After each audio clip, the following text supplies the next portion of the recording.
It's the go.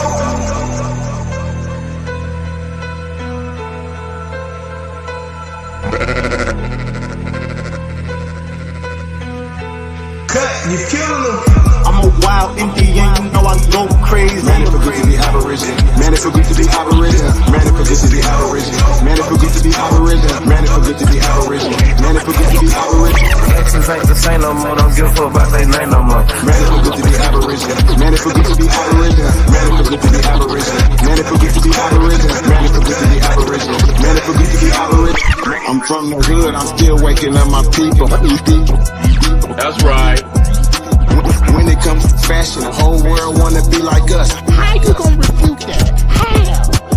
Man, it feel good to be Aboriginal. Man, it feel good to be Aboriginal. Man, it feel good to be Aboriginal. Man, it feel good to be Aboriginal. When it comes to music, the whole world wanna be like us.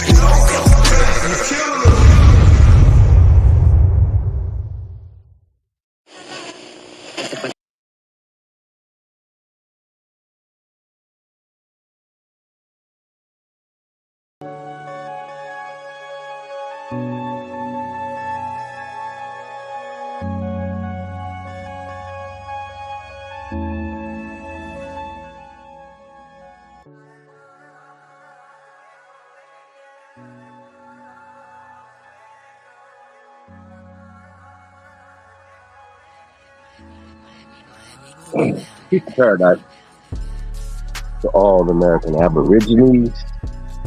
Spring Chief Holiday. I want to say shout out to y'all big homie, the one and only CEO out there. Peace to all the guys and guys out there. Appreciate everybody, man. I know, man, real life going on, man. I appreciate you guys in real time, man. Supporting, man. The movement, man. The Aborigines, the rise of the Aborigines, man. It's a good thing, man. So it's a good time right now. Kevin said good to be an Aborigine, man. You know what I mean? It's just a good time, man. So good time in history, man. A lot to be done, man. So I'm excited, man. You know what I mean? I know we've been going through a lot of stuff, man. You know what they say, man. It's growth is pain, man. There's a lot of growing pain, man. Shout out to everybody, man. But I do want to say something, though, man. I want to say shout out to Aboriginal React. You know what I mean? I just subscribed to the brother today, but my understanding, the brother was a foundational Black American, right? Once again, I want to shout out to Tariq Nasheed. We'll get back to that. But the thing is, right, that shout out to Big Aboriginal Power, you know what I'm saying, for having the wisdom and the vision, right, to reach out, right? I thought that was the mission. Reach out to brothers and sisters who are considering themselves foundational Black Americans, right? Which is still the mission, guys. We don't, but that's the mission, because we know that all of so-called African American, Black Americans, Negroes, colors, and all the other misnomers and all the other classifications are the same people. So we understand when somebody identifies themselves as foundational Black American, those are our people, right? So when I seen on the brother's YouTube channel that it had foundational Aboriginal America, I thought that was dope, because that was the intent, or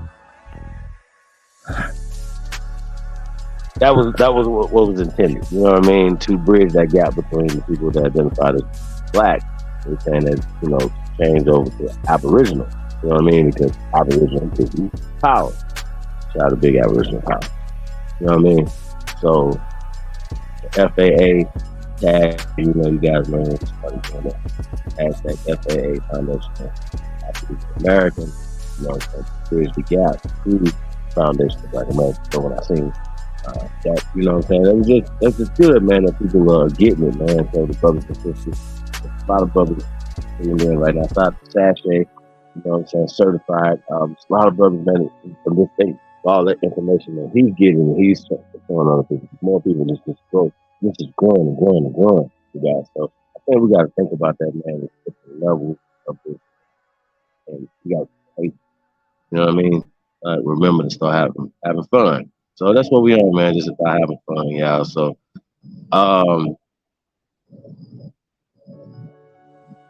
before we get into this video, it's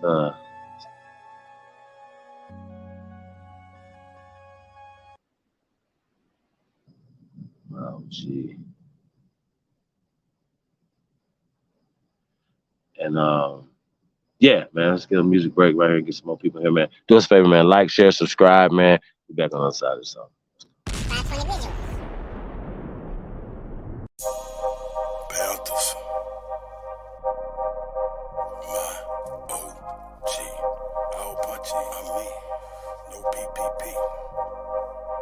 I don't get along with niggas, I get along with bitches. I'm affiliates with gangsters, I don't conversate with snitches. Only move with the fam, we congregate for business. Only thing we got in common is to concentrate on riches. If somebody say we done it, we confiscate the witness. Made $100,000 working out at Planet Fitness. Blackballed in my city for keeping it the trillest. Broke the hater world record, gon' put them in the Guinness. If you're real, then you're fake. If you're fake, then you the realest. They done turn the game around, so now they celebrate the snitches. Yeah, I ride around with that Drake, cause these niggas is vicious. They'll clean a nigga house and they won't even do the dishes. See, these bitches act like niggas, and niggas act like bitches. All these bitches ready to fight, these niggas scared and toting switches. Trying to imitate these rappers that's living so fictitious. Disrespecting dead people in their songs and making disses. I don't get along with niggas, I get along with bitches. I'm affiliates with gangsters, I don't conversate with snitches. Only move with the fam, we congregate for business. Only thing we got in common is to concentrate on riches. If somebody said we done it, we confiscate the witness. Made $100,000 working out at Planet Fitness. Blackballed in my city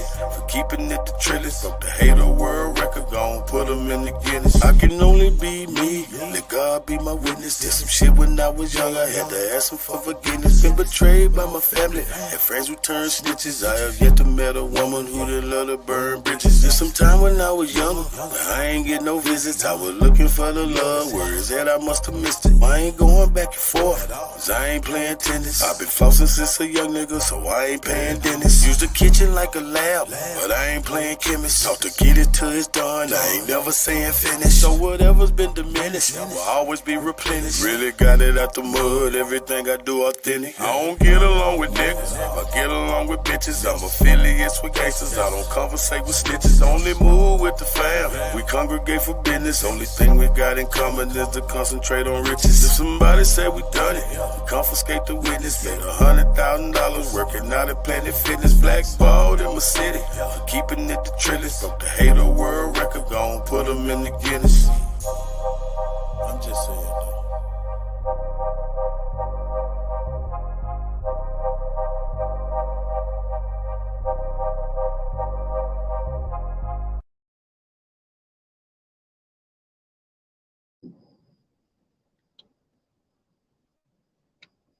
Hey, man, Felonies EP dropping soon, y'all, man. Hey, man, we have to put some bonus tracks on there for y'all, man. So for the wait. And also, Cowboys and Indians dropping soon as well, man. Shout out to DJ Katak. Shout out to Boogeyman, Mo Can. It's the GOAT production, man. It's the GOAT. Shout out to everybody tapped in, man. Hey, do us a favor. Like, share. It's on all your social media platforms, man. Tag me in your Instagram. Supreme Chief on Instagram, man. Let me know. Y'all rocking with us, man, over here. Really appreciate y'all. Tag me. And what we got going on? I'm gonna get my Twitter back up too, you guys. Get on Twitter, man. Get Twitter spaces jumping. We're gonna start hitting them in all the meetings. And I don't know about no damn TikTok, y'all. It's just too much. I got too much going on. We'll be keeping up with all these damn social media platforms, man. So I be goddamn like TikTok to me supposed to be dancing or something. So y'all ain't gonna be seeing me dancing on TikTok and all that shit. Whatever. But shout out to the youngsters over there on TikTok, man, putting out the work. Snapchat, whatever, man. Whatever is going out on, man. Salute. Get it cracking. But I do know we gotta definitely hit those mediums, man. And you know, this is just one of those things, man. It can't be stopped, man. The cat's been out the bag. You know what I mean? So salute to y'all, man. Salute to the ancestors that woke up in y'all, man. So, but going back to Aboriginal React, right? So definitely, I want to interview the brother because I want, you know, talk to him about his transition, as well as, you know, some of the brothers and sisters that made their transition. You know, and we talk to people, you know, before, you know, and they, you know, how they were feeling. You know what I mean? So I don't want to speak for nobody. You know, if you haven't seen that, you know, and then even for yourself, what's your testimony? You know what I'm saying? Whether you came through FBA or, you know, you stumbled upon this platform or these platforms, or just the Aboriginal awakening. You know what I'm saying? Yeah. So yeah, man. So salute to the brother, man. Salute to everybody, man, that's waking up. That's putting out this information, that's putting in work, man. It came right in and just down the ground running, man. So salute to man. So if y'all haven't subscribed to the channel, go subscribe to the brother Aboriginal React. And press go and put a number one beside it, man, because you truly descend from the greatest human beings in world history, man. So go. Let's get it.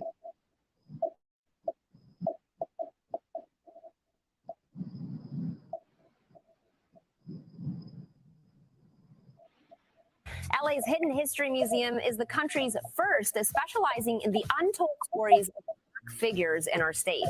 Danielle Nottingham takes a tour with the filmmaker who made the whole project happen. We are in Jefferson Park, and this is Tariq, who is behind the Hidden History Museum. And Tariq, tell us what this museum is. Well, the Hidden History Museum is that we put together on a grassroots level, where we wanted to talk about our history from our perspective. A lot of Black history is not discussed, and it's actually suppressed. So we wanted to really emphasize a lot of untold Black history. And what made you decide to do this museum in particular? I know it's linked to Nipsey Hussle. Right, yeah. When our brother Nipsey transitioned, a lot of people would go to his death site and use that as a tourist attraction. Now, a lot of people don't understand the politics of LA, and that area is still very active, and there's been some situations down there, unfortunately. So I wanted to put together a safe space so that people want to come in, you want to learn the history, you want to learn the culture, and just be in a position and be in a location where you're going to be safe and you're not going to put yourself out there to be in any kind of danger. Well, let's highlight some of the figures here in California. Mason, she's right behind us. Biddy Mason. Biddy Mason was a very important sister in Los Angeles history. There was a lot of slavery going on here in California, contrary to what people believe. San Bernardino, in fact, was so slavery was informal out here. She was one of the enslaved people. Time out. Slow down. Pause, but God.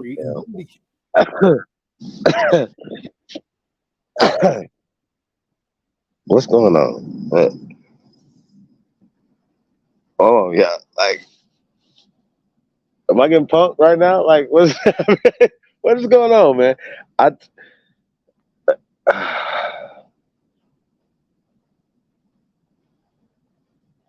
Tariq, what's going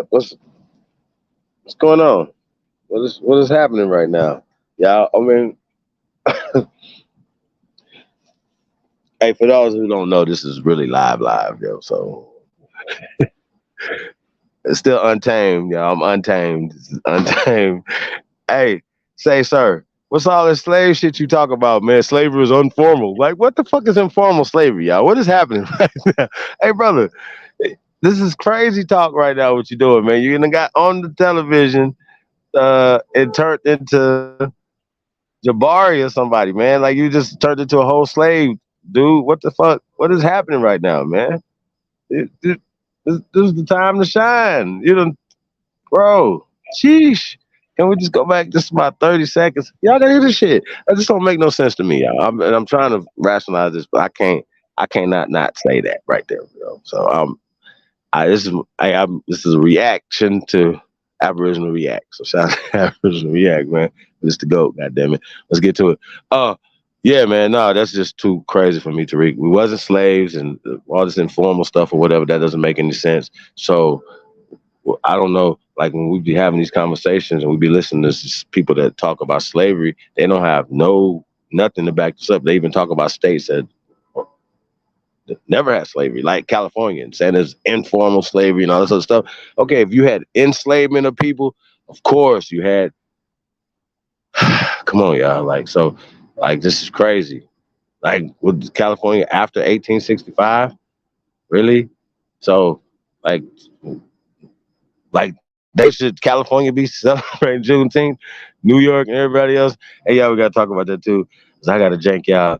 Y'all went and ate some hot dogs and shit. Went to Juneteenth celebrations. I heard a lot of some people went, man. They were surprised at people that was there. But I seen a commercial. I thought it just blew my mind, you know.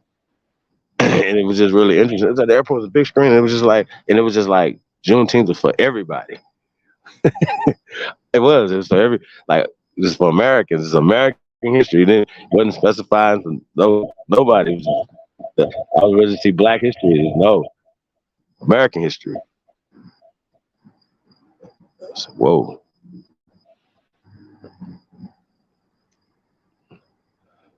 So, but yeah. So let's get back to this video. Yeah, I'm trying not to cut it off, man. But I had to say that. Tariq sounding crazy right now, bro. Let's go.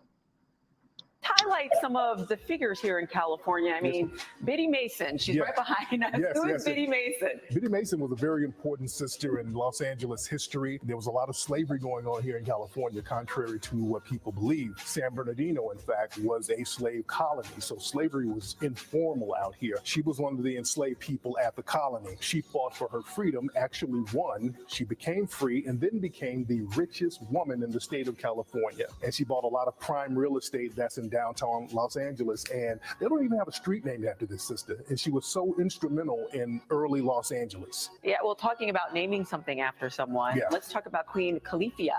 Yes, Queen Califia. That was a mythological queen in different myths and stories from Moors, Black people who would be in the Iberian Peninsula. California, this side of the country, it was known to have a lot of Aboriginal Black people living here, and these stories would reach Spain. When the Spanish explorers came out here, there was a novel written by a Spanish guy talking about the mythological Queen Califia, and they named the state after the Black mythological queen. Wow, and we're in LA, everyone, so we've got to talk about Hollywood and Paul Revere Williams. Yes, indeed. Paul Revere, yes, indeed. He's one of the most famous architects out here, Black man who designed a lot of the early style of Los Angeles and Hollywood. He designed a lot of significant buildings out here, the LAX Tower, a lot of buildings downtown LA, a lot of homes for celebrities. They went to him. He used to live in this area here. He has a church that he built out here that's still here. So his significance is tremendous. So here we're going to learn about figures in California, but it's really nationwide. Yes, figures, indeed. Right? Absolutely. Yeah, we talk about people like John Henry Clark, who was a teacher of Malcolm X. We talk about Dr. Francis Cress Welsing, who was a very famous psychologist and psychiatrist out of Washington, D.C., who really broke down systematic racism. We talk about a lot of Black inventors like George Washington Carver. He was the father of biochemistry. A lot of people don't know that. It wasn't just the peanut. We talk about Black people who created things like radiators and refrigerators, and we talk about people like Lewis Latimer, who's the real inventor of the light bulb. He worked for Thomas Edison, and Thomas Edison would get credit for a lot of stuff, but it was really Lewis Latimer who was the creator of the light bulb. So we talk about a lot of stuff like this. We talk about Ernest Nearest, who was the real inventor of the Jack Daniels liquor brand. We talk about so much stuff that's Pirates. Yes, Pirates. yes. A lot of people. Yeah, we got a big statue of Lauren DeGraff. He was an infamous Black pirate. A lot of people don't know about 30% of the pirates were actually Black, because the pirate ships were former slave ships. Pirates would actually steal and raid slave ships, and then in many cases release the enslaved black people, and the black people would join the pirate teams. That's not talked about. So we talk about and uncover a lot of history like that. All right, and before we go, we're going to uncover something else. The first West Coast rap record. Yes, right? yes. We have a West Coast history section here. We talk about so many instrumental people in the history of West Coast hip hop. This is actually the first type of display that emphasizes West Coast hip hop. The first rap record, the Bad Man Dan rap, that was recorded right down the street on Jefferson Boulevard here. That was recorded in 1980. The first rap record in California, the first West Coast rap record. Tariq, thank you so much. And everyone, you have to come visit the Hidden History Museum. It's open. Yes, Monday through Friday, 11 to 4, Monday through Friday. All right, well, Yes, thank you, Tariq. Thank you so much. If my 64-year-old mom can make $18,200.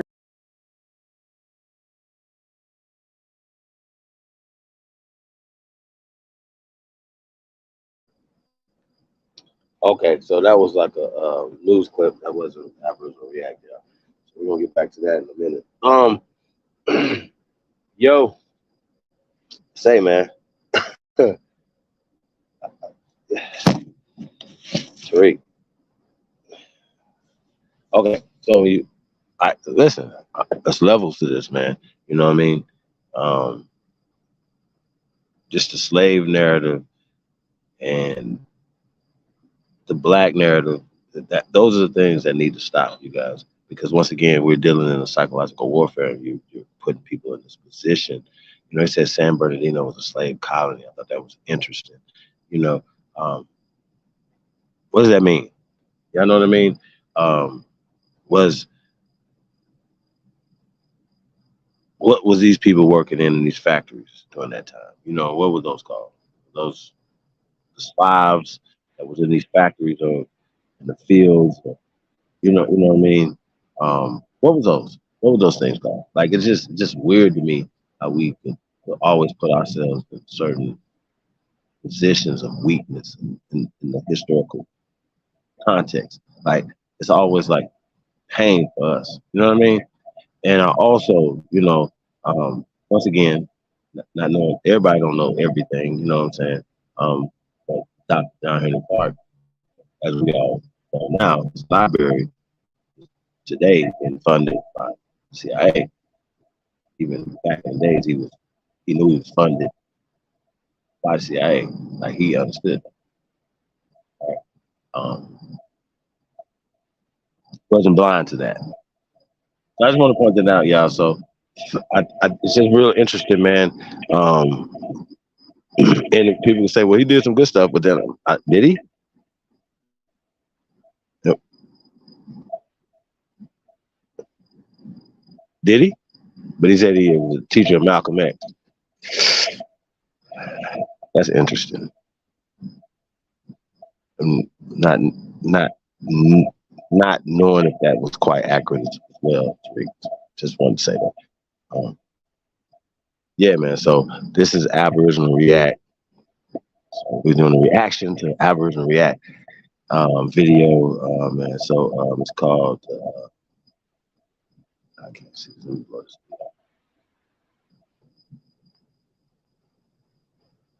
400 years of Aboriginal American erasure.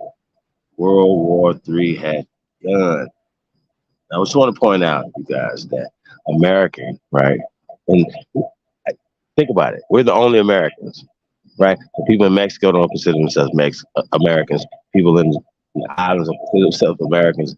People, even in Puerto Rico, don't consider themselves Americans. Even the American Virgin Islands don't consider themselves Americans. Canada don't consider themselves Americans, right? Brazil, Americans. We're American, right? You know what I mean? But in the definition of Americans, Aborigines, you know what I mean? Aborigines, or the copper color race of the people, right? Or, not and, it's like or. It's either or, right? That's how that works. And so I just want to point that out. So it was like a double. Like, so we say Aborigines, like forcing the Aboriginal American, like, you know what I mean? It's all in the definition. So you say Aboriginal Aboriginal copper colored people. That's what we're saying. So it's just reinforcing it, man. So salute, salute, salute. React, man. Keep growing, man. Keep building, man. And keep doing what you're doing, man. So like I said, salute you, man. And like it's all about challenging, man, and keep pushing, man. Like we taking ground. We're gonna keep taking more, bro. We taking no prisoners. Just get the fuck down, lay the fuck down. Let's go. Let's go. Shout out to see you.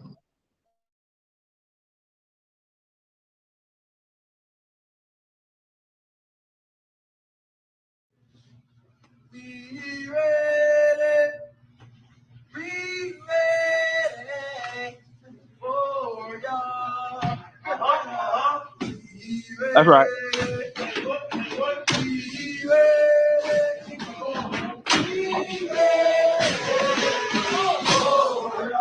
I'm fucking with it already, y'all.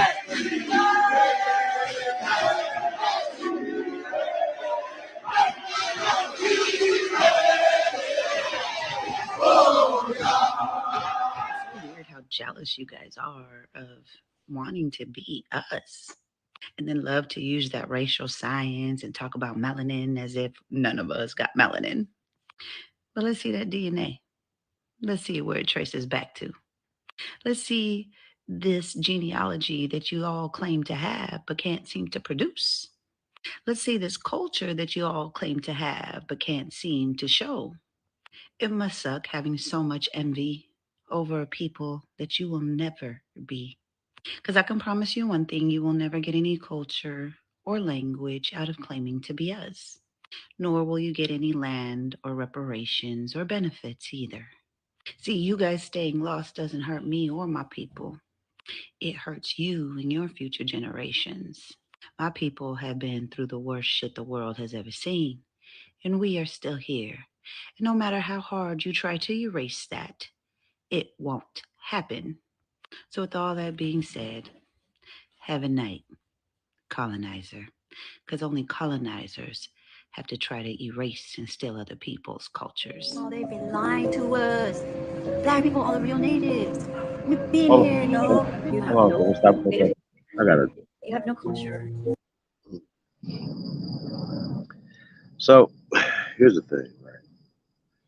So people that you're seeing now are mestizos, clearly of European, pale skin European, right? And that's not an ancient here in America. That's Johnny come lately, right?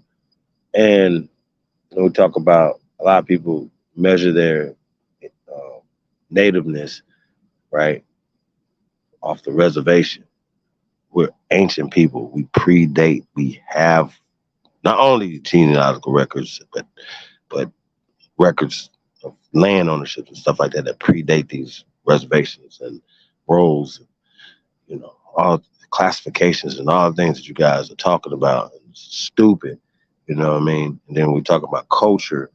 That's just funny. Like, it's just stupid, man. Like, it's like, I'm gonna use it in football terminology. It's football, American football, okay? Not soccer. Fuck that. American football, okay? You understand? So y'all don't know nothing about that, right? So the champs, the one and onlys, the great ones, don't worry about what we're not trying to take nothing from somebody that has never contributed at all to this culture.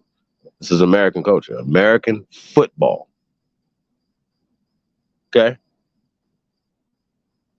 I don't have no debate what kind of, no, back in the day, no, we ain't talking about Jim Thorpe, none of that bullshit. Nah, I'm not playing with y'all, bro. It's a big problem. Okay?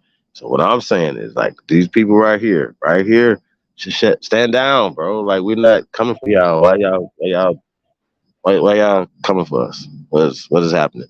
We are Americans. If you say you're a native, right? That's something that's created 1975, and I know I can show you the origin of what the hell you say you are, what you're talking about. You don't predate us. Your bones don't predate us. Your culture doesn't predate us, man. So I'm gonna need y'all to stand down with the madness, please. And I really don't have nothing to say too much, 'cause I'm not gonna get my blood up against these people who are clearly ignorant, clearly don't know who the hell they talking to, their ancestors or, or at best, and at worst, you're being disrespectful because you guys are refugees and children of immigrants. Okay, okay, lady. So please calm down and take a pill. Chill, please. Like you gotta chill, because this is crazy, and it doesn't. Once again, what are we saying that's taking from these people? I'm gonna need them to please explain this. You know what I'm saying? Shout out to A Supreme Chief. And once again, we're not here to take nothing from nobody. If you have your culture, you have a culture. So I don't have to go back and forth with you. Like, but our culture is ancient. We're ancient people. We predate Africa. We predate Asia. We predate you. Predate them. Predate everybody. We gave culture to the world that they're still using now today. So what are y'all talking about, man? Y'all having some real um, uh, issues. But once again, we do know that CIA was involved in these people stuff as well. So I just want to point that out. Let's go.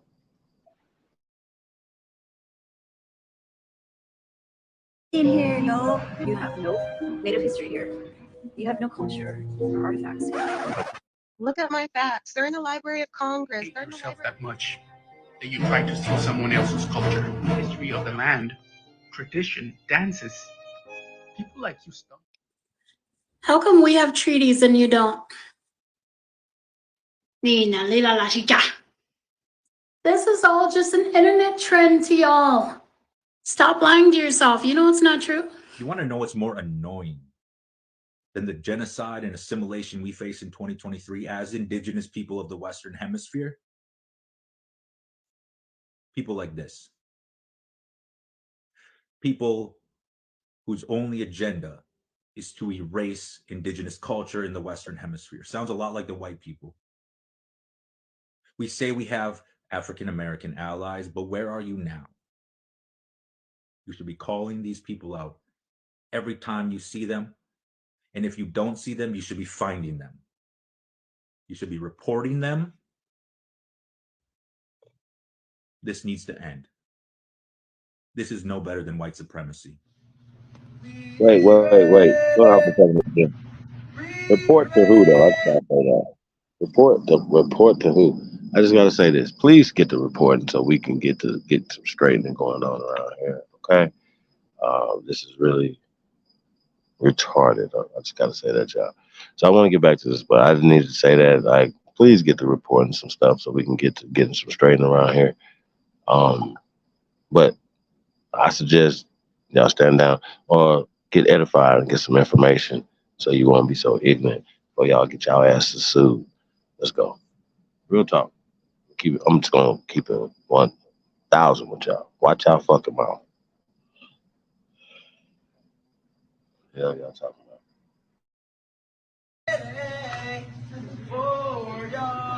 So watch this, y'all. Now, look what it say.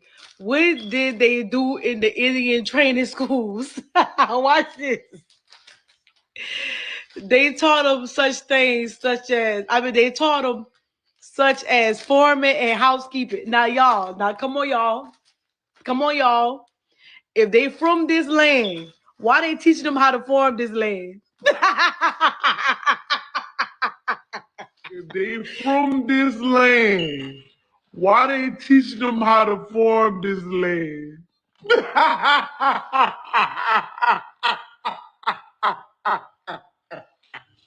I want you to go to the Library of Congress and pull up the information about their farming schools.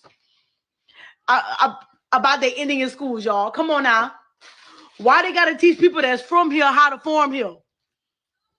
Now watch this. You see how it said that the school stopped in the 1930s? You know why? Because at that point, Walter Plecker had already made the Indians Negroes. I want you to go look into Walter Plecker, how he turned the Indians into Negroes. I'm been knowing that. I knew that years ago. In 1924, they came up with a thing called the Indian Removal Act. And the reason why they stopped the schools, you want to know why they stopped the schools? Because at that point, they thought that they had took all the Indian out of us. But they didn't understand that our family was passing it down orally. Told us what we was. Why the fuck we gotta lie about that? And why y'all, and another thing I want y'all to understand, right? Watch this. Back to the Indian training schools. Now they was teaching them also how to speak English.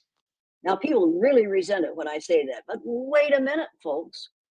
Who do we say invented everything, discovered everything, did all the writing, did all the reading? People. Eventually, maybe you'll actually say when the teacher says, Christopher Columbus discovered America and he met those Indians here. There were no Indians here when Christopher Columbus got here.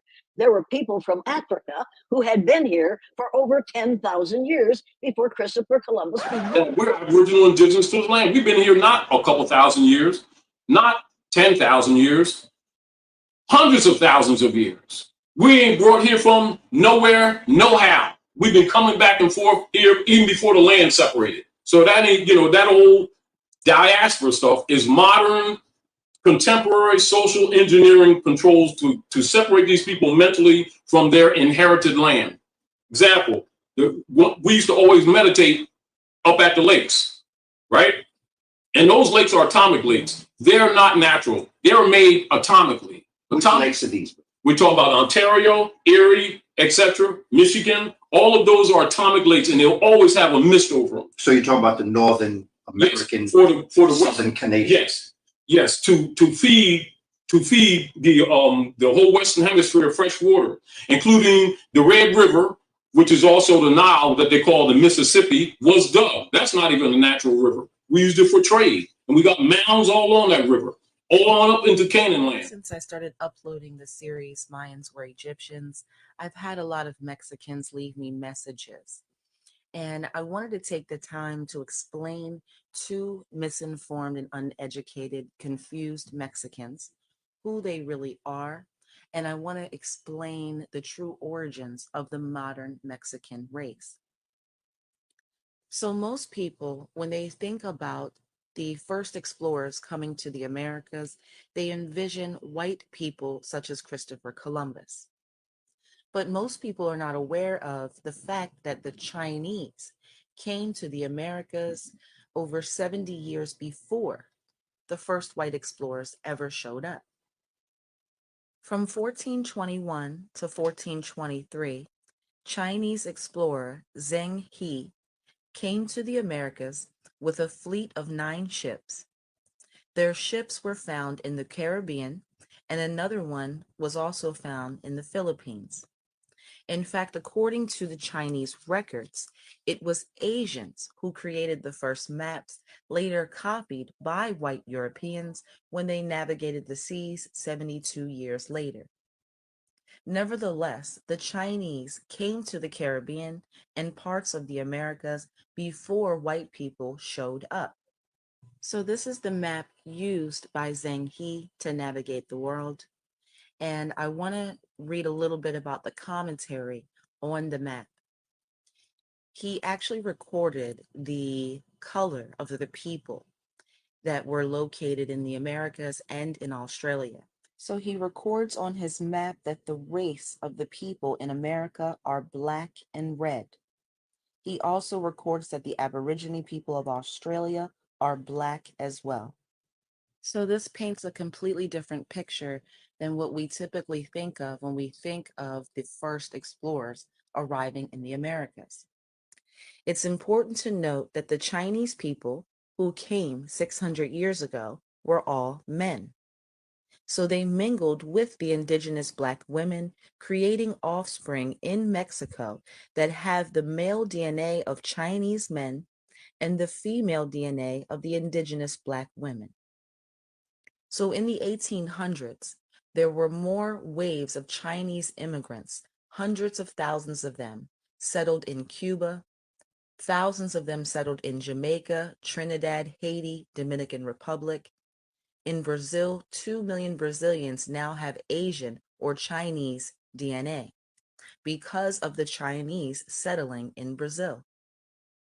In Peru, there are 1.3 million Chinese. A couple 100,000 Chinese live in Argentina. And then we can look at all of the Chinese who migrated and settled in Thailand, Malaysia, Indonesia, and the Philippines. And when many people think about the invasion of the Americas, they think about white settlers. And they're leaving out a huge part of the equation, which is the Asian invasion and settlement of the Americas that took place first. And it all matters because the Asian, the Caucasian, and the Eurasian DNA has been widely spread throughout the Americas for the past 600 years. And now this Asian, Eurasian, and Caucasian DNA, even though we know that they come from Neanderthals, now they are all classified as the indigenous people of the Americas. So genetically, Mexicans are Chinese, and the so-called Native Americans of North America are actually Chinese and European, or basically what we would call Eurasian. And you'll notice that no matter where they are in North America, South America, the Caribbean, they all claim to be the indigenous people of the land, even though their DNA proves that they're European and Asian descent. So indigenous Black Mexicans are still present in Mexico today, but they're not recognized as the indigenous people of the land. Instead, it is the yellow-skinned Chinese race that is recognized and classified as the indigenous people of the land. And we can look at some of the structures that still exist today in Mexico that we can clearly see were built by the Moors. And not just these structures, even the most ancient structures, the pyramids, the step pyramids, these are Kushite structures. And there's a festival that takes place in Mexico where the Mexicans dress up like the Moors. So we know who the indigenous people are, but it's the yellow-skinned Asian race that is classified as the indigenous people of the Americas. And they've done the same thing in North America. We can look at how Black the natives of North America were just a few hundred years ago. But today, Black people in America are not classified as indigenous people to the land. They're classified as slaves who came in slave ships. And it is the yellow-skinned Asian that is classified as the indigenous people of North America.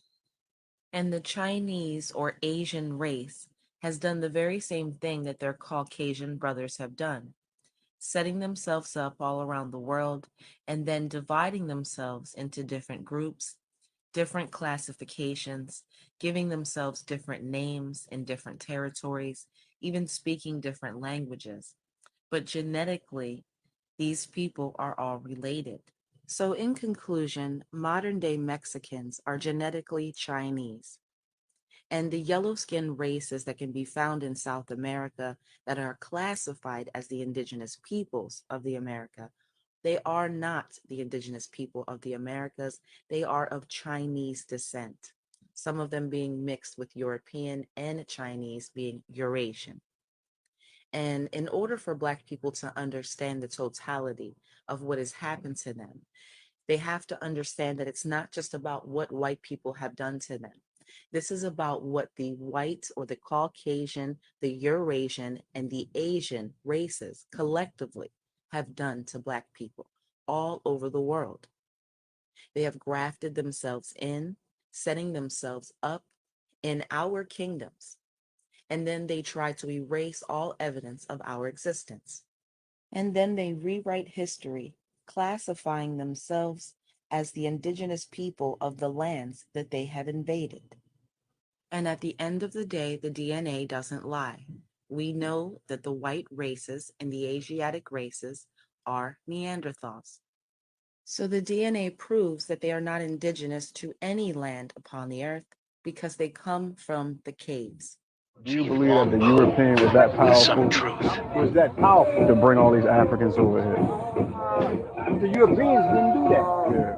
The Europeans didn't do that. The Europeans didn't do it, number one. The Europeans, only 5% of the slaves in this country,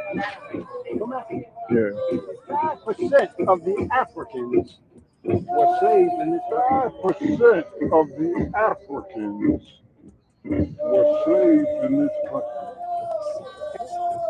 And 95% were free will people. But they don't tell you that. But they will tell you 5%. Now you got to figure out Hold on one second. yeah. You hear what I'm saying? Yes, sir.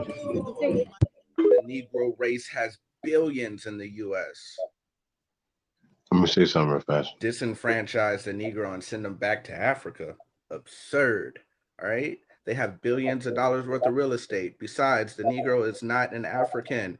He is an American. African is a misnomer, which means a wrong or inaccurate name. Come on. Between the 1776 and present, the United States seized 1.5 billion acres from North American natives. All right? All on the East Coast is where it started. All right, this is 1524. Who did they find? Oh, they found the bronze, copper-colored people, all right? Dark-colored people. They found more people. They were dark like the others, all right? Think about it. Think about the tribes that we all claim, all on the East Coast, right? These are all the tribes that our grandparents told us about. Make it make sense, all right? We know that there was a flood of immigration, right? A flood, and they were coming for Indian land, right? And then there happened to be a great robbery and also a paper What we genocide. see here is about what the explorers from Europe saw centuries ago. And dancing is not just fun to an Indian, it's part of his thought and religion. Yes, indeed, every little movement has a meaning of its own. For instance, here's the dance that the Sioux warriors put on in honor of a visiting chief. Meet Chief Muskrat of the Sioux, boss of this particular powwow.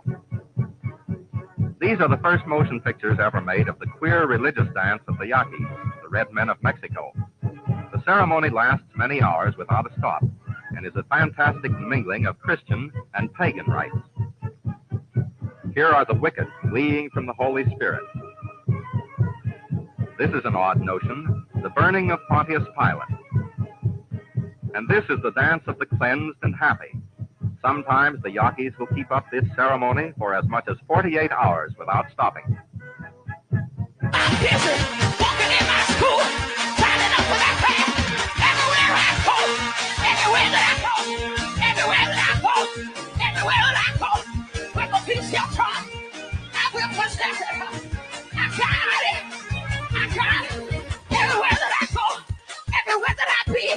Everywhere that I move, everywhere that I walk,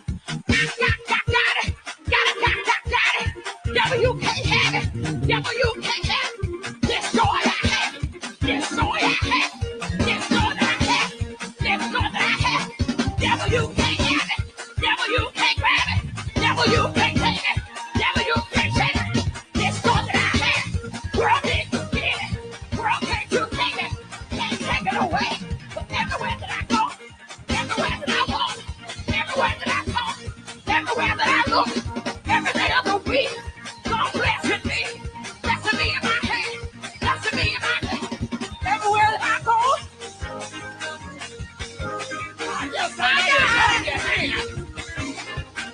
I got it. Y'all listen to you. I want some victory dancers who know you got the victory. I want you to hit the floor like you ain't never hit the floor. Gonna do great dance.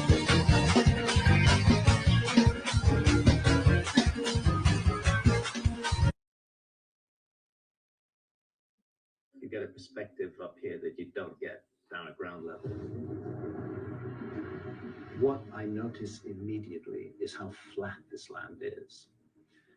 If you remove the trees, and I believe the ancients did that, you have a perfectly flat horizon in 360 degrees all around you. But this is not some kind of defensive structure.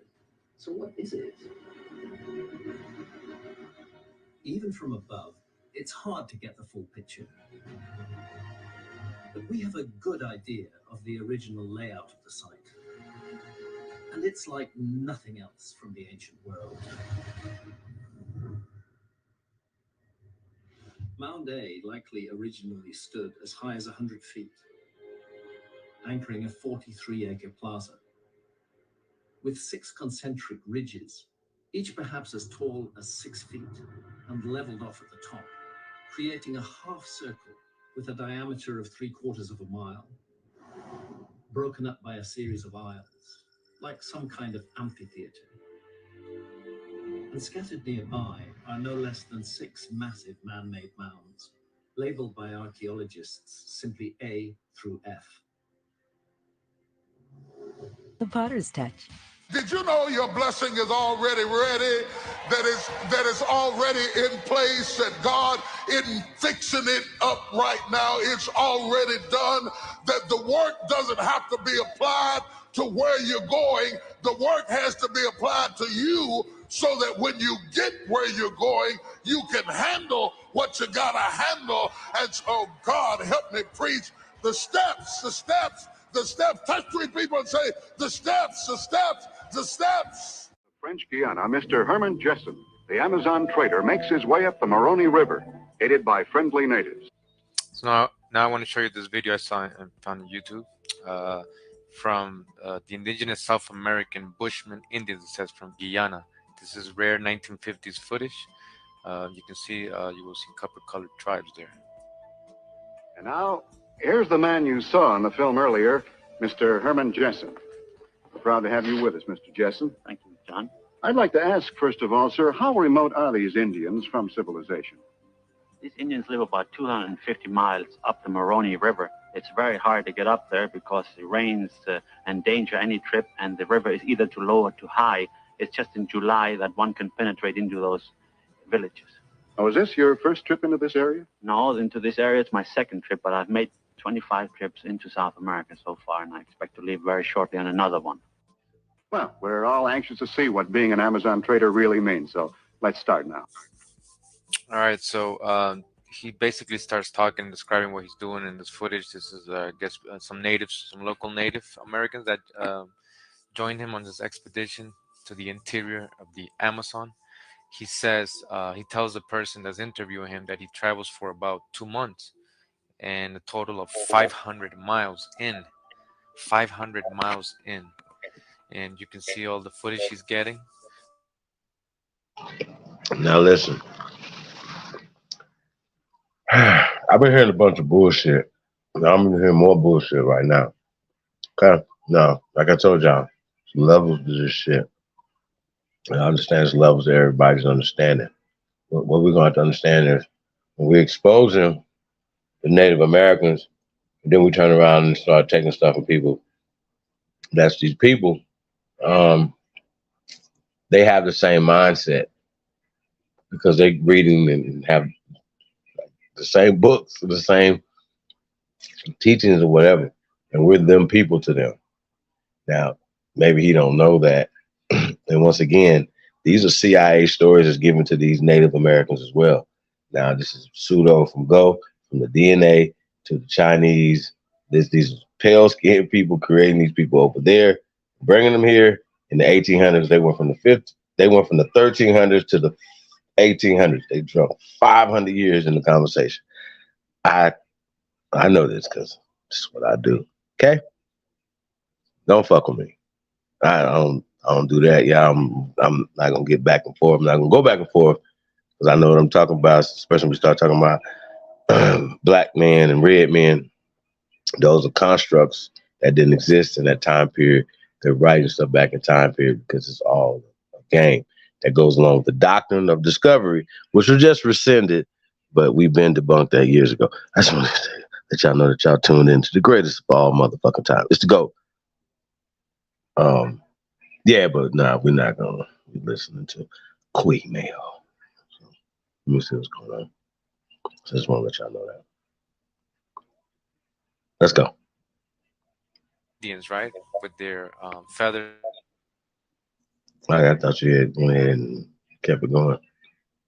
No, listen to that bullshit.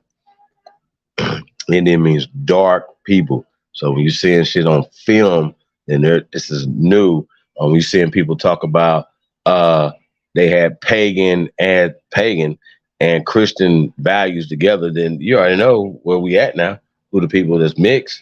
These are not the original people. So the mixed people created a story. The pale people created a story for the mixed people. Y'all see how that work? I'm gonna say this again. The pale people created a story for the mixed ones. Don't fuck with me. Stand down, or it's gonna get bad. So I'm gonna tell y'all. Shut y'all goofy asses up. Real talk, man.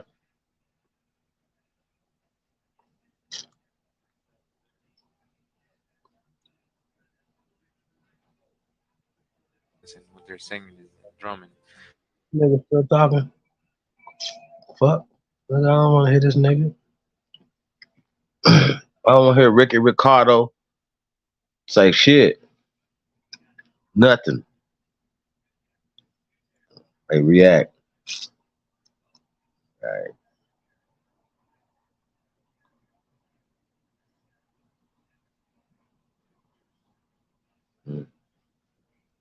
Anywho, so it looks like Franz Boas made this right here.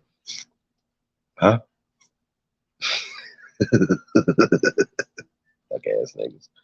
Hey man, y'all gonna make me expose everybody, man. All right, because you know we gotta bring our people home, and it's just the problem y'all got right here. Y'all invite these snakes into the fold, man. You know what I mean? People get confused. So yeah, you might as well fast forward that. We get too much Kui mail. I'm not turn this off. Yeah. Real talk. About to have a conversation with some people.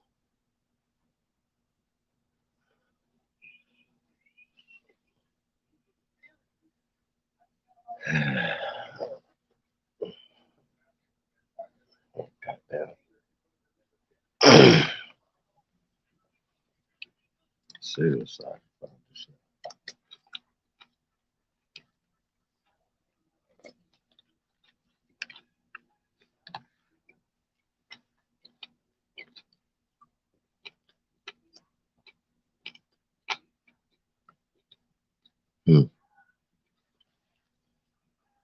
People themselves were black? No. No, well, this one certainly was black. You see, you can't see. And here is the proof for it. It's one of the best proofs I have. This is a figure made that is between the Olmec period and the Totonacan period, transition period. And this is an Olmec sculpture. And to be black, they covered it with tar. You see, it's a stone head, but it's covered with this tar. So not only the features and the thick lips come out, primitive, but it is made black. This this piece was put on the cover of Revista in Mexico in March, and it shows you that another colossal Olmec head was found in Mexico, which has not been, in my opinion, I don't know where it is. It's never exhibited. I wonder if they really have excavated it. Of course, you see these, there is the icon. Almoroccans or Americans. Americans or Americans. The European colonists took over and started calling themselves Americans and started changing the history, saying that they brought us here. We were always here. You've got pyramid kuntas in Central South America that are older than the pyramids in Giza in Misraim that the people call Egypt. You've got pyramid kuntas in Central South America that are older than the pyramids in Giza in Misraim that the people call Egypt. Older. You've got civilization principles that are here in Lower Egypt that you call Kentucky and Tennessee area that is older than they are in what you call Egypt. But those things are held secret because they don't want these people to know that they're the heirs apparent to this land. So they branded them Negro, black, and colored to cut off the linear history. So when the people think they're Negro, black, and colored, they can't tie to the illustrious history of the founders of civilization. But they can't tie to the illustrious history of the founders of civilization. Matter of fact, they keep trying to leave and everybody else trying to come here because they don't even know that this is the hub. Destroyed ourselves in this. We destroyed ourselves in this. During the Civil War, the Moors went to war against each other. Now, we destroyed ourselves in this. The Europeans did not come here and bring us down. We did that from inside, and they capitalized on the carnage. We did that from inside, and they capitalized on the carnage.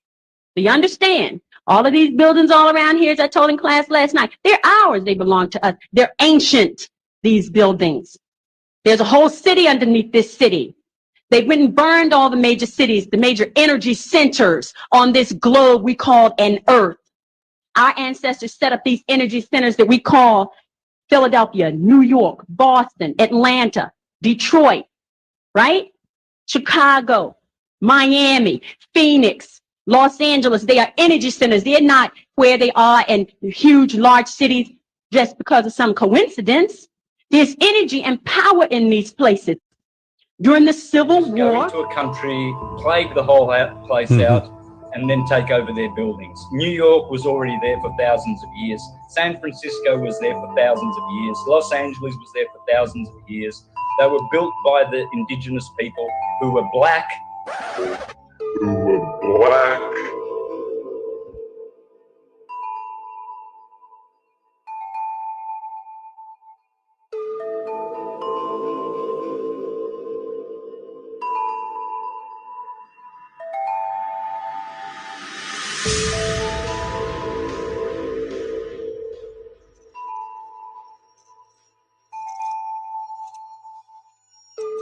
Others sitting here, we didn't all come from Africa. And there was a there was a country before 1492, and our history goes way beyond 1492. So you can't start us at 1492. We were always here. We were always here.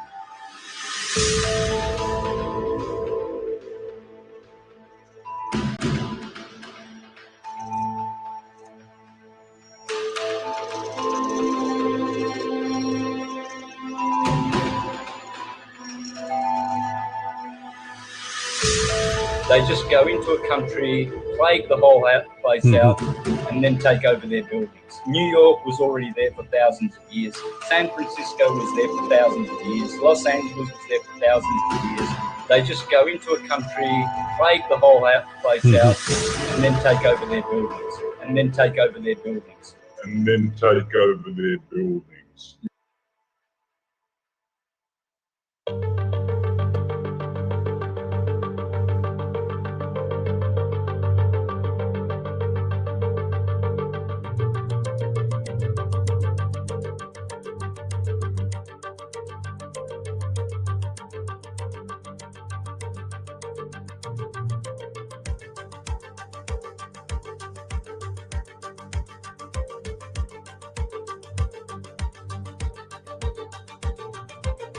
It'd be interesting though, how they be like, they did this to y'all. They did this. They're doing this. Aren't you a part of they? Terrible. What kind of face you got, bro? Got Mandinka face. Mandinka? What fool stuff that you talking about that's African? I ain't no African. Well, I'm Mandinka. We're proud people. And I'm American. I'm American. I'm American. I was born here. My mammy and my daddy was born here. And my daddy's daddy. But I ain't no African. Hey guys, I just wanted to share a few photos. I recently moved to Arizona and I visited Sedona. And a lot of people have difficulties accepting that Egypt is in the United States. the Grand Canyon, Sedona, have relics that are much older and predate that in which we've seen in ancient Kemet. And so I just wanted to show you guys this in the book. I went there on my own. I actually had participated in the tour of these ancient relics, and I've seen them with my own eyes. The next time I go to Sedona, I will definitely do a live video so that people can see this. But as you can see, this is Osiris. This is a monument that was built in Sedona. You can see the rocks are red where the rocks were underneath the water. That means that this place was underneath water. The Great Flood. The rocks are red. When the water oxygenates the sediments, they turn red. Okay. And then you can see in the rocks as well, Isis.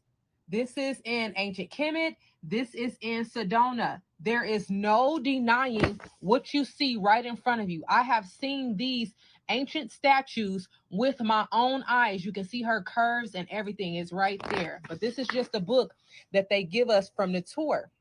This is the Temple of Isis. That is her freaking throne. Listen, you guys, this is in Sedona.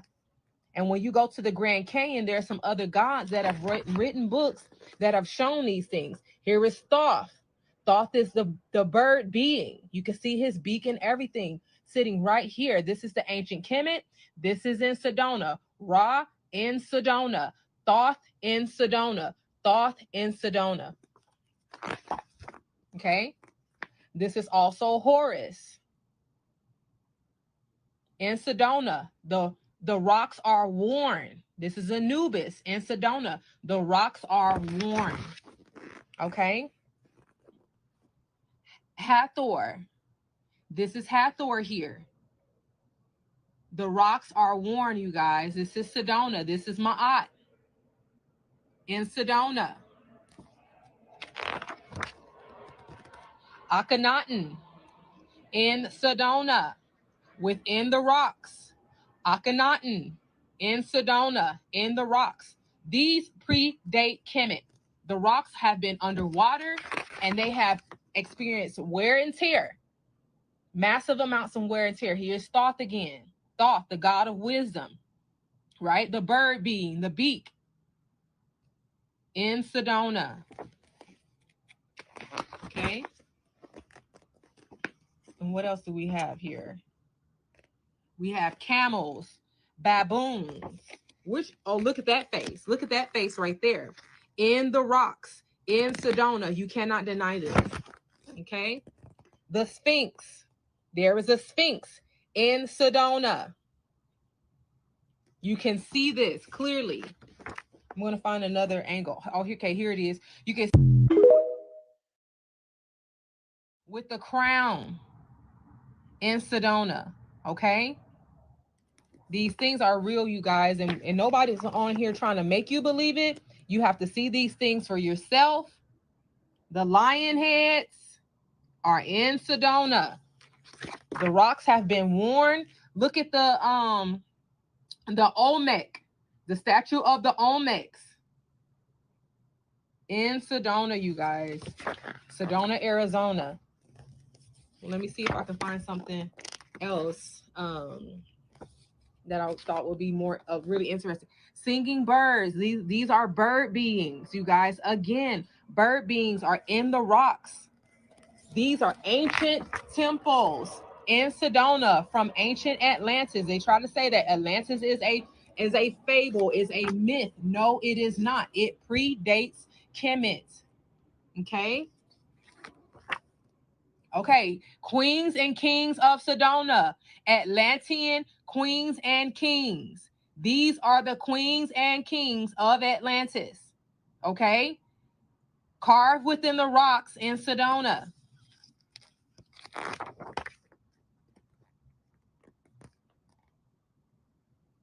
Right, King Zozar, kings of Thunder Mountain. These ancient carvings have been worn over a millennia, right? You cannot deny this. When water wears on rocks, then the appearance of them disintegrates. Look at that face right there. We are here. We have been here. We didn't come from no daggone Africa. We have been in the United States. We are indigenous to the United States because the United States is Egypt. And when I have the opportunity to go back to Sedona, look at this. When I have the opportunity to go back to Sedona, I will give you guys and I will go back on it. I will go back on this tour just to create live footage, live videos of these. Because this is for real. This is for real. Nobody playing like no games. Like we're not clout chasing. We trying to get you hip to your own fucking lineage. We trying to make you aware of your power because they got you thinking that your power is somewhere across the ocean. No, it is not. Your power is right here in the United States. They have found ancient relics, gold tablets within the Grand Canyon, and they don't want you to know this. The more they have you looking far away from yourself, the longer it will take for you to come and step into your true power. And ain't nobody on here debating with y'all. You don't have to believe this. You do not have to believe this, but it is the truth. Because I have seen this with my very own eyes. This is Thunder Rock. This is a temple. I stood on a mountain right across from this, and it's a ancient temple sitting right there in front of us. People go to Sedona all the time because they know this. People don't know this before our people know this. The Asians, they stay in Sedona. The Anglos, the Caucasians, they stay in Sedona because they know what's there. Do you understand? And it is us who are original from this place who don't even believe, right? Look at that we are from this land. This is our land.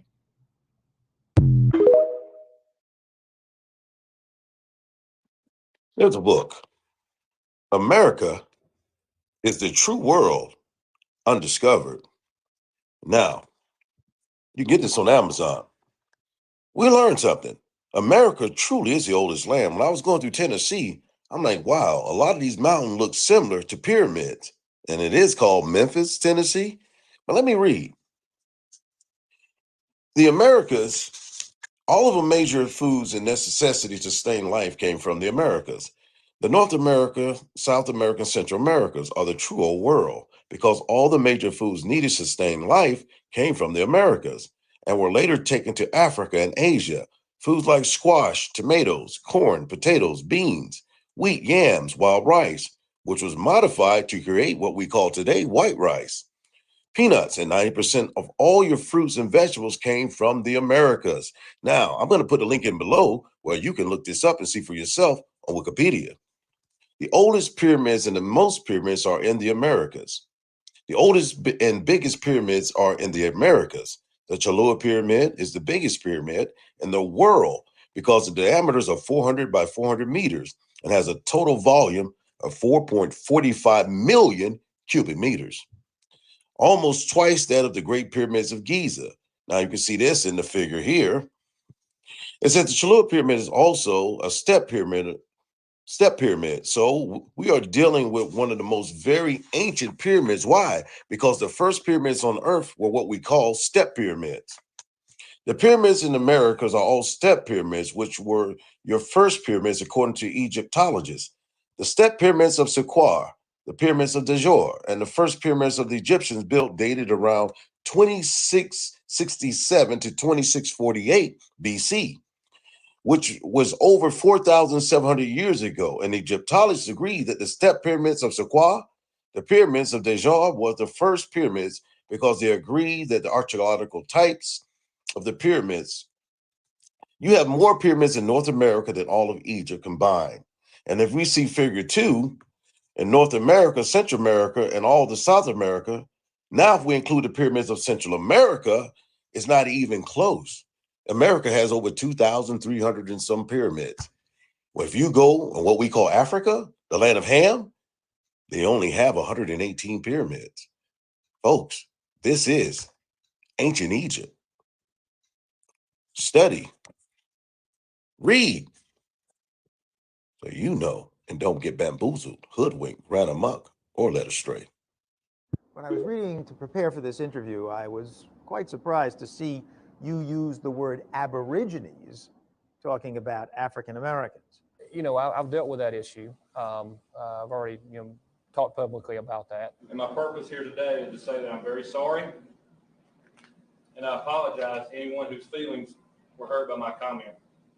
I've made very, very clear I don't know where that comment comes from. Well, from your subconscious. Well, I guess. I mean, it's not even a normal thing anyone would say, even if you meant something in a negative fashion. I don't know if you would pull that out. But for me personally, you can't just close down camp and stop trying to do the things that you think are right. Just because somebody, you may give them an unfortunate bit of ammunition, you still got to continue to fight on and do what's best for the state in the long run. And frankly, it's going to give me the opportunity to talk about things that I may never been able to talk about before. You mean the bill? Well, the bill, or talk about race relations issues, things like that. I mean, I have a freedom that a lot of people don't have because of that. Because you use the word Aborigine. Because I've been through the fire, and I can talk to people, I can relate to people, I can let them know what kind of person I am, and we can talk about things that sometimes have been a little bit taboo. So because it allowed you to reach audiences you might not otherwise have reached, do you not regret saying it? I think it gives me some opportunities. I went and spoke to a group in the city of Birmingham. It was a city councilwoman's community meeting, probably 95% African American. And because of, things that I regret, offhand remark I should not have made. Using the word Aborigine. Right, offhand remark I should not have made. Which you don't want to say. Yeah, I know better. But what it allowed me to do, they actually listened to what I said, probably more than they would have anybody else, because they want to see, this is that guy, this is that person. And we discussed immigration, we discussed policy that deals with the county locally, and there was the ability to actually get across some things that may have surprised them, that they realized, okay, this guy's making some good sense on some issues. I don't know if I would ever have had that door even opened if some of those things had not happened. So it really has worked as a positive in a surprising way to me to allow me to interact with people. Your other incendiary quote was empty the clip, the gun clip, juxtaposed with immigration, so people think that's what you meant. So how do you explain that? Well, it definitely had nothing to do with violence against anyone. It was totally taken out of context. The purpose of it was I was telling an audience that we needed to exhaust all efforts to try to deal with a number of issues. But by the time it got through 2 or 3 newspaper filters, it was all over the country that I had advocated violence against immigrants. Nothing is farther from the truth will And you see, always it's reveal not- it's itself. not that. Okay, a lot of people was talking about those pictures of the slaves with the chains and the things around their necks and all that stuff. Let me tell you, hip you to a little story. Those pictures that you've seen of our ancestors, those were prisoners of war. You understand me? All the ones that you've seen that were shackled or so-called shackled or had devices around their necks or was whipped, and you've seen that, those were prisoners of war. You can believe that. I told you I will bring out all the books and put them in your faces now. And I can still do that one too. So once I finish with the one that I got going on now, I'm gonna put you in the corner in the way you can't get out. Be ready. Be ready for y'all. They've been lying to us. Black people are the real natives. We've been here, yo. You have no native history here. You have no culture or artifacts here.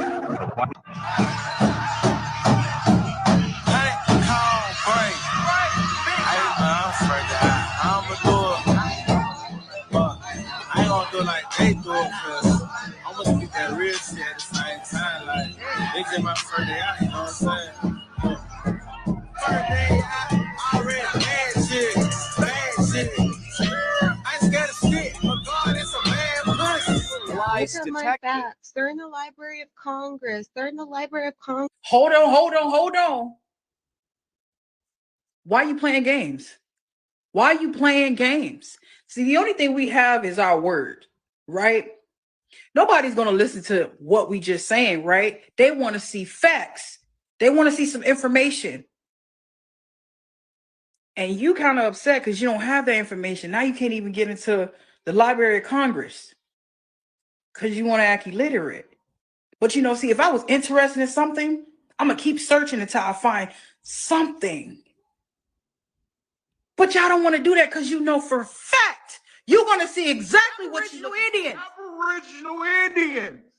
We tired of y'all. We know who we are. We don't care what y'all say. And I'm about sick of y'all. I'm so sick. I want y'all off our land. That's what I want. Because y'all don't ruin everything. The lies, the deceit. I'm tired of y'all. And then you playing crazy like you don't know how to find something. It is so simple to use Google. Y'all came up with it, right? So why is it so hard for you to use it? If you don't know how to use a computer, why don't you get in contact with one of my mutuals?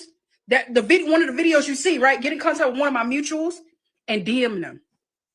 Ask them, how can I get to that link? Can you send me that link? I really want to know. But if you don't really want to know and you're just trying to be funny, mind your business. Sit back and be quiet because you don't have anything to back up nothing. You don't. None of y'all can back up anything. Y'all pull up some funky ass piece of, and then my fucking mutuals just come out of nowhere and just debunk y'all ass. Because y'all don't read the whole fucking paragraph. Y'all only read 2 sentences and be like, yeah, you see, looking illiterate. They must think we slow out here. We just supposed, okay, no, dumb. It's just dodge the hijack, because these people think we're stupid and slow out here. Watch this. When was Black Wall Street built? According to CNN, the foundations of the Greenwood District and Black Wall Street were built in the 1830s when African Americans first migrated to Oklahoma. I keep calling you African Americans. Watch this. When was the Trail of Tears? 1831 to 1850. Oh, my ancestors, they had to walk the... Them ain't even your people, them my people. Stop lying out here, dodge the hijack. What is a land grab? Here's the definition of land grab: an act of seizing land in an opportunistic or unlawful manner. So it looks like I ruffled a few feathers with my last post talking about the 1968 Civil Rights Act was nicknamed the Indian Civil Rights Act. So I had some natives come through here and try to tell me that this was about them. I told y'all that's what they try to do. The natives always try to put their face on your American Indian story, right? Now, here's the question. You have to make this make sense. If this was about the Native Americans, where was the Native Americans during the fight? They were not in the fight with us. We were not getting water hosed down, bit by dogs, jailed, discriminated against for Native Americans on reservations. One guy said they got wiped out from war and diseases. Let's talk about that. 2 years. You mean the smallpox story? Y'all got wiped out in 2 years? 2 years. What smallpox wiped y'all out? Wait a minute. The American Indian done been through smallpox. We done been through AIDS. We done been through polio, swine flu. We done been through COVID. We done been through all kind of diseases.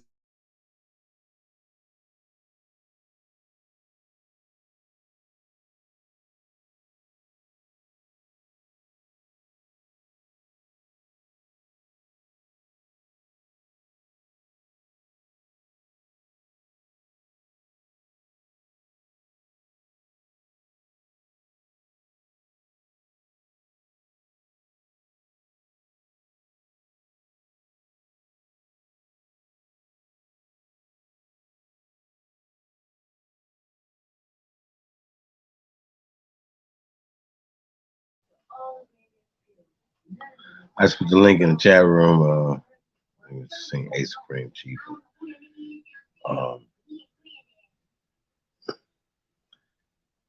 Yeah, man, I'm kind of falling asleep, y'all. I say this, man. It's levels. There's a lot of shit going on as it pertains to the storylines and the books and who's supposed to be this and be the original people, man. Like I said, some of the stuff is beyond common sense. You know what I'm saying?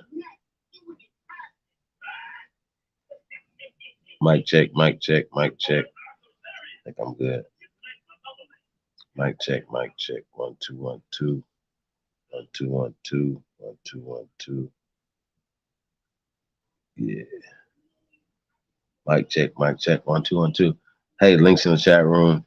Anybody want to come on and talk about this for a second, man? We're gonna get ready to pull up the overnight video to y'all. I ain't gonna lie, man. I'm wiped the fuck out. Appreciate all you guys, man. It's Untamed at night. If y'all want to rap a taste about it, man, it might give a little energy. Kind of explain it. Like I said,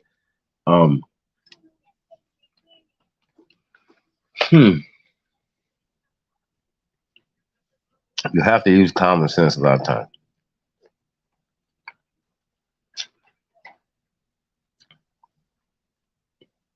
People are talking about 400 years of slavery, right? Add it up. When did the 400 years start? See what I'm saying? When does it end? Where's the proof? So they allow people to write terminologies and things back in time. And this is what we're talking about.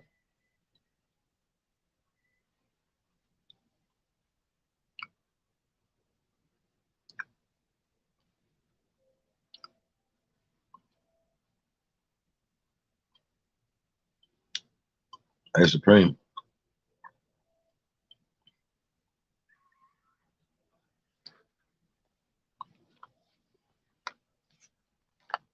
Can y'all hear me? Yeah, I'm good. Gretchen, what up, though? Root. What's it got? Cosmic Calendar. Yeah, Cosmic.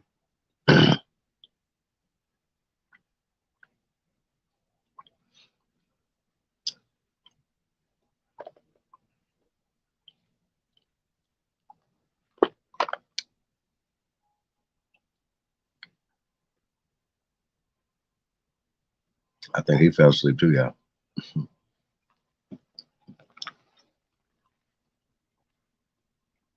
It was definitely some great information in there. To build on. And I'm not here to cut anybody down, you know, are you growing? That's not true. That's not fair. But we gotta tell the truth, though.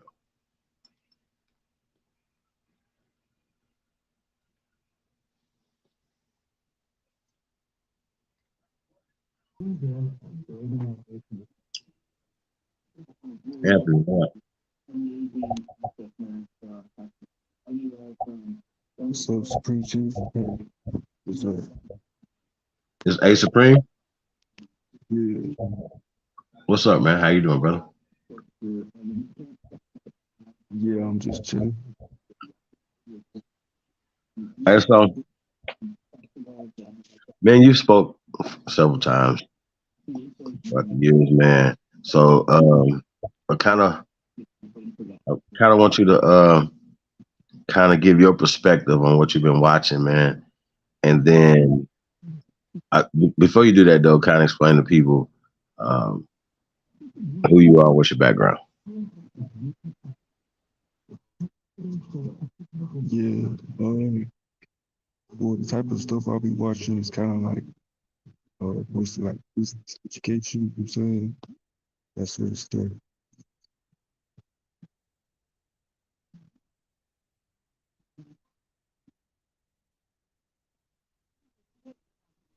And then, I've been saying, like,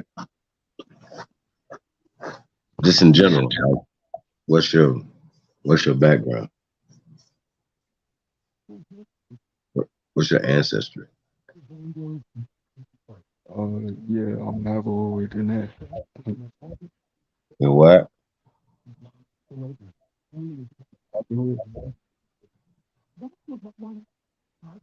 I can't hear you, bro. I said I'm Navajo, man.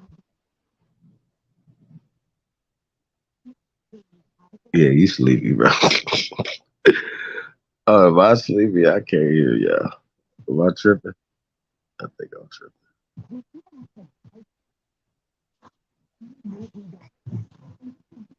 Hey, who am I speaking with? That's Abo React, you said?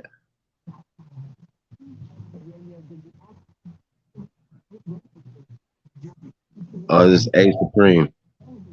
Yeah, it's a Supreme Chief. Okay, what up?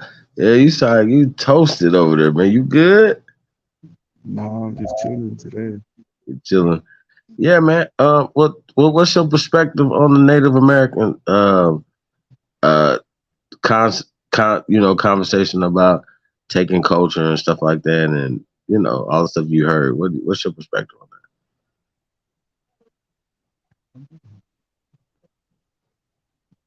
Yeah, I don't really support stuff like that, you know what I'm saying? But I know like I do like a lot of research all the time, you know what I'm saying? that? And what has your research came to? What conclusions they come to? Um basically yeah, we can be traced back, but I think it goes back even further, but um yeah, like uh, we definitely were like really advanced, probably like the most advanced, probably the biggest country in the world, you know what I'm saying? Yeah.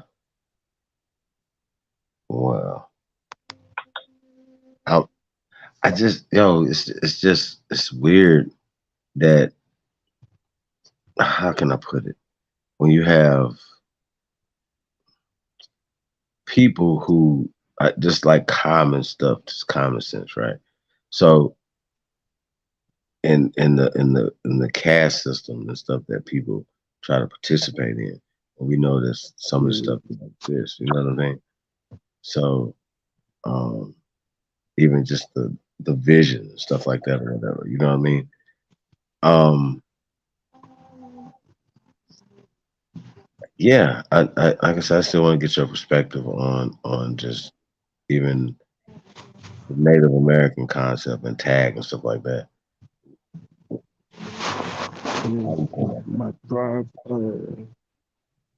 is the neighbor God and my cousin, yeah.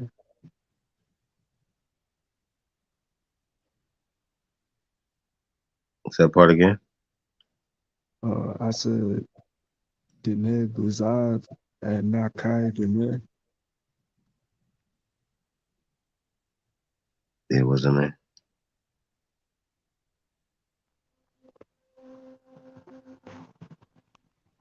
What'd you say? But yeah, man, I'm trying to get back into the Space Force right now. The West Force? The Space Force. Yeah, What exactly is that? yeah, you ain't heard of the Space Force? Space Force. Um, Sounds familiar, but I don't think so.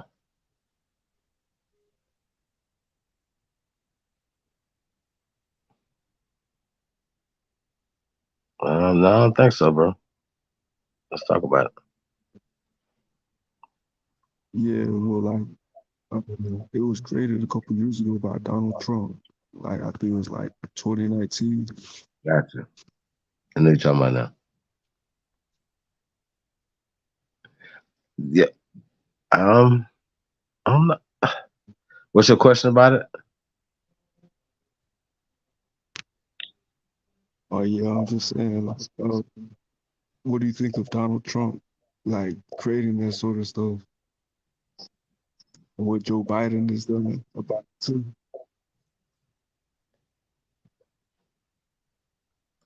I didn't hear about the Joe Biden. Did he do what?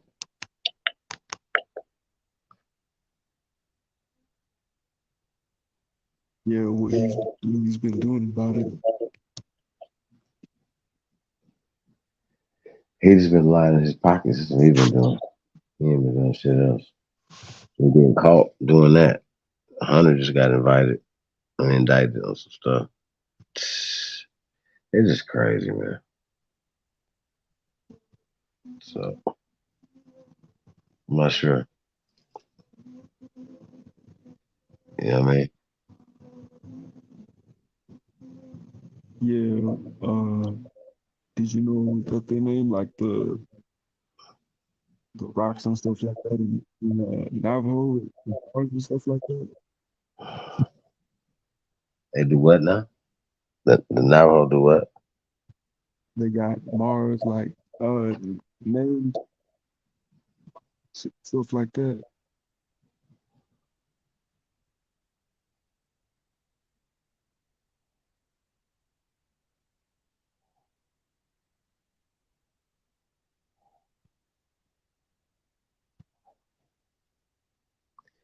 Yeah, man. So I'm gonna go ahead and pull up this overnight video, y'all. Sheesh. Hey Supreme, man, I definitely appreciate you, man. You sound like you're pretty wiped out too, man. We're gonna definitely have this conversation.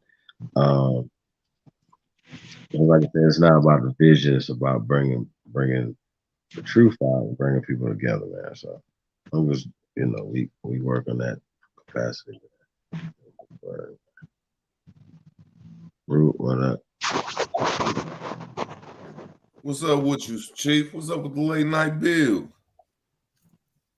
Chilling, man. Me and A Supreme Chief in this chilling right now. And you over there smoking that good. What you on there? Chilling, just saying what's up. Yeah, man. Hey, real fast, look in the private chat real fast.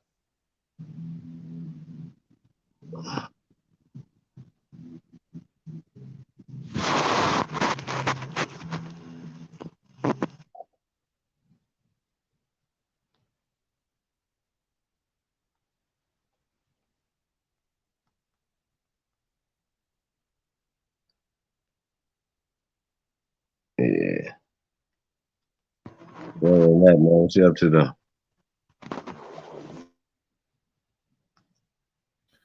About to text you, man. Shit, chilling, nothing. I'm chilling for real. Yeah, man. So you catch the video? Which one? The one the Aboriginal reacting to his reaction. No, I just popped on about 10 minutes ago, bro. Oh, okay. Yeah, man. So yeah, man, what's on your mind though? Oh, just chilling, just came to say what's up though. You know what I'm saying? I'm just hearing Anthony. I was just wondering, I was just really saying, is he all right?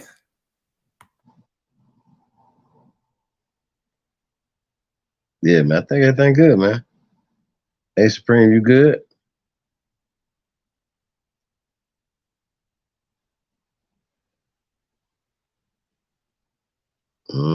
Yeah, man, Root. So shit, man. We get ready to pull this video out. See still in there. Man, I'm dozing off, y'all. Shit. Let's get some music in here before we get this video pulled up. Gotcha.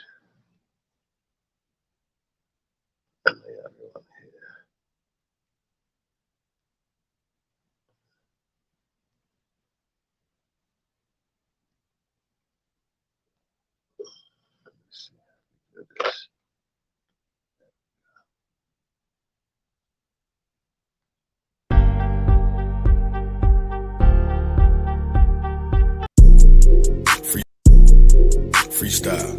What the fuck you need? Yo, I inhale a weed. Yeah, and what they telling me? What they telling me? What they what that fella need? What that heifer need? Can't get get caught with these, what are those felonies? Look, trying to keep the hood straight with they felonies. Look, when I made it back safe, I just fell on knees. Thank the Lord for the hustle that just fell on me. In these streets, I'm trying my hardest not to felony. Keep a popper and some paper for my bell on me. If I have to pop, I pray my blick don't fell on me. Ain't gon' tell me when they coming, they gon' bell on me. Every time them hoes get caught, they gon' tell on me.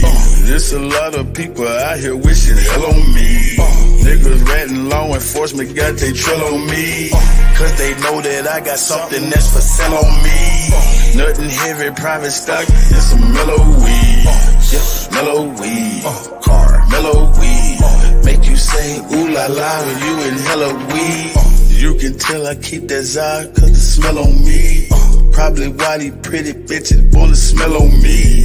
I don't sweat up seeds, I just let her be. I might call her something that start with the letter B. I just let her see what you'll never be. Just be all that you can be, never me. I can sell a key, I can sell a pea. Make her think it's lemonade, I can sell a pea. Got a big old ass shaking like it's Jello sleeve. Every time they see me with her, I smell jealousy. Built like Meg Thee Stallion, but she got some better knees. Got her gossiping and looking for some better tea. Find you something else to talk about instead of me. I'm just trying to find a plug with some better fees. I'm just trying to hit a plug with some cheddar cheese. Catch me whipping up another, I got recipes. I be whipping up that butter like a yellow tea. Catch me cooking like my mother in a yellow tea. I got stripes like a zebra in a referee. I gave everybody a slice, save the rest for me. I got 40 dead homies, may they rest in peace. I'm still praying for their families, may they rest in peace. I can't give you everything, this is just a piece. There's a big storm brewing, this is just a peek. 10,000 new followers, it's been just a week. She been fucking everything, she's just a freak. I ain't had to say a thing, open sesame. Something strange for some change, get that neck to me. I ain't had to pay a thing, got the neck for free. Pussy fat, fuzzy mane like a nectarine. When she giving up that neck, I'ma name her nectarine. In my phone under neck, get that neck a ring. I proposed to the neck, made that neck a queen. I got married to the neck, gave that neck a ring. If that neck disrespect, get that neck a ring. Where you at? Bring that check and that neck to me. Where's destiny? That's my destiny. If I had an eye on my knee, bet my legacy. Legacy, get it, legacy.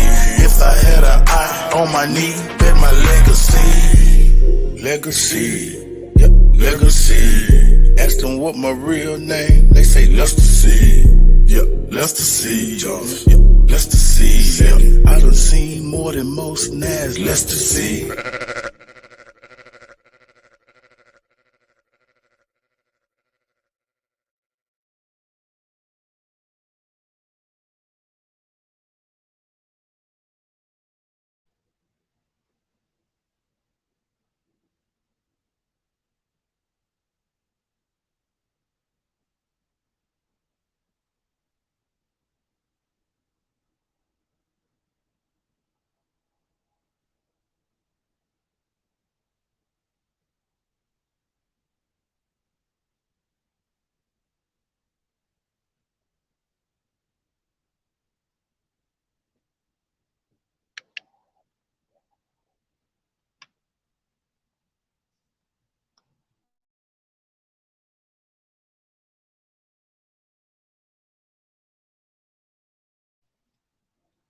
One second, y'all.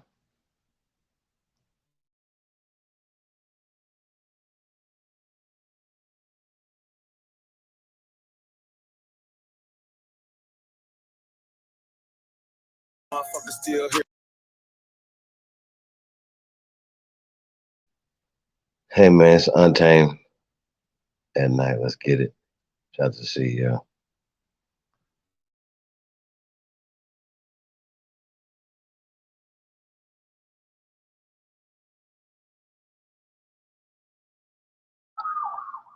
Shout out to DJ ZPE, man. We went in on this right here, y'all. Break some of the stuff that was talked about in that video down a little bit. Let's get it. Here right now, colonized on our land, they ahead of us. Changed our name so much, they scared of us. Children of the feeling, y'all don't compare to us. Pale-faced people, this ain't y'all area. Talking about America, pale-faced people, this ain't y'all area. Even up the playing field, bitch, I'm darn. How you a victim, bitch, you a Karen. Cognitive dissonance, you don't need sparing. You got white privilege, so you don't need sparing. Looking at my homeland, man, I can't believe her. Colonized came here, they ain't never leave her. Indians ain't die off cause we here. You ain't got a lot, just say you won't be here. How you American but not indigenous? 400 years still ain't get rid of us. All Europeans, naturalized citizens, made all the Indians.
Indians, niggas on the census. 1492, we was on the fences. Civil rights movement, we was so defensive. Black Wall Street, whites got so offended. Common law rights, gave us amendments. Thank God don't speak truth, that's alright. First slave 1619 was all white. 1200 wasn't no continent, all white. Europe named after a black woman, alright. Grafted it come from us, do your research. Go within, quit listening to the teacher. And the new kid got voice coming out the speaker. Cut our trees down and made us weaker. Really they foreigner, the shit gets deeper. Whites don't know where whites come from either. I'm Aboriginal, we come from the ether. Ruling over us in our land, that's evil. Being colonized right now, black people. Prisoner of the war, that's why it ain't equal. Wake up everybody, don't be no sheep.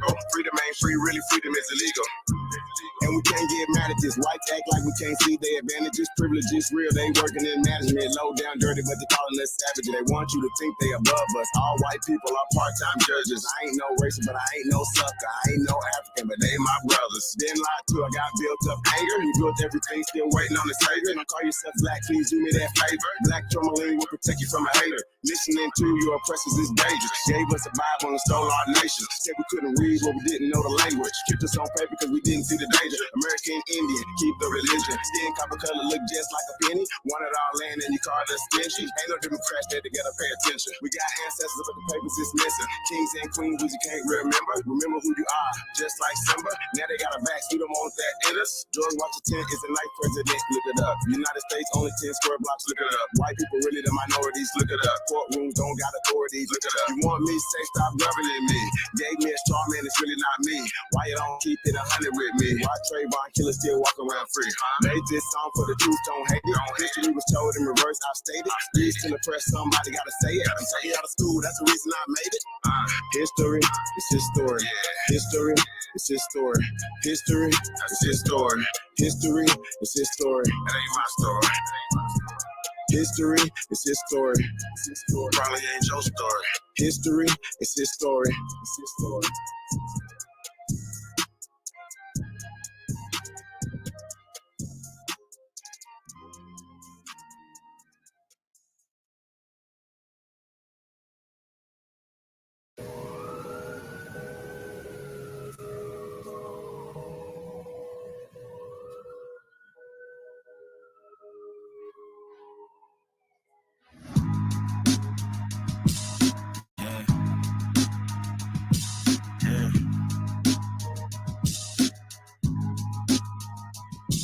Yeah, rhyme so dope, my eyes low. When you move like God, the time slow. I came back for the blacks and John Doe's. Crack open them land patents, they go with them townhomes.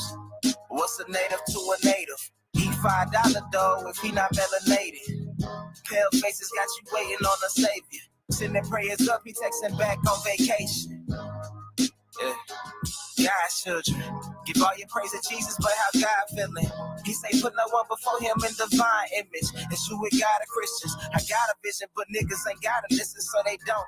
We came from the soil, wasn't fucking with no boats. Bible took our spirit, English potted on our homes. Tribal families turn on us, don't act like y'all don't know.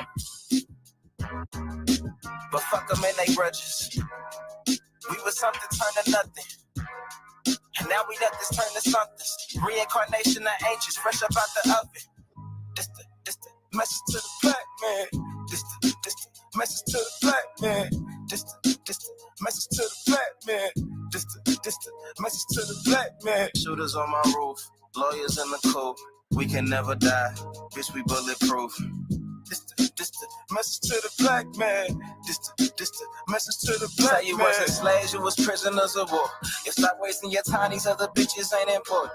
You ain't meditating, you ain't mating with the sauce. Like what the fuck's a noodle if you ain't painted with the sauce? I find it hard to trust the pastor who rather side with the master who preaching we should submit while getting murdered and captured. About how we should wait on God, it's never our vernacular. They get paid and praised by the dollar long as they keeping us stagnant. And niggas think they woke, huh? Like you could change a whole world through a boat, huh? Like slave masters willing to let their slave go, huh? That slave master was probably your kinfolk, huh? History in reverse, a black king strategy. When blacks were your majesty, they always had your pyramids but point to where the castles be. Aristocracies with your last name patent accurately. Yeah. And I ain't even tell half the shit. Like, I ain't even tell a quarter of the shit. I'm just getting started. Y'all niggas rap about busting guns and all this weird shit. I'm trying to get my people back, nigga.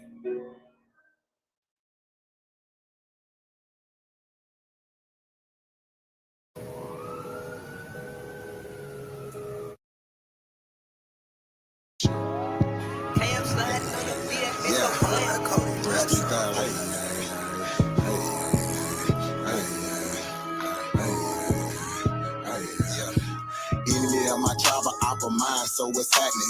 Government and all y'all cross the line, so what's happening? My ancestors wouldn't like you cross the line, so what's happening? We original, y'all GMO, y'all lying. I do this for my niche, my niche, my niche, my niche. Oh yeah, niche, my niche, my niche.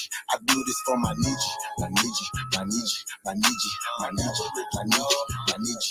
I do this for my niche. Should've left me where I was, cause I ain't never scared. Took that little ice off my neck for this girl head.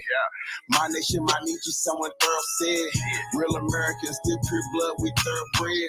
I'm like, let my people go and just take me instead. When it's red or blue pill, I'm only choosing red.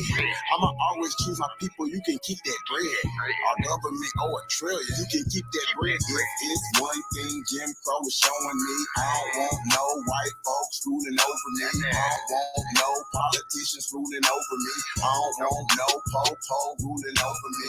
Only somebody just like me gon' treat me like me. I'm Iron Cherokee, the chief and Dr. G.L.E. I'm still a G like DST. Might not be as G as me. Think you free, but you need remedy to be as free as me. I'm from the hood, I'm still waking up my people. They got us good, they still hating on my people. When it comes to fashion, the whole world wanna be like us. When it comes to music, the whole world wanna be like us. When it comes to dancing, the whole world wanna be like us. Foreigners are doing everything, trying to weaken us. Sports, y'all can't fuck with us. Rhythm, know we killing y'all. Anything involve a ball. Mentally, we figured out the cosmos. After all inventing shit, we smashing y'all. It's time to take through asking y'all rights by blood after all. Vatican and the Smithsonian got all our shit. Artifacts and relics still keeping us away from it. When they say that was a long time ago, that's racist shit. Y'all holy land keep stolen shit. We don't need y'all holding it. Reverse engineering our technology, controlling it. Gave it everything you got, but you can't put no soul in it. I ain't go see the new Matrix cause I'm living it. Everything is not what it seems, but I'm killing it. Can you afford to pay attention who you living with? Now they trying to mandatory vax, but is you getting it? Fall back off my Nietzsche, I'm peeping y'all tactics. This ain't no earth war, this shit is galactics. Goddesses and gods warming up like practice. We gon' put arrows on your chest like patches. Mongoloids can't style like us, them fake natives ain't wild like us.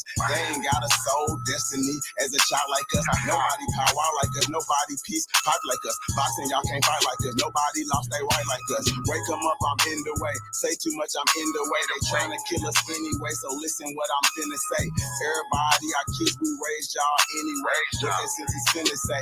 Everybody ain't here to stay. Is you with us or against us? Ain't no in between.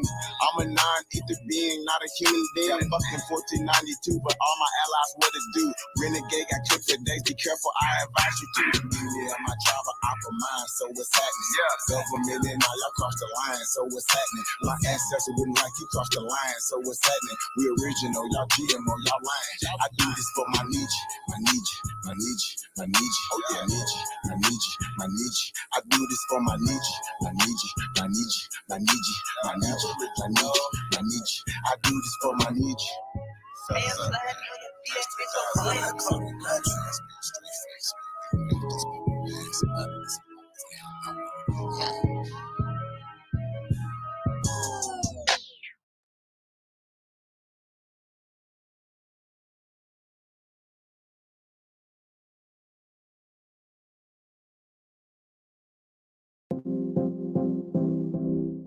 Live streaming can be tricky, and sometimes trying to find the right software to make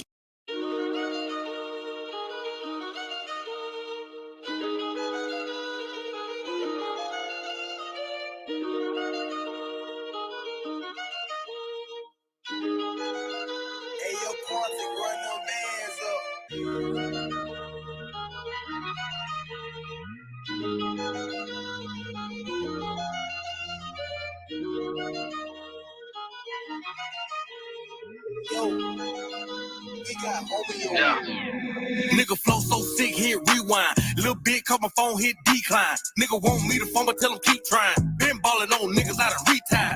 Yeah, one time, turn the beat down. Let a nigga go crazy, see now. Feel like got a bet, had to retry. Bitch sound when shit, had to remind. Excuse me, it's big dope, straight drop. Yeah, I'm white, mayo. Everything good as a 10 for. Pour some drink, roll up some ganja. I'm about to blow like a motherfucking roster. Big dog status, you know I ain't flogging. Go in the way that I want, I ain't bothered. Yellow bone with me feeling like a mod. She wanna kick it, she want no karate. I just want head, I don't want nobody. Might take a nigga, bitch, that's a ride. That whole back stop, nigga. Ain't no motherfucking option, nigga. Oh, I got your little hoe up on my side like a motherfucking option, nigga. Big black nigga, my persona. Yes, I'm guilty, Your Honor. Of killing these niggas and fucking these bitches. Yes, I admit to the charges. ABR be the mafia. Tell them ain't nobody stopping us. Lot of sucker niggas wanna copy us. Still dripping on the floor, you can mop it. Let me pop my shit. Niggas be killing me. Gotta swap my shit. Niggas watch my shit. Since you niggas stealing, well, let me lock my shit. Let me stop my shit. Yeah, I'm from the bottom, but that don't stop not shit. Bitch, I'm an underdog. I mean, underhog. Still, nothing top my shit. Bitch, I'm the truth. And I showed you over and over again. This shit ain't no fluke. This is the proof. I set the bar in this bitch, and I'ma raise it like a roof. They counting me out. Yeah, they gotta be tripping. I don't know shit about a dish. Subtracting myself from anything bullshitting. I move forward, this position. Since I do music, now I gotta move different. Be damn, I move without a tools. And rappers is dangerous. And I just can't be caught slipping. Be damn, I let a nigga do me. I ain't no killer, but I ain't never scared to shoot it. Don't run up on me like a groupie. We got some beef. Nigga shells come included. This won't be a Taco Tuesday.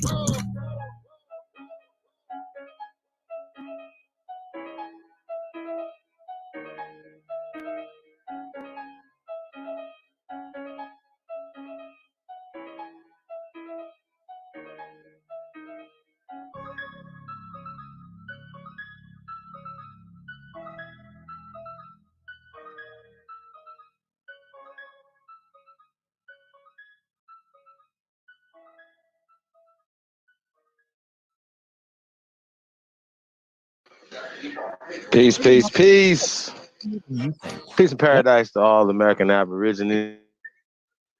Chief building. I want to say shout out to my PIC. Y'all big homie, the one and only. The CEOs in the building. And we got not a special guest. We got a friend of the show. He's been around for a while. You guys putting in work in the chat room and everything, man. I want to we're introducing DJ ZPE. Shout out to DJ ZPE. What's up, brother? How you feeling? Good. What's up, Chief? Salute to the chat. Yeah, man. I want to say shout out to the chat, man. You guys heard infamous Trey Ali, Threads 3000. That was Mr. LV featuring his group, A-State Band Runners, man. So I want to say shout out to Arkansas, man. Y'all know, man. Underhog, man. That's my shit. Niggas been stealing. Let me lock my shit. Peace to the guys, man. I want to say shout out to everybody in the chat room, man. I see my brother up in there, Mr. Brooklyn, the Snake Guys, Sagittarius, Truth, Master Dre, Anthony L. Pickens Jr., M. Stowers, Marcus Adamu, Shy Alpha, Reginald Jones, Lotus Civilization is in the building. Peace to the guys, man. What else we got here? Quadruple OG Wilmore Reed's in the building. Indie Goddess, Yan the Magnificent, Bron Flat Power God, Haru Duke of the Great Lakes, Lady E, Brown Wolf, shout out Ogla is in the building. Pine Bluff, stand up. I want to say peace to everybody, man. I want to say salute to you guys. Been in the building, man. Definitely appreciate you guys. Hey, man, if you're truly the same as human beings in global history, guys, press go. I want to say shout out to everybody, man. Hey, we put this together last night, man. We all actually had more time to. We were just discussing stuff last night. It got kind of late, man. We didn't want to put this out, too late. We want a lot of people to see this. So I want to say shout out to everybody, man. So this definitely going to be dropping some information as it pertains to Seminole slavery, when it comes to colonization. You know what I'm saying? We're going to in Florida, not only the people that were inhabiting in there long before the colonization process had started. You know what I'm saying? So we're going to talk about that. We're going to talk about, basically we're going to be debunking just the whole concept of Christopher Columbus, You know, I say this all the time. It'd be like, Christopher Columbus is fake. And all these guys be like, no, Chief, I read his letters. Yeah, so we're gonna be talking about that, man. So we got my brother DJ ZP in the building, man. We're gonna get it in. DJ, you got anything you want to say to the people, man, before we get going? Other than just shout out to the gods, man. That's what's up. Shout out to the guys, man. Peace to Shout everybody, out to man. the Tap in. gods. Check out how many roots in there. See Tommy Crawford in the building. He said, AKA Smoke Signal. Shout out to Smoke Signal, man. What we got in the building? Truth over everything. Peace, King. Make sure I get everybody. So we were gonna go back and forth on a few things. Some of the stuff before we get into the build tonight. You guys know that a lot of the stuff has been going back and forth as far as the immigrants being upset about Brother Tariq Nasheed and the Foundation of Black American. I guess a hashtag. I don't know if it's not a group. So he says, right? It's not a group. It's a hashtag, and people are waking up and talking about lineage and their blood, especially make between here in America, as opposed to different groups have came here since, you know what I mean, immigration has happened since. Even with that concept, right, you guys are still saying, according to the founder of the Foundation of Black Americans, you guys have a date, it's 1526. Now, we went through that before and we broke down ADOS versus FBA and which one has solutions. And we went through the website, we broke down the dates that Tariq was talking about, who he was talking about as far as the Aborigines of this land, so on and so forth, right? So, and since then, a lot of talking points from the brother Tariq have changed. You guys have seen this, and he's correcting himself and understanding Aborigine. Well, he's putting black in front of it. And if you guys have been paying attention, we've been breaking down the caste system, we've been breaking down the theory of evolution, the Outer Africa hypotheses, the Darwinism, eugenics. We are going directly to the source of the problem. Me, DJ? Sir. However, when we talk about etymology, right, a lot of times because people haven't, just like we hadn't, coming through the university system, coming through high school, through middle school, elementary, so on and so forth, nobody ever was like, hey DJ, here's an etymology book. We had all types of books, but they never wanted us to know the history or the origin of words, right? Now, what's interesting when you're, Go ahead, you got it. That's facts. No, I remember in archaeology at UC Berkeley, my professor handed me a fucking rhyming dictionary.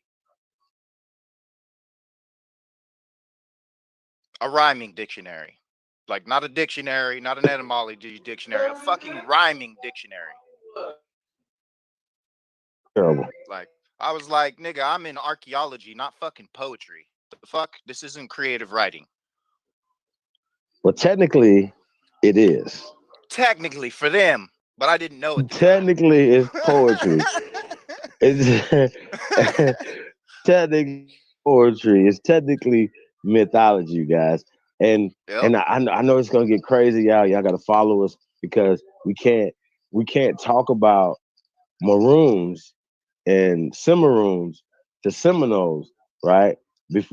Because most people believe that the people in that area. Matter of fact, before we even get to Cristobal, we're gonna wrap a taste. Matter of fact, we're gonna break down the people who were there first. Now, you just happen to be a descendant, my brother, as well as myself, and a lot of people listening to the pre-Columbian people that were in Florida, right? Mm-hmm. There were already people in the civilization in Florida. So we're gonna be talking about those people. We're gonna be showing some things. We got some video footage. Y'all already know, man. Y'all know what it is, man. We're gonna be putting in this work, and you never know what you guys are gonna see over here, man. But you're gonna hear some shit that you never heard before. That's a fact. As well as we're gonna be debunking this whole uh, Seminole slavery, because once again, you you could be 78 years old, grew up in the culture, be on a farm, never left your whatever, right? But you could still be telling the same story that was fed to you, and basically using words like black in front of Seminole. And I'm just scratching my head like, hmm. And if you guys know where Seminole come from Cimarron, right? And Cimarron comes from maroon. Now, once again, maroon still in 2022 is brown in Spanish. Now, according to you guys, the Spanish was in these territories first. And the Facts. Spanish was dealing. Right. DJ, now Yeah. we're gonna get into some things tonight that's gonna get a little deeper than that. Y'all might be privy to about a 300-400 level class tonight. I just want to let y'all know. A lot of times these guys, the reason why we stay in the high school or even middle, sometimes kindergarten information, because if you don't have that, it's like you don't have if you don't know the algebra 1, but you're trying to take algebra 2, right? You haven't in calculus and trigonometry and all these other things, you haven't mastered 1+1 yet. So, and if you can't master 1+1, you're never going to be able to put all the other advanced mathematics, advanced science, and some of even advanced thinking together. Now, sometimes you have to. A lot of you guys say you guys got bachelors, right? Well, a bachelor's degree means that you can stand on your own, right? A master means you haven't mastered this situation, and a doctor means it's now you can teach it without a book. Mm-hmm. How that work out? Yep. You passed the master. Now you're a doctor in this. Okay. So I just want to point that out. So a lot of times when people are saying stuff to you guys, they're saying stuff, whatever. So we talk about the people. I wanted to pull it up. They were called the Caluso or Caruso or Caruso. Caruso, Caluso, Calusa. Right. Now, what's your understanding before we pull this up, DJ? Your Say what? understanding of the Calusa peoples or culture within not only Southeast Florida, but just all through the South. What is your take on these people, brother? Who are these people? These are like a highly advanced, highly independent culture that had agriculture, warfare. They had everything figured out. You know, they're how do I say this? Some of the most reclusive people in the South. And basically, I mean, they had an immense territory all the way over to Texas, stretch it from Texas all the way up into the New England area. Um, like the modern, like Miami is named after one of these tribes of people, the Maya Imi, Maya IMI. So yeah, I mean, all it's interesting because it's like when we talk about the Calusa, we're also talking about the Cimarroons or the Seminoles. We're talking about the Gullah. We're talking about the Ogeechee. Like there's a lot of people wrapped up in this, you know. And then if you understand like the Maya Imi, then you also understand the linguistic connection to the Great Lakes and also to Michigan or the Michigami. Oh, so are you saying that they had maroons from Florida to Michigan? All over. They were spread all over. The Calusa were spread all over. Like anywhere there was a swamp, you could find Calusa. You know, they're the inventors of stilted buildings. Okay. You know, floating houses and stilted houses. You know, they always had places where the men would gather, like we are right now, except it would be a little fort in the middle of the swamp somewhere where everybody would come on our own little boat and meet up, and we would have meetings, and we would decide what to do depending on whatever situation arose. Like, and that was the reason why when we fought the Seminole Wars, all three of them, only 5,000 of us were able to fuck up over 50,000 of them, because we were accustomed to living in the swamps and building in the swamps. So we have that Aboriginal trait of sickle cell, which gives us resistance to all the bugs.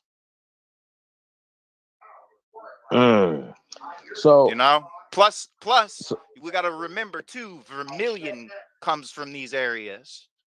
Like, vermilion is the red clay that makes the color Mayan blue of all the murals down there. okay, so now you're saying that the people in the Americas and the Southwest are attached to the air Mayan quote, the Empire. people in the Mexicans and No. I'm not saying the Mexicans. I'm saying the well, Mayan not Empire. Mexicans. I'm saying we talking Mayans, right?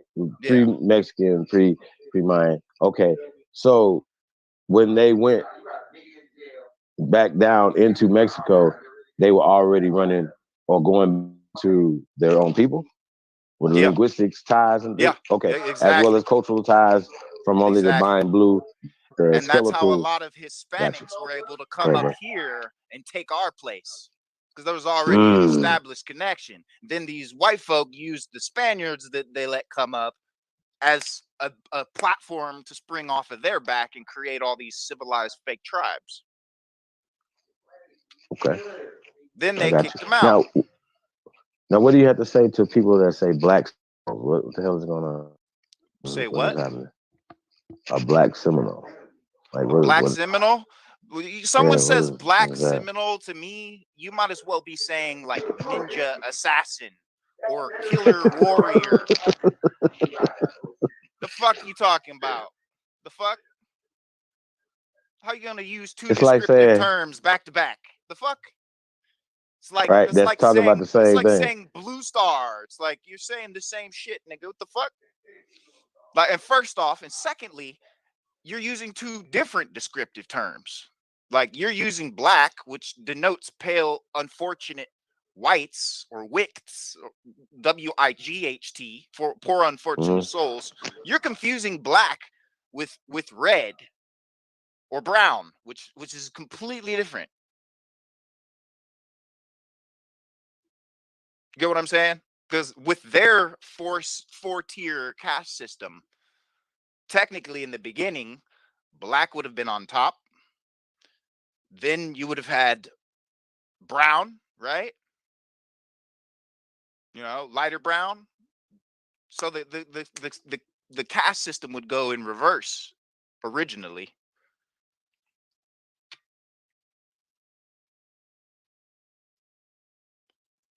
Yeah, that looks like an upside down pyramid though, because of course there's more of us than them.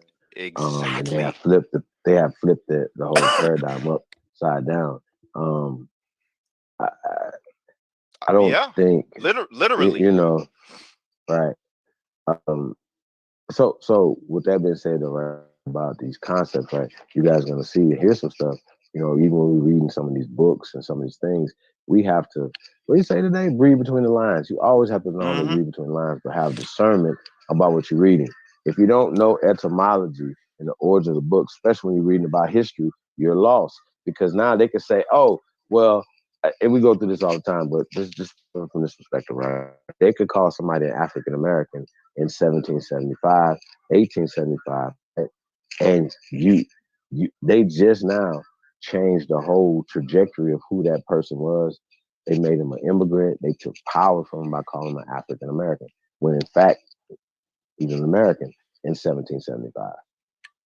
Right. So what they're doing is they're changing places, but they're reading history. So once things got burnt down, they came back. They just wrote themselves in the history. Same way when they San Francisco in 1912ish. By that time, this is all theoretically in the last 100 to 150 years, you guys. Yep. These people have been taking over our shit. Like this is not a long time ago.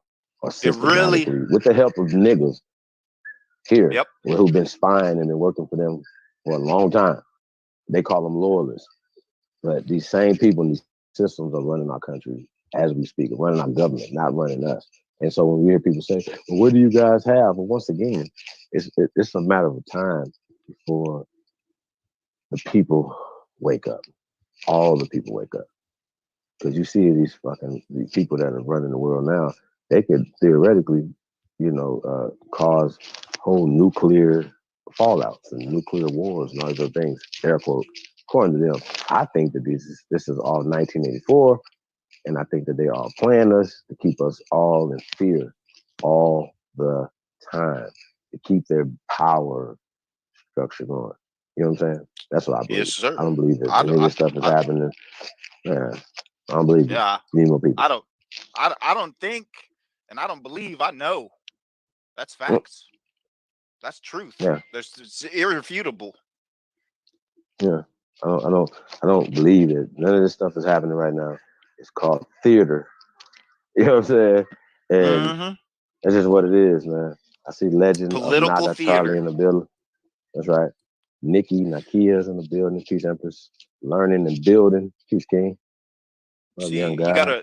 you gotta realize these are people that have been making Christian martyrs for hundreds of years. They have they're like the Zodiac killer. They want you to catch them, but they throw you references, hoping that you will, instead of take the reference, make an inference from the reference. See, people who are trying to delay progress, they're asking us what we're doing. What have you built? What are you practicing? Why are you speaking English? Blah blah blah blah blah. They're coming here looking for references. They're not on the level because they don't even know what an inference is, let alone how to infer truth from fiction. Facts. Now they're hiding it pretty well. You gotta say that. Shout out to Etta Anderson in the building. Peace Empress. Shout out to everybody, man. See Zoe Hustle in the building. Peace of the Wolf God. See Lewis Luck. Peace King. Thomas B. Shout out to the trolls too, man. I see Pat Gabriel in the building. PG, Peace of the God, man. Shout out to everybody, man. What else we got in here? Also, Brandon, what up, bro? The other amazing thing about the Calusa people is they were the inventors of nitrogen flushing and farming with fish, using how do I say this? They farmed fish and then farmed vegetables with the wastewater of the fish. So they were able to capitalize on the waste of the fish and grow exorbitant amount of crops. These were we how do I say this? It ain't gumbo without filet because of these people.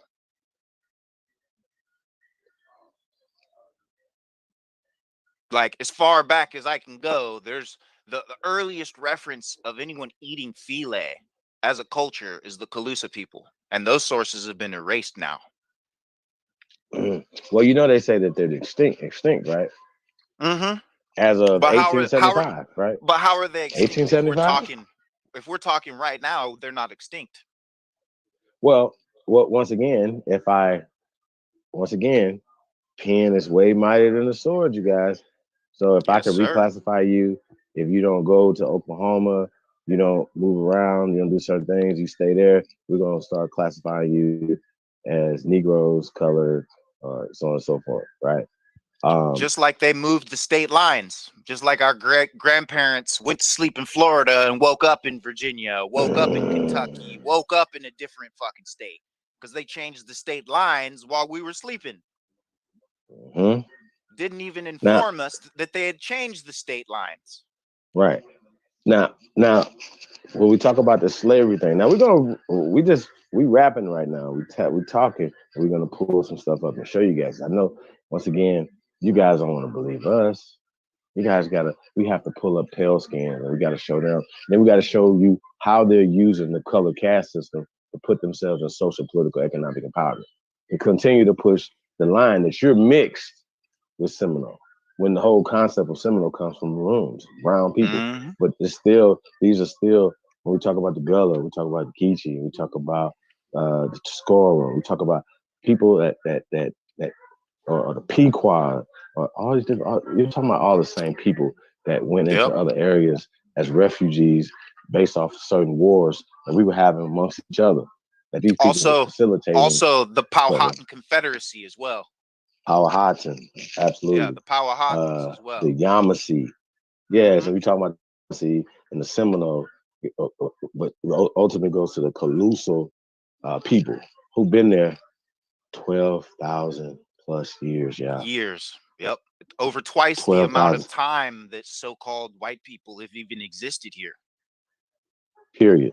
Now, if you just Google Caluso people, whatever, they're gonna show you artists' rendition of Tonto-looking people that are pale. Well, I'm here to tell you that the archaeologists say that the bones here in the Americas, right, that they have lots of skeletal remains here in Florida, here in Ohio, Georgia, so on and so forth, or Negroes. Period. We don't have to go back and forth. We don't have to, y'all, because letting y'all know that these are Negro bones, huh? Right. Chief, my avatar is quite literally, it is a piece of cornice from one of our buildings in the New England area.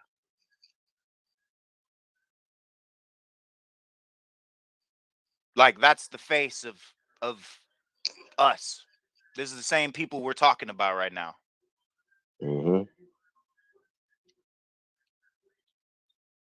It's from this is a picture of a piece of cornice that's been donated to a church now, but they actually blew the fucking building up, and this was in a river just sitting there for who knows how fucking long.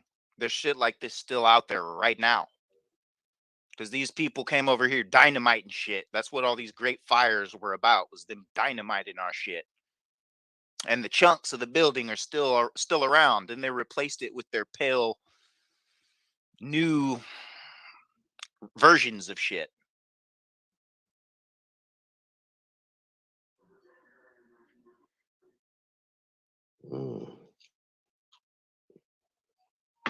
Yeah, that's really crazy. This was literally the lintel that was above the door where immigrants had to walk into to get their papers.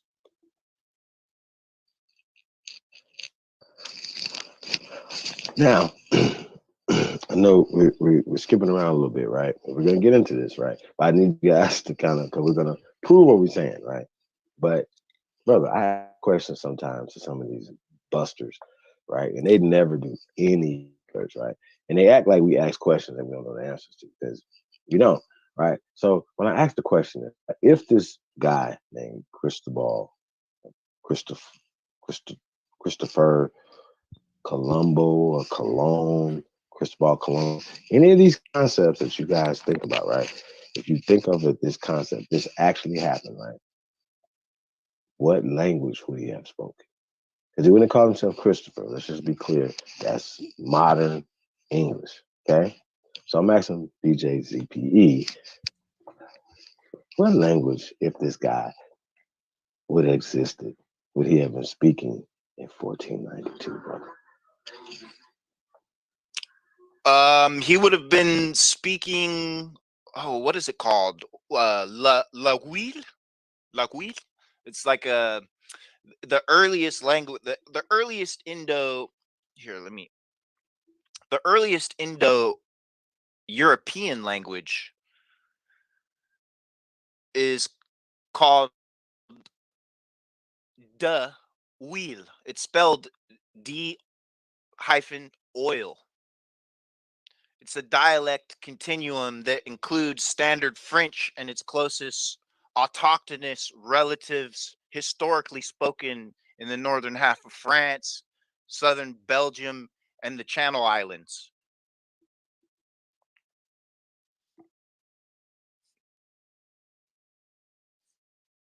When we talk about Indo-European languages, right? A lot of times we like to tell these guys, but they don't want to listen, that these are Germanic scripts or Germanic languages, right? That basically have been romanticized or Italianized or Latinized. Kind of break that down for people who kind of don't understand that process. And like I said, even when we read it, I still don't think they understand the process. So that's why it's bigger than just reading something, because they wrote it to confuse you or to have you on a certain mindset. You understand what I'm saying? Yeah. Well, it's basically so how do I say this? Like, we had a language style called the dialect continuum. It's a series of languages or language varieties spoken across geographical areas and the neighboring communities. And the further away you got from the original language, the more it would change, syllabically speaking. So the syllables would change, just like from hood to hood, we have a different dialect of, what do they call it now? Well, just every every neighborhood has a different dialect of the same English, right? So it's the same thing with languages over there. Now, the fuckery comes in during the Romance age between the 1500s and the 1800s, when all of these Italian, Portuguese, all of these languages were invented, and they're all how do I say this in simple terms? They're all pieces of the same language, being Latin. See, all of these Latin-based languages are a dialect continuum. They took our languages, the proto-syllabic languages, which were a dialect continuum, meaning we were a people who were diverse and highly scientific. So we came up with new terminologies for things all the time. We didn't just have one word for a fucking horse. We had 15, 16 words for a horse, depending on the situation and the context. So, they've basically broken our original proto-syllabic dialectic or dialect continuum, and they've created a system of control that has divided our language and created languages in places that didn't exist, therefore creating nationalities, ethnicities that didn't exist, languages that didn't exist. And yeah, we end up where we're at today. I mean, they don't tell you that Isabella is a stage name, a nom de plume, for a Sibyl, which is a soothsayer. She's not a real person. It's a reference to a woman who can see the future.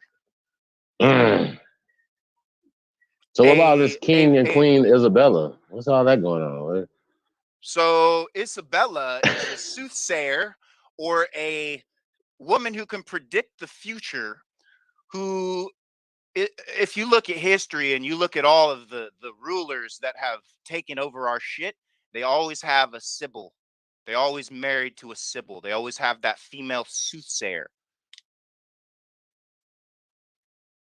If you look at movies, they always show you the truth of this. There's always a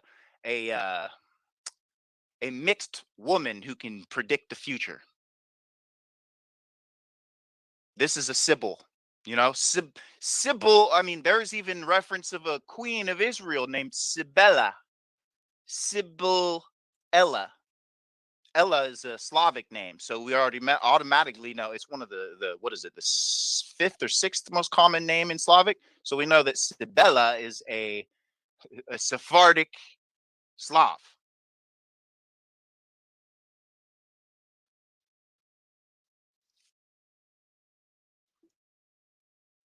So, okay, let's get this straight. So people understand, right, that these people, right,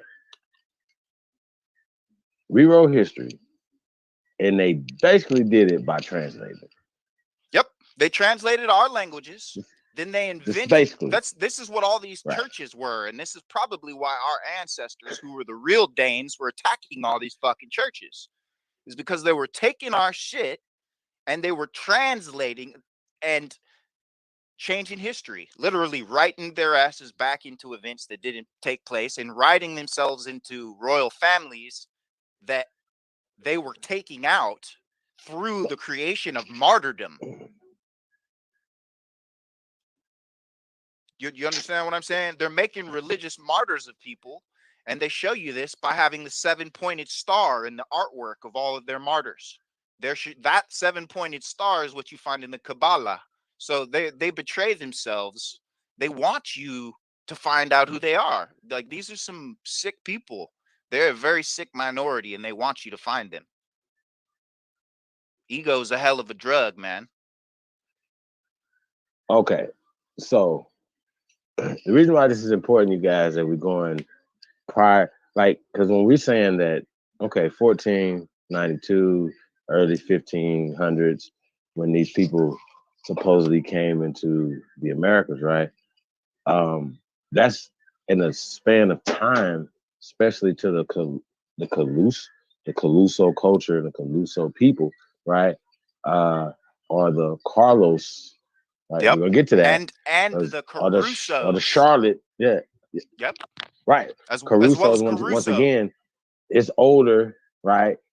As well as when we talk about, like we always tell you guys, that Latin is indigenous to America, ancient Latin. And it could be called Muskogee, it could be called Algonquin, it could be called Seneca, it could be called all these things. But once they abolish certain languages, whatever, they abolish the people, because the people were identified through the language or the culture. So we talk about these Caluso people, we got 12,000 plus years of history, years of agriculture, years of ingenuity, even mound building, even seashell mound building.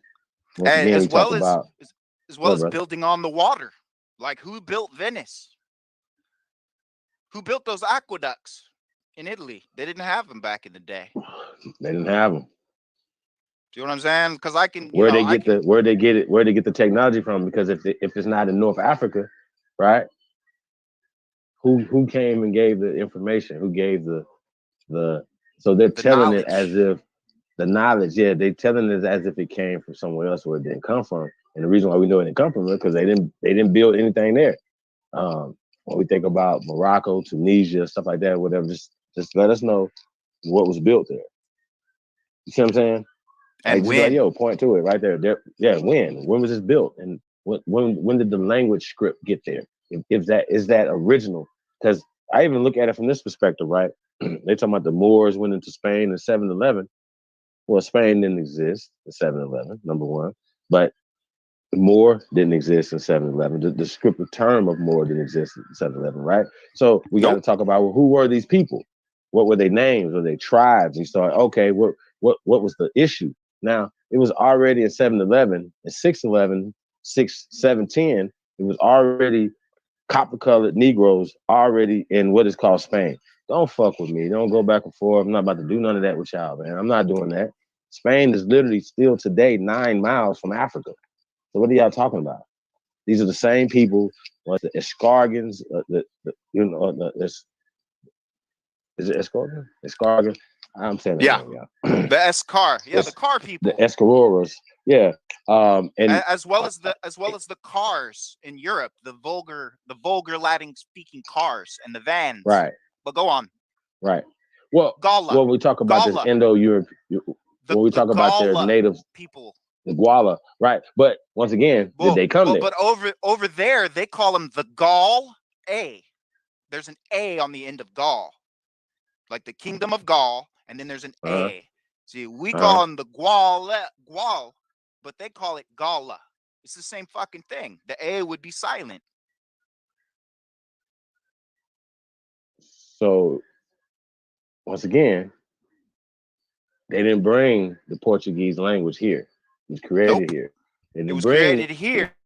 Language here. It was created here. It was a dialect continuum that made it there. Precisely. That's right. Now, when they say that these people had to have translators, right?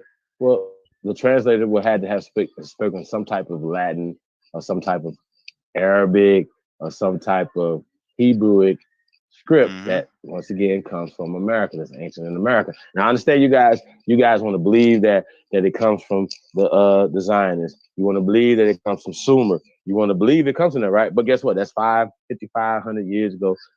And that's hijacked and that's fabricated. But our shit is 10,000 plus years older. Period. Exactly. I'm not about to go back and forth with y'all. It starts at 10,000. Some of it goes back 30,000. Documented. This is documented language in the Americas. Okay, we're not gonna go back and forth. And look, I know this is gonna be hard to find because this is level information, y'all. Okay, this is hard to find. I promise. It's not easy to go Google some shit because one thing you guys gotta understand, like they're hiding this information. It was shit I've been looking for years now. It was there 10 years ago. You know what I'm saying? It's not there no more. 5 years ago, 2 years ago, sometimes shit is. So a lot of times these guys come over and say, "Where's your guys' sources?" just to try to go get it suppressed. So I'm not telling these fuckers nothing. Debunk me. That's what you need to do, if you can. So we say that we are speaking our native tongue. We are speaking our native tongue, period. This is our shit and the power that comes in this language. So why not master it? Especially when it comes to history. So you're not going to be calling something in a historical time period when it didn't exist. Like yourself, you're not going to call yourself something or allow somebody to call you something that didn't exist in a certain time period. That puts you in a position of weakness and dishonor. So we're getting our honor by saying that we are the American Aborigines. We are honoring our ancestors, honoring what they said. They never told us we were from Africa. Okay. And they gave us names, gave us things, and some of us are even throwing that away. Just like what Cicely Tyson told a girl, Robin Givens in the joint. You know what I'm saying? Like you just dishonor your great grandmother's name, or you know what I mean? And it was just dishonorable. She was educated, right? 90s, Pan-African Black studies turned into African studies in the 90s. So when they created in the 80s, Black studies, it transformed into the 90s into African studies. This is what it is. And they based all that off of culture and everything that they was pushing throughout the CIA over there. So somebody say, well, it matches up to Africa. Yeah, because they placed it over there.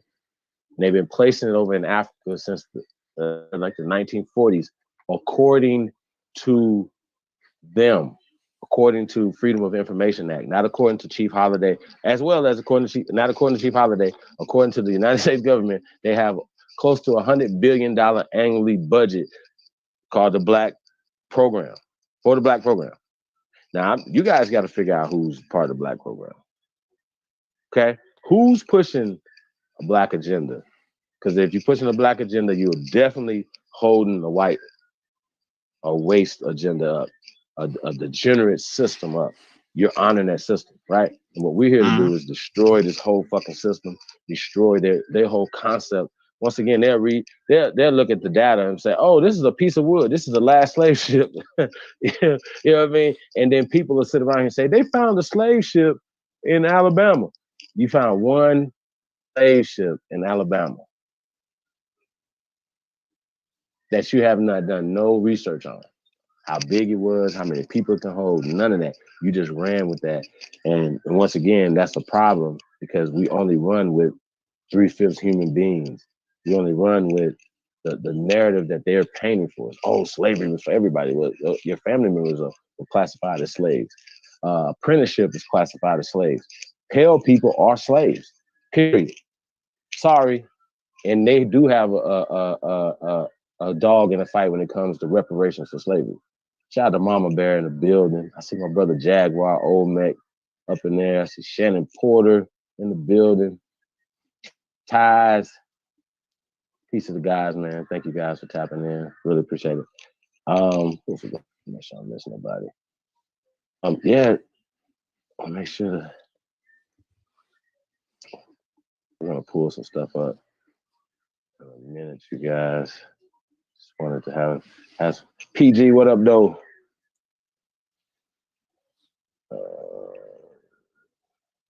You know what's funny about the language de-oil, the way it's spelled? Well, if you pronounce it, it would be pronounced the wheel or the wheel.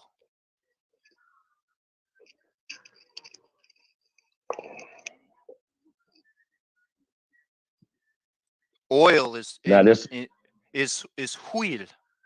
Wheel. It's like wheel. So the language would be the wheel. In our language, we would just say the wheel.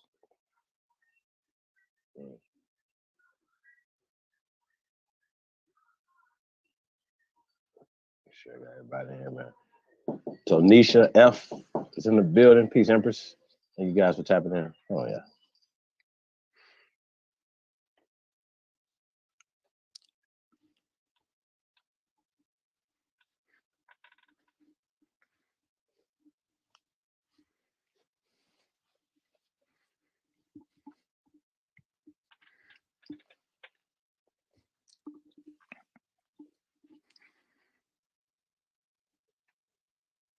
I see it. CEO back in the building, you guys. Pull up. Got a couple dope videos too.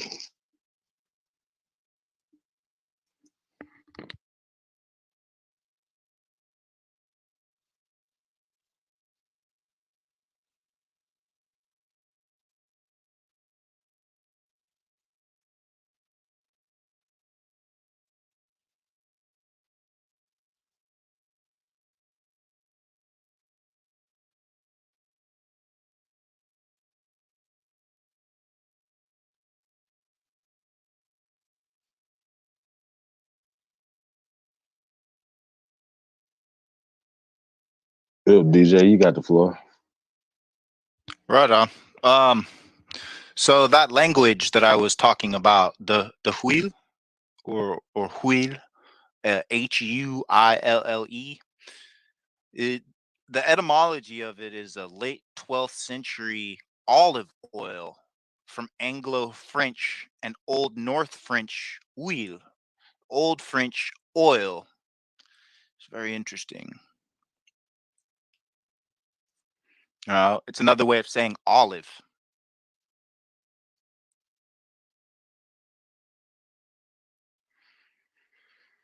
That's interesting. So, once again, right? When we ask, like when they ask us what's our language, right? We say, "Hey, look, we're speaking a form of Latin, right?" And they laugh and say, "Well, Latin, Latin comes from Europe. Latin does not come from Europe. No, just it is what it is. Like we don't have to go back and forth. But once again, they took ownership of stuff and said that not only did they create language, they created math, they created science. If you guys seen the other day when we talked to the guy Sif, he was talking about his people, the Aryans created these things because they took over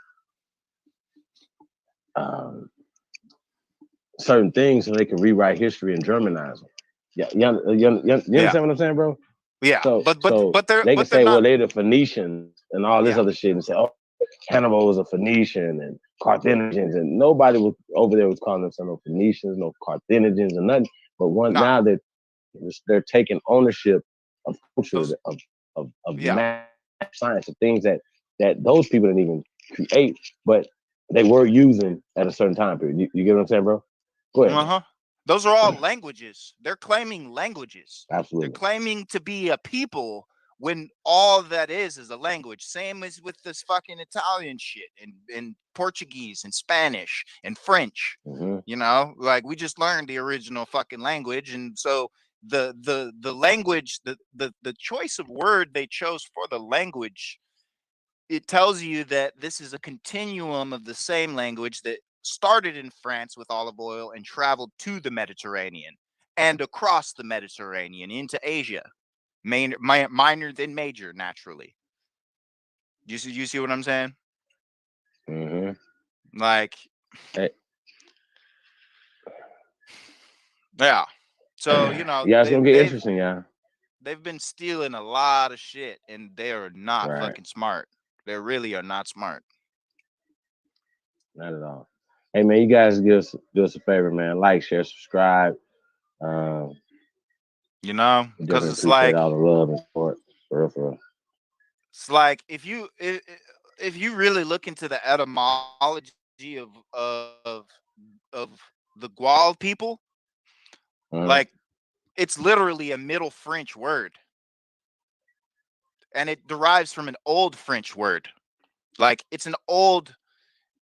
literally they made up modern French or Middle French or Meso French, but it is literally the same as the old word being wall, Mm-hmm. Waulle, and wall in Le Huil means a long pole or a rod, you know, and in Frankish it would be Right. Walu or Wali, and Wali is a stick. Walus would be Proto-Germanic, like Mm-hmm. Waluz, and that would mean a stick or the root. You know, it's like something you see. The difference is the old language is talking about a long pole or a rod or a stick, a finished product. Proto-Germanic or Walu is talking about a stick with the root still attached. You know, and in Proto-Indo-European, it's well, as in to weld, W-E-L, and well means to turn or to wind or to roll. You understand? It's like to gain momentum. It's cognate with Gothic. Mm-hmm. You know. Then you have Wali and Walus, which is Norse. Walus would be Norse, like Walrus. Walus would be Old Norse. It would be a modern version of and Walus in Old Norse would be Vair, Vair, Vair as in fair. Also, Valr, valor, like valor. You know, and that word in Old Norse would mean a round rod. It's once again just a stick or a pole. You know, and then you have Frisian, and the Frisian people still exist to this day. And in their language, it would be wall, Waal. Same thing.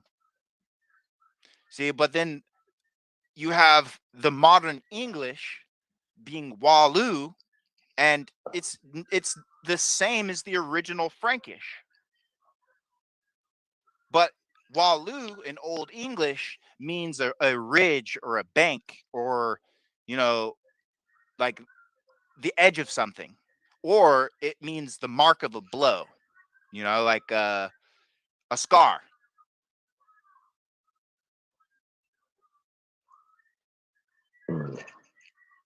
So these are all continuums. These are all dialect continuums.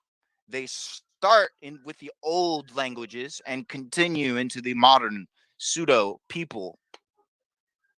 Right. Now, once again, when we're talking about history, people can take ownership of history and write themselves right in history by changing words. Facts. Native American be written back in time. I just pointed out that Moore was written back in time, 711. When you look up the etym of the word, it didn't exist. But they'd be like, no, Moors existed for thousands, hundreds of thousands of years. Okay. See, once again, now the rules go out the door when it comes to language. Y'all see how this work? Like it can't go out the door. Everything has to be on the table. The same rules have to apply for everything. You cannot make shit up. There's linguistic law just like science. Matter of fact, this is uh, ling. What? This the study of language, right? Mm-hmm. Yeah. Okay. Well, but it's So also we but it's also important to understand nomenclature, because okay. nomenclature is also the study of language. They have used our dialectic continuum still to this day, but instead of putting the truth in the dictionary with some words, they put it in places where you find baby names. Nomenclature is just the study and the pastoral practice of naming things. It includes things like given names, forenames, surnames, middle names, Right. etc. Now that you So say that, right? If you see a surname like Jesus Christ, like Christ would be a surname, right? yes, Well, sir. we know But at that time period, we know that nobody had surnames at that time period. You know what I'm saying? Nope. Just like we know that Christopher Columbus wouldn't have had a surname, Nope. right? Okay, Nope. so we haven't got to Christopher Columbus yet, you guys. We haven't got to any of this information. Like I said, wait on a producer to get back in the building. We're about to pull up some things. Yo, man, this is really interesting. Like I said, I'm gonna pull up this video first, y'all. I see Chief Crazy over standing in the building. What's we got in here? New Era Grassroots, Peace Dirty, Haru. I seen Mama Bear, Peace Empress. Shout out to everybody, man. Elizabeth Young, Peace. Thank you guys for coming. I think that's it, y'all. You guys are all tapping in, man. Hey, man, do us a favor, man. Share this on all your social media platforms, man. Share it with your cousins, share it with your brothers and sisters, share it with your PTA meeting. Y'all know what I'm talking about. So peace, everybody. I ain't gonna cuss that much tonight, mama. And shout out to my mama, man. She was like, she was checking out the bill from the other day, man. I see Kai Sam, the American Negro, is in the building. Peace to the God, man. Knowledge X618. Appreciate that, man. We just getting started, man. We ain't even got into the build yet, y'all. It's just me and DJ just rapping and tasting this monologue, right, bro? Freestyling. Well, yeah, is it freestyle? Kinda. Is it freestyle when Biggie and Jay-Z were writing songs and Wayne writes a song? Yeah. Yeah, is it freestyle when Snoop writes a song? Yeah, I don't know. Hard.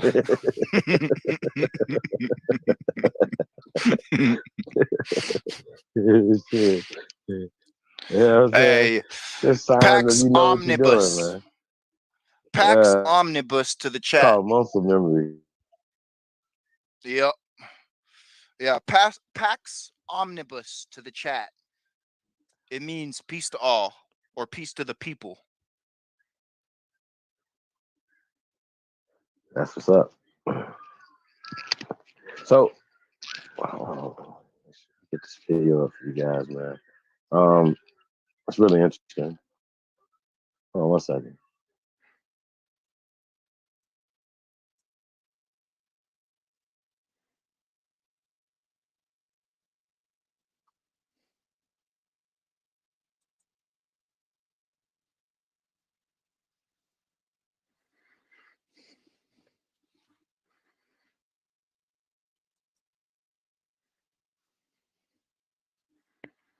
Yeah, another good phrase for y'all to know would be semper invictus. It means always for the greater good. Then you have auspicium melioris, which is for a better tomorrow.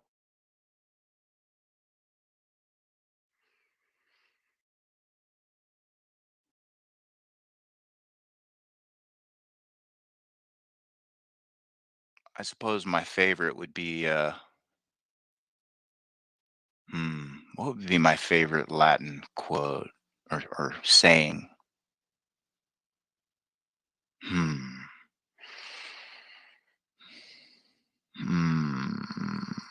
I guess it would be ex uno multis, which would be out of one many, instead of this bullshit e pluribus unum, out of many one. But see, if you actually look at the Latin, like ex uno multis means out of one many. There is no x or ex in e pluribus unum, right? There's no uno, which would be one. There's no multis. So what does e pluribus unum really mean? It guarantee you it doesn't mean what they're telling us.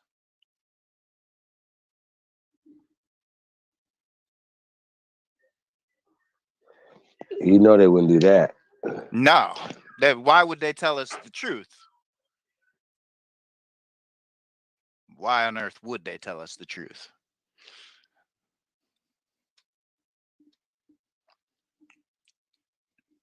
That's a whole fact. So speaking of that, now how the hell did Latin become the language of law of this land? Like it's Well, all gonna that's tie. Yeah, I promise it's all gonna tie in together. Y'all know, like we just fucking crazy over here. No, we're going somewhere with this, y'all. When y'all see it, when we start pulling it out, you guys can see it. I don't want to start reading until you guys can see it. We're gonna share it in the chat room as well. All the stuff that we have uncovered. This is like basic stuff. When we talk about the Caruso, or the Carlos, because Carlos, Charles, right? It's translated into Charles, right? Carlos mm-hmm. people, right? It's more ancient than them. Our civilization is bigger and older. Y'all see where I'm going here? So they Mm-hmm. told us that this is the new world, but in fact, this is the ancient world, right? And we have ancient cities. Period. That's it. We don't have to say nothing else that predate anything that they got going on. So they could take credit for stuff that you say, oh, well, we see this architecture here in Spain. We see this architecture here in Germany. We see this architecture here in Russia. And we can attribute that to Moors, right? Mm-hmm. And then they come over here and they say, well, oh, here's all this architecture over here. Oh, that's the Moors thing, but this is older than all of the architecture around the world. That they are Facts. just striving to be Moors architects.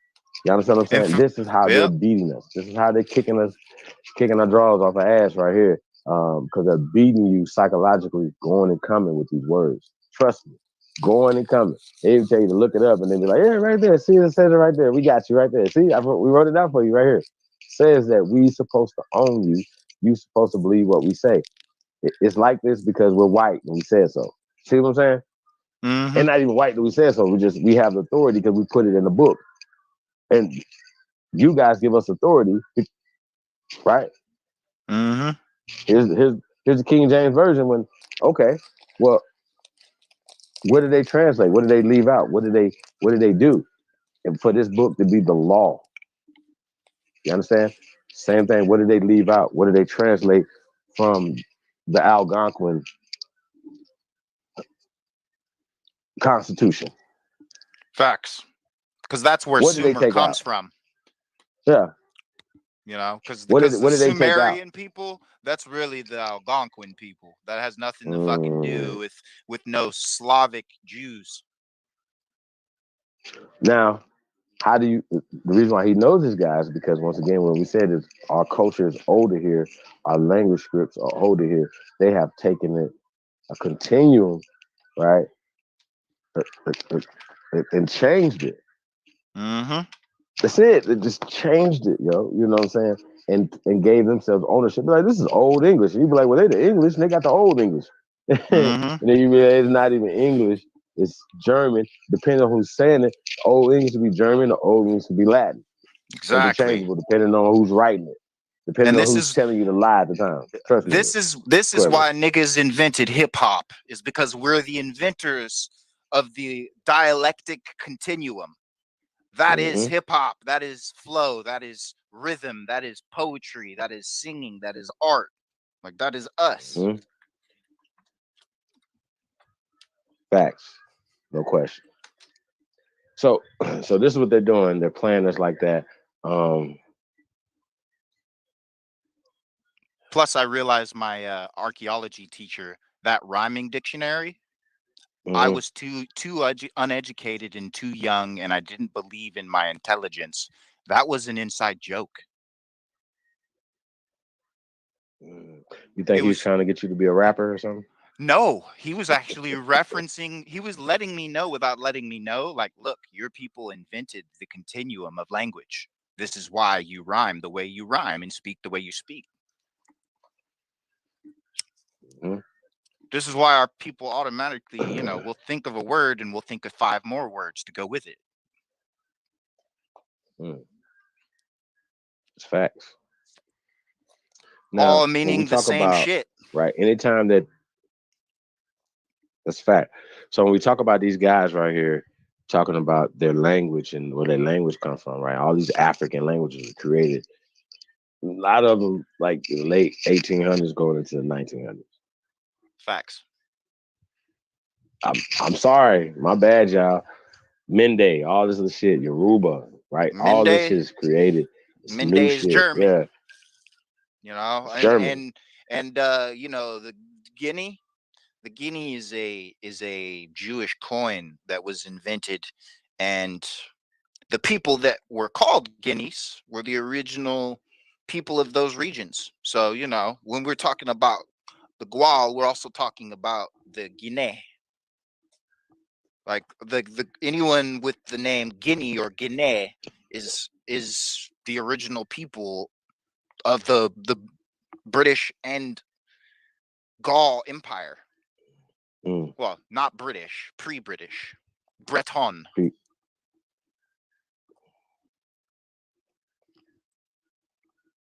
Yeah, that shit crazy. What shit we got, man? You know, it's all here. Like I said, these people are not smart. What up, though? They just took our shit and changed, or should I say, updated shit. And under the guise of updating shit, they just changed a few things. And trademarked. And yep, and copyrighted. They created Yeah. they created patents, but they don't have the patents of nobility. This is why they created all these surnames, so they could steal our patents, patents, our patents of nobility. Our patents give us ownership to the world, to our empire that they've created the UNESCO World Heritage Fund to co-opt and obfuscate. Man, that's interesting. Not only is Alton America Clay, us, but all this shit is us.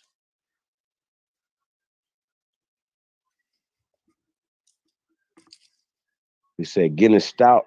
I like me some old Guinness. I ain't had old black and tan in a long time. Well, Guinness is another word for a guinea. Why do you think the can's black? You understand? They hide the truth right in our face. They give us a label, but you know, at the same time, that label, though derogatory, you know, if you look it up, it's like who is the Black Prince? Where is the Black Prince pub? Well, I always like to go back to the origin of something, right? And my research of Guinea comes from Allegheny. And we're talking about a river. Precisely. Yeah. And once again, like we've been colonized Europe. I know that's like, oh, what are you talking about? When we talking about American Colonization Society, we're gonna have to talk about the colonization of Europe. Because I think you guys think that we just sat around and waited on Europeans to come here and give us everything. Well, guess what? When everything is here in America, lumber, precisely, medicine, we kept knowledge, we kept everybody over food. There away from here. That's why we called should have kept their ass away Atlantis. from here. Well, that's why we called this Atlantis Insula. Insula in Latin means separate, afar. Don't do that. We calling this Africa or fruit land. Now you guys seen the dude Pan Boo Booism Strike Back, right? They beat me up by saying I asked him what Africa means. He said it means fruit. it means fruit land, bro. Come on, fam. Like I had never heard that before, y'all. I heard a lot of stupid shit. Beautiful land, land of many 5 gods times 12. You know, I heard everything, right?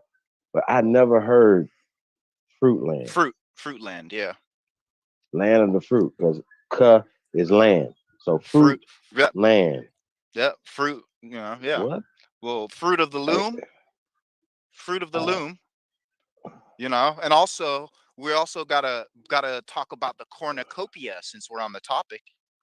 The cornucopia, you know, what y'all say your supposed Moors handed to the Castilian and Aragonian kingdoms. But Moor is a Moor family, and the Moor family is from Britain, from Spain, and from France. Like, they're an ancient order. They have nothing to do with y'all. Who the fuck are you niggas?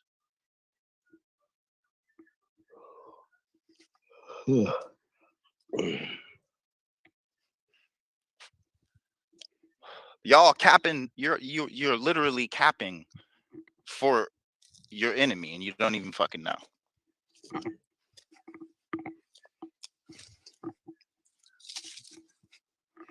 Looking for references instead of uptaking inferences from what's right in front of us.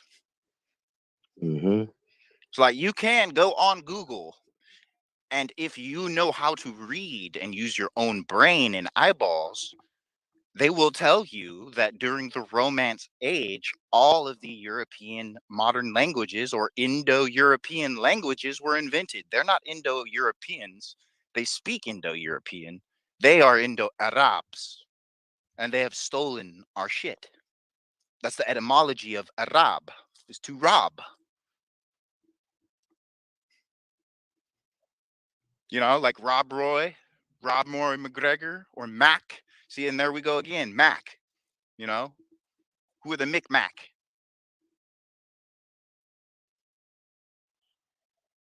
And why have they taken Mac and turned it into Muck?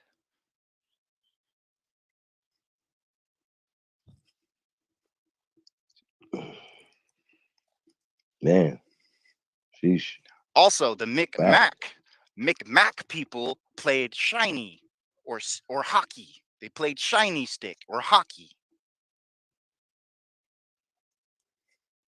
These people took this sport because they saw it somewhere else. They wanted it. They followed it all the way back to the origin, and our people leased it to them. It's only on lease. This whole bitch is on lease. Like, these people can't even expunge their debt without us.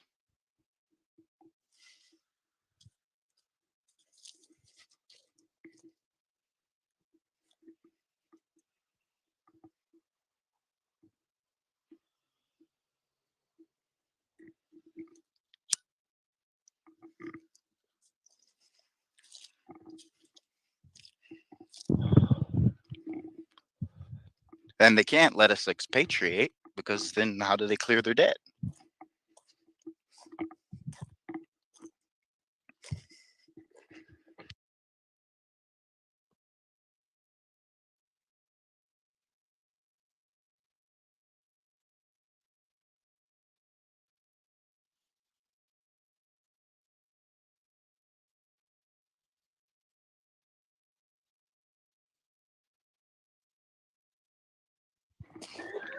I see Copper Goddess in the building.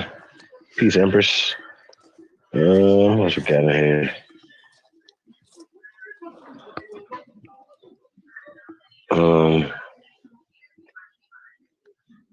Yeah, I definitely want to get. I see Mo Lover in the building. Peace, King.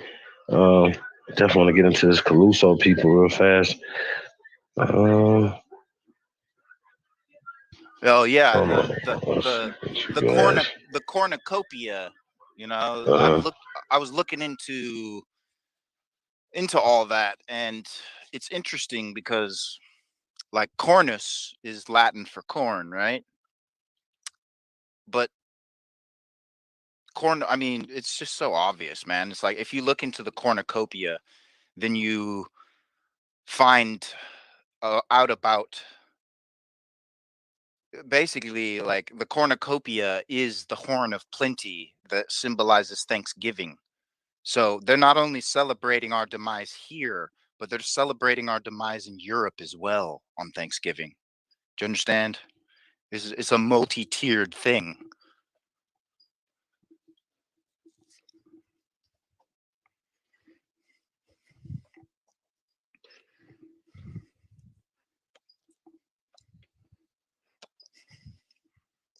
You know, and then also my avatar, that's a piece of cornice from a building. You know, cornice is always the corners or the edges, you know, where the relief carvings are created.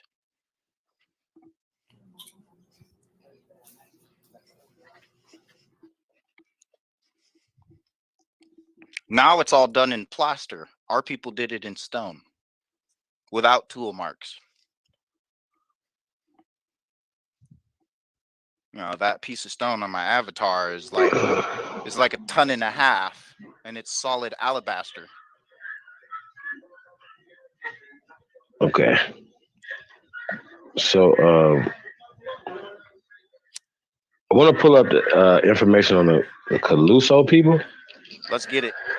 before we get into this video. Let's pull this up. Let's read some of this stuff. I don't know if you can be able to read the screen. We could get it kind of into it. I can read some. But once again, you guys are going to see, once again, this culture that is here in the Americas, in Florida, talking Florida, once again, Florida. And what if you have people 10,000 BC in Florida, right, a thriving culture in Florida that they can tell, like, here it goes, some people that was here at this time, and the remnants of those people are still there, just because you did away with their name that you gave them, or you know what I'm saying, doesn't mean that these people don't exist. You just reclassify them as other things and scatter them about. So we're living in an African diaspora. I mean, not an African diaspora, but an American diaspora. Pardon the body, y'all. American diaspora. We have in diaspora. Most of y'all always say diaspora. Don't even know what the fuck it means. Just means scattered about. Yep, diaspora. It's a Latin word. It means scattered to the winds. Diaspora. Stop it. You do. Hold on a sec.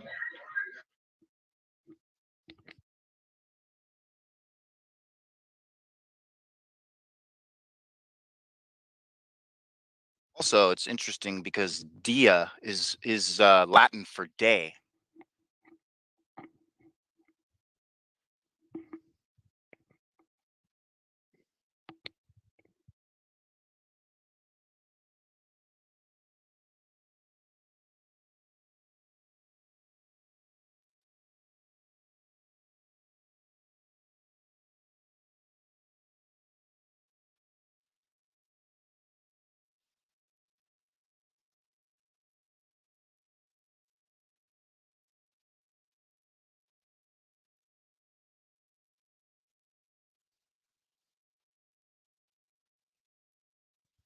Well, while Chief's out, I'm going to share another interesting fact with you about the dialectic continuum or dialect continuum. So when you look at a graph or a chart of a dialect continuum, what you'll find is that a dialect continuum is an upright pyramid. And if you look inside and you look at society today, you'll notice everything is an upside down pyramid, yes? That's because the spell of grimoire or grammar. So we are saying things backwards, therefore creating an upside down pyramid. You feel me? Just thought y'all should know that because it's a very important.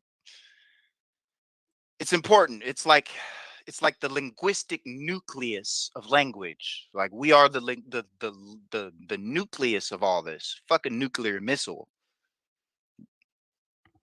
Just wanted to let y'all know that. Shout out to the chat.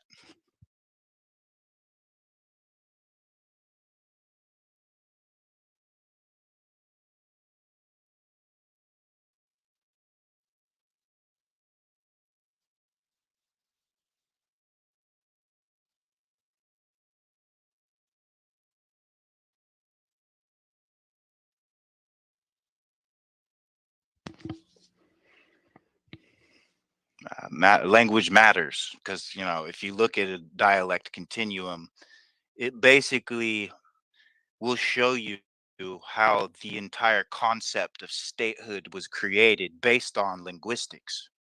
You know, the reason why the Spartans and the Trojans were different people was because they spoke different dialects of the same continuum. So they could understand each other, but they also had their own language for speaking amongst themselves. You know, we have our own hood vernacular. It is literally the same shit. Literally.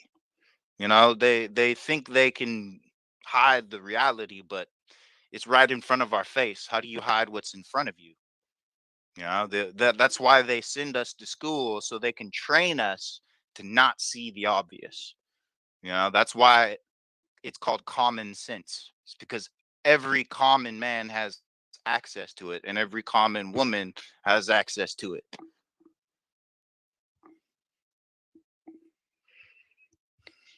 Yeah, man. Shout out to Reginald Jones in the building. Peace of God, man.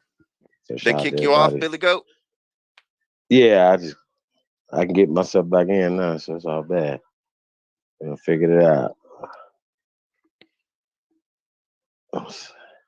About to pull this up real fast. It's Wikipedia stuff and Yeah, a couple little they have articles us in so we get a this video. linguistic, emotional, spiritual negative feedback loop.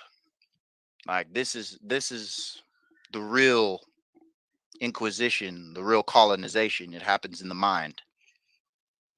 And you know, most people in general are nescient, you know, meaning unaware due to information not being readily available.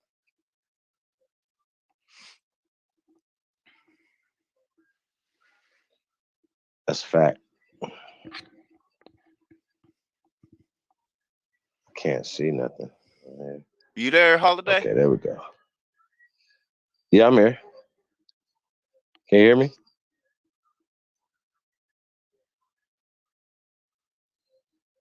Testing. Let's see. Calusa. Testing. Native American. Come on now. DJ, can you hear me? Anyone born here is native. That has nothing to do with being an autochthon or an aborigine too. Native American people of Florida Southwest DJ. Coast. Calusa today DJ. developed from the archaic peoples of the Everglades region. DJ. Previous.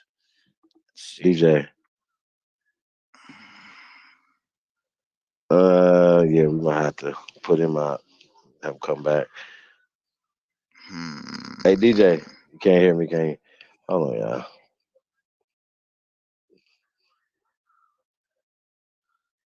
Let's try this. Let's see if we get it back in there. Hey, DJ, can you hear me? No. DJ, can you hear me?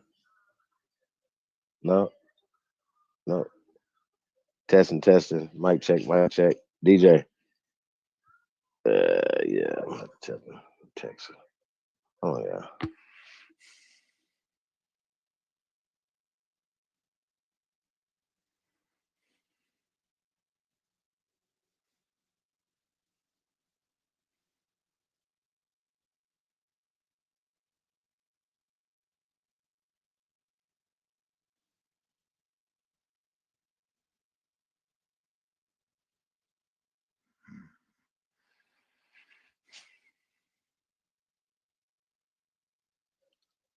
Okay, yeah. Oh, got it.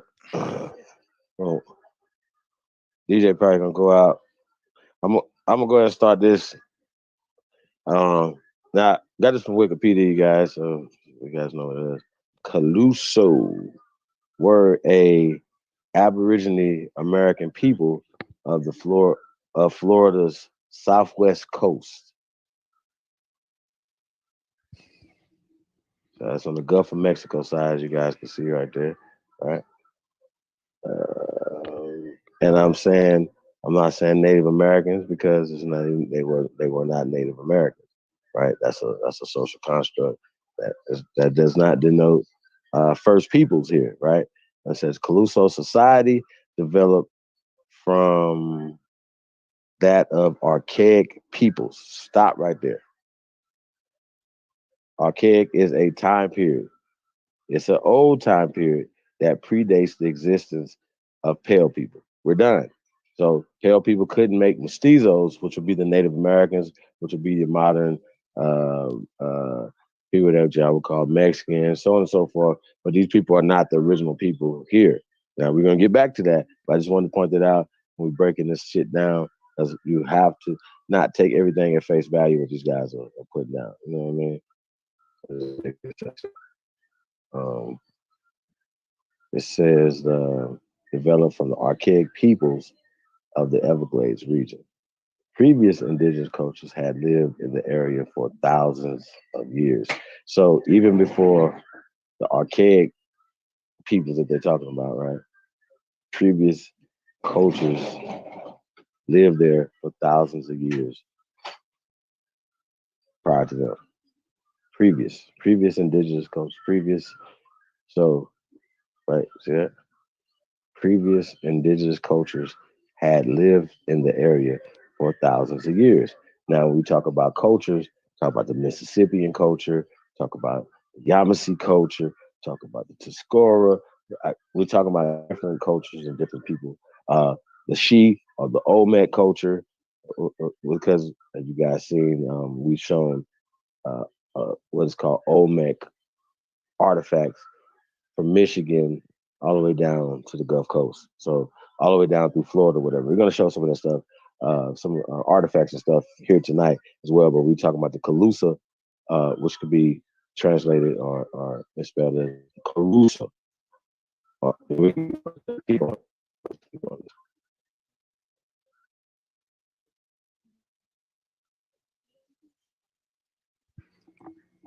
You hear me, Chief? DJ, can you hear me now? Yeah, I Yeah, can hear yeah, you. I can hear you. All right, cool. Yeah, get it. Okay.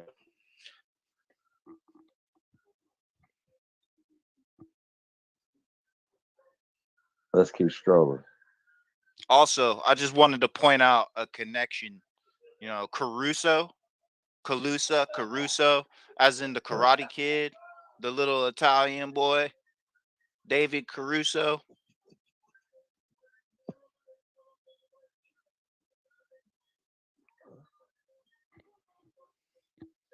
And if you guys know, Cal is a descriptive term of dark people. Yeah. Yep. Cal. Yep. Yeah. Cal, So as in California, Cali. and yep. So once again, it's their descriptive term of the people and culture there, right? So this is a dark USA, so to speak, right here. You know what I mean? So I just wanted to point that out. It's kind of ironic when we got the Calusa. Yep. Also Chow, CH. We have the H. They didn't have an H in Europe. Not in archaic Europe. So the H, so Chow, like the Chaldeans, like charcoal.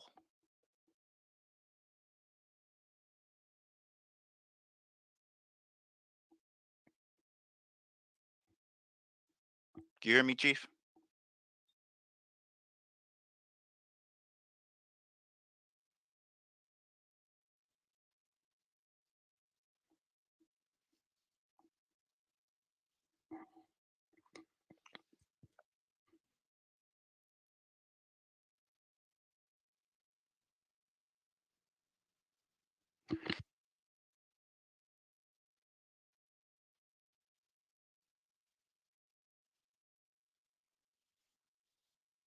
Damn, what's going on? StreamYard doesn't like this, huh? Can anybody in the chat hear me?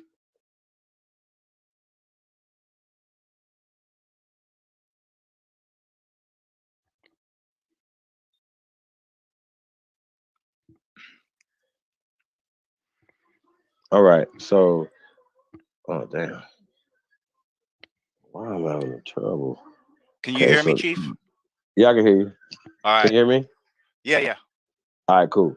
It says so at the time of the European contact, right, in the 16th and 17th century, the historic Calusa were the people of the Kala Calusa Hachi Hachi. culture. Calusa Hachi culture. Right? Let's click on that real fast. Calusa Hachi culture. Once again, like Tallahatchie. Let's see what this talking about.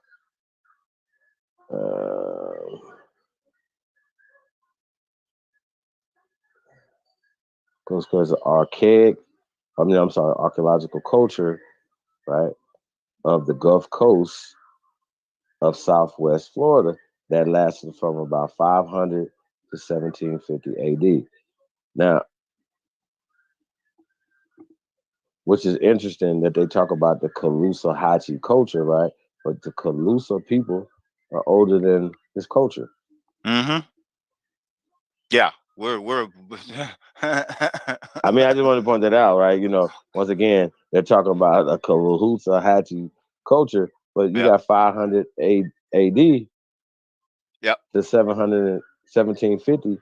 Well, right? Yeah. 1750 AD. Like, Yeah, 500 CE to 1750 AD. Yeah. Now But they see, said earlier that the go ahead. Calusa, were basically extinct by 1875. So even 125 years. Then just the culture alone that they're talking about in this area. So I think that's interesting. It says its territory consisted of the coast from Estero Bay to Charlotte Harbor.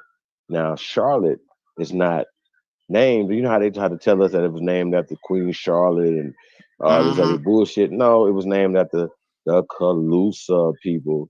Which Carlos Charlotte. Charlotte would be the feminine attribute of Carlos. See how that work out? I know we had talked about this like a couple weeks ago or whatever, but I know a lot of times people don't believe it because you guys don't believe that the Europeans they didn't name us, we named them. They're not Exactly. carrying Europeans' names, they're carrying our names. Yes, Exactly. And by I telling know it us hurt. and by telling us that we have their names, they are committing what's called patricide. Oh. Is that Yeah. is patricide illegal? Yes, sir. So is it the Geneva Convention and shit? Yep. I think Yes, it it is. is. It Yes, is. it is. It's illegal. Okay. Mm-hmm. It's illegal, I can't y'all. remember the exact code, but yeah. It's yeah. Okay. Let's see, hold on. Let's go through this real fast and get back to this because we gotta get to this video. But we want to break the stuff down because when you guys get to seeing these videos, they're gonna skip over all this stuff. They're not gonna tell you none of these things. And as these guys right here contradict themselves, it's 500 to 1750 for a 12,000-year-old culture. Now, people doesn't make any sense. Okay, so of course they wasn't calling themselves Calusas or none of these things. By the way, 12,000 years is twice the time that so-called pale people have existed. Facts.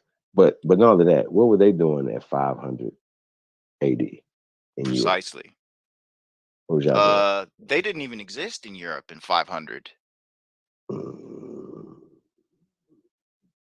We know Okay. AD is, you know what I'm saying? Like so we know that AD is a duplicate of CE, right? Yeah, like BC and AD are extensions on time that don't exist in their kingdom. So basically, if we fold all that shit up into one timetable, right? In 500 AD, they would have just been coming out of caves, according to their story. Right now, peep this game right here, right? So it says from Estero Bay to Charlotte Harbor, right? And inland about halfway, right? About halfway to Lake Okeechobee. Okeechobee. Okeechobee. Okeechobee. Okeechobee. Okeechobee. Ogeechee. Like, once again, y'all gotta understand they're translating and changing things. I want to say it like when we talk about the Geechee, they're based off of rivers, based off of bodies of water. So you say, oh, they're from the Geechee. Oh, approximately where they're from because of they're denoting the body of water. So when they talk about Geechee and Gullah and all this other stuff come from Africa, they're not talking about bodies of water or mountain ranges or anything that are in Africa, right? But they're here in America. So when we talk about the Ogeechee, the Tallahassee, the Potomac, and all these other things, these things predate what they got going on over in Europe. I just want to say that, and the remnants of them we still have them here today. But we believe that these things have been brought here by the Europeans, and they weren't. And we already had them here. We already had named certain things before these people came in because we created the language. So once again, Charlotte wasn't brought here by Queen Charlotte because she was a mixed. Y'all some suckers. So once again, we are some suckers. But we do some sucker shit though. So once again, we don't break the stuff down. We don't call them on their shit. We just read it and keep it pushing. So it's okay. So at the time of the first European contact, right? Now, be interesting because when would they started calling Europe? When would they have been start calling themselves European? Right? As a unified front. If they would have been called, they would have been unified to be like, we are all the European Union. We're going to work together against the world. That didn't happen until the 20th century. Just letting y'all know. Just want to point that out. Right? The facts. The Kalahoots,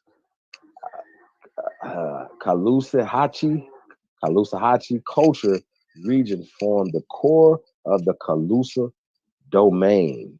Okay, some archaic artifacts have been found in the Kalusahachi culture region, including one site classified as early archaic.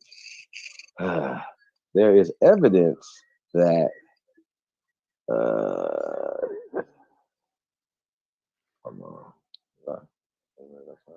there's evidence that Charlotte Harbor aquatic resources were being intensively exploited before 3500 BC.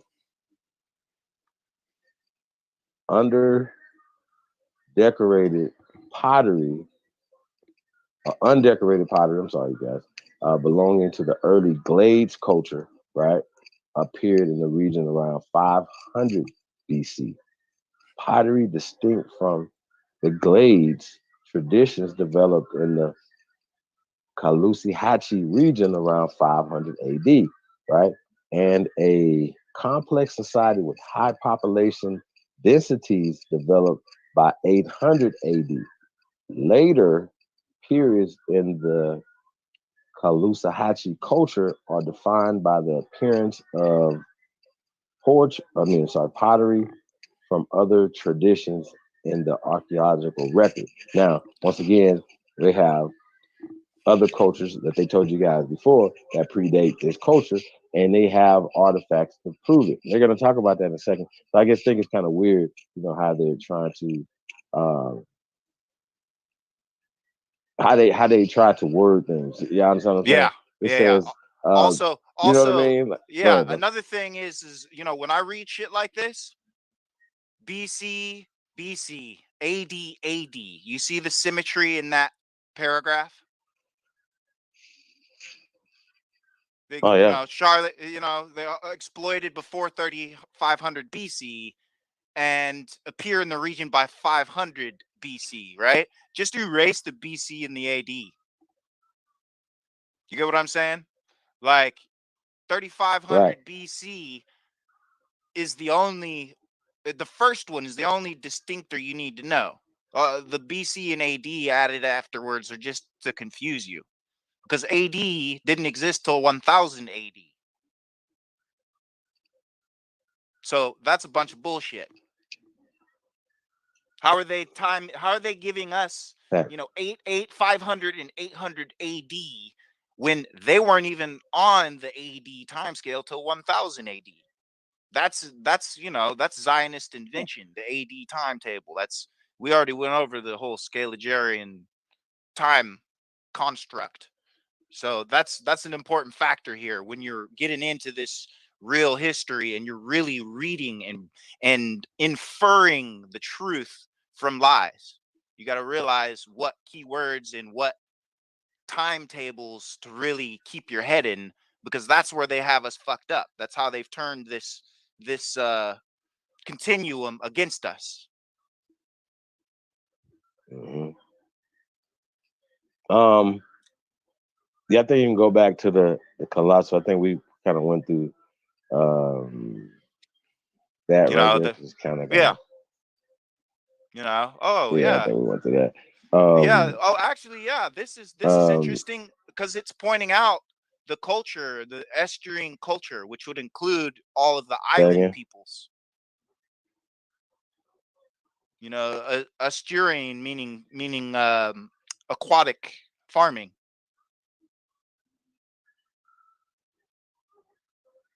That's right. And you was talking about that earlier. So I always think it's interesting that people that come to the Americas and they were starving on the boats, and then when they got off the boats, they didn't know how to fish, like they starved and shit like that. Yeah, you know what I'm saying? Like they didn't like look on the ground and say, "Hey, there's some shells that are walking. Let's eat that." Like, you know what I mean? Like it's really interesting that they minds didn't think like that, or to have the knowledge to grow things, but they didn't have the knowledge to grow things in the agriculture society in the AD times, y'all. Like, y'all gotta think about this, man. Like Europe is not as advanced as everybody wanted to be. You know what I mean? Like that's that's a part of their game. Yep. And you of got to oppression. realize wheat was brought to them from here. Mm-hmm. Just because they control the information doesn't mean they can obfuscate the truth forever. I'm not a religious man, but I've read the Bible enough to know that Persian wheat is American corn. So, you know, now break that down. Well, the Persian army marched on corn. You know, when they invaded Sparta and fucked Sparta up, King Xerxes' army was marching on corn. The immortals were marching on corn. You understand what I'm saying? They were called the immortals because you would kill them and they would remove the bodies. So you never actually could count the dead. This is the same way our ancestors fought here, which is why they called us the immortals here, is because as the men would fall, their allies would pull them behind the line and move forward. So you understand? This is the whole development of line formations in battle, you know, or what we would call back in those days the phalanx or the phalanx. And then also King James Version speaks of corn. Then the immediate translation after and the immediate translation before are speaking of wheat, chaffs of wheat versus ears of corn.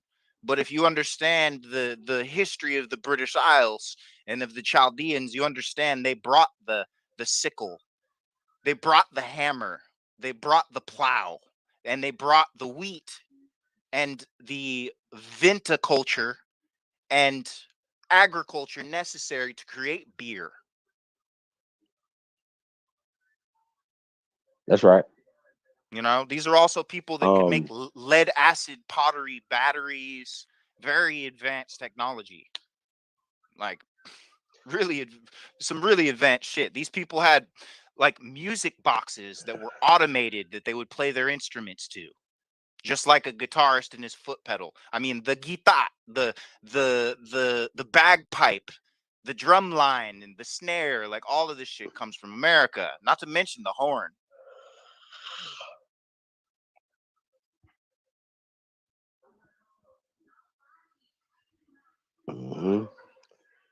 Absolutely. Hey man, I want to say shout out to everybody, man. We're gonna keep going with this. It's on the screen right here. We're gonna run through some stuff. We're gonna pull up this video real fast, you guys. I wanted to run over some of this stuff. There's the original people here. Let's keep going. It says that they were Caluso territory reached from Charlotte Bay, right? Named after them. Caluso, Charlotte. Charlotte is a new translation that comes from Calusa. Period. Yep. Okay. They can say whatever they want to say, but that's just facts. Okay. So they didn't bring Charlotte here. They might have named her, you know. Well, I doubt that too. I ain't gonna lie, man. I just feel like everything that they created over there is just a fictional story. But we'll get back to that. It said to Cape Sable. Sable being Cape another word Sable. for swarthy. Sable. Of course, Sable. Now, why are they calling it swart? Like what do you mean? Well, The harbor is their harbor. Charlotte Harbor is their harbor, and then the Cape Sable, right? Mm-hmm. Cape Dark, Cape Black people, right? Cape Swarthy, right? The Sable is another word, right? They call what was the king they called Sable? The Sable one. Oh God, was that Charles? Was that Quintos? Carlos? I think it was. Yeah, the Right, I Sable. think it The was the Sable Sable one. King. Yeah, The Sable King. one. Yeah, I think he was the Sable one. Yeah, I think he was the Sable one. Carlos and the Caluso, right? But there's a. Yep. Will we get back to that connection, you guys? Because Carlos the Fifth or Carlos Quintos five, right? Quintos, yeah. Turned into English will be Charles the Fifth, correct? Mm-hmm. Okay. So Charles V, Carlos Quintos, same people, right? Shout out to A1. Yep. So then Charlotte Harbor is a harbor right? paying homage to Carlos or Charles Or the Carlos people or the Calusa people. Calusa. Yeah. Right, because they are predate them by thousands of years. Okay, cool. Let's get back to that. So all of the present day Charlotte, Lee, and Collier counties, right, and may have included the Florida Keys at times. Okay, they had the highest population density of South Florida. Estimates of total population at the time of the European contact range from 10,000 to several times that. But these are speculative. I'm sure they are.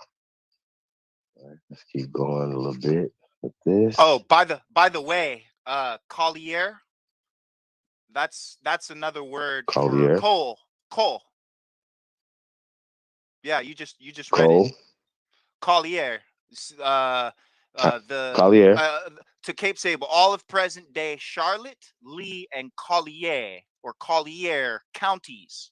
Well, Collier is another word for coal or digger.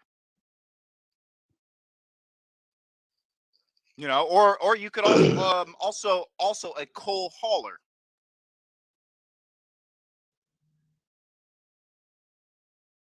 Charcoal maker and seller.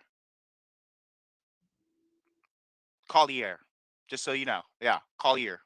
A collier is a charcoal maker and seller. Mm-hmm. Okay. It So, says, you know, they had the highest density. Okay, go ahead. Just barbecue. This, you know, Collier County would be the home of barbecue, is what they're saying. Or the charcoal for the barbecue, you're saying. Okay, gotcha. All right, cool. Let's keep going. It says the Calusa political influence and control also extended over other tribes in southern Florida, including the Miami, right? The Miami, right? Or it was been translated to Miami, right? Miami around, right? Miami. Yep. And once again, so the descriptive term of dark people. Both Emi and Maya are a description of dark people. Thank you. Around Lake Okeechobee. Okeechobee, right? And the what's that? Tequesta. Yeah, the Tequesta. Tequesta, right? Yeah. And Hanga. The Jaeger. Jaeger or Hanga? Jaeger. Jaeger. Jaeger. Like German Jaeger. Jaeger, yeah. Jägermeister. They got where does Jägermeister come from? It comes from the Jaeger people.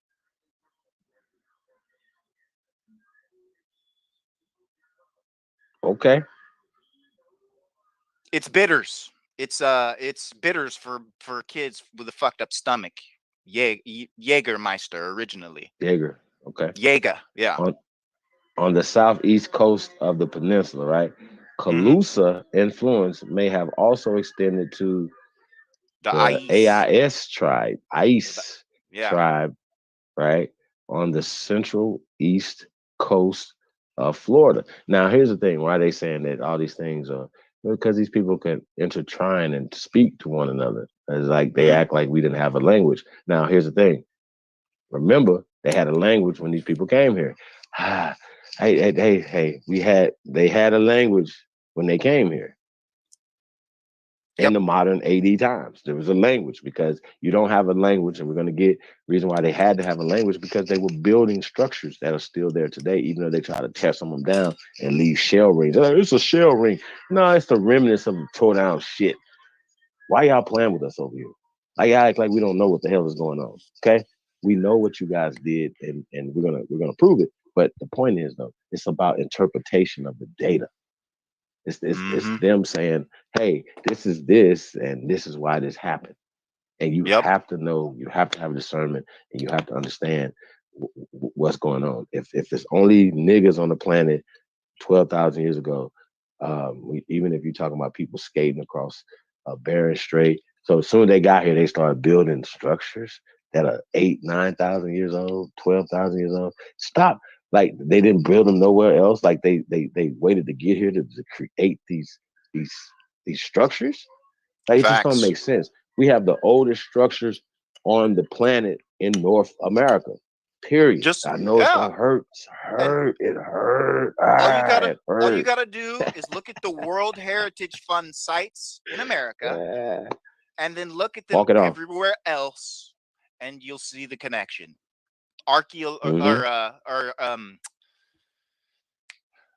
Architecturally speaking, it's obvious as hell.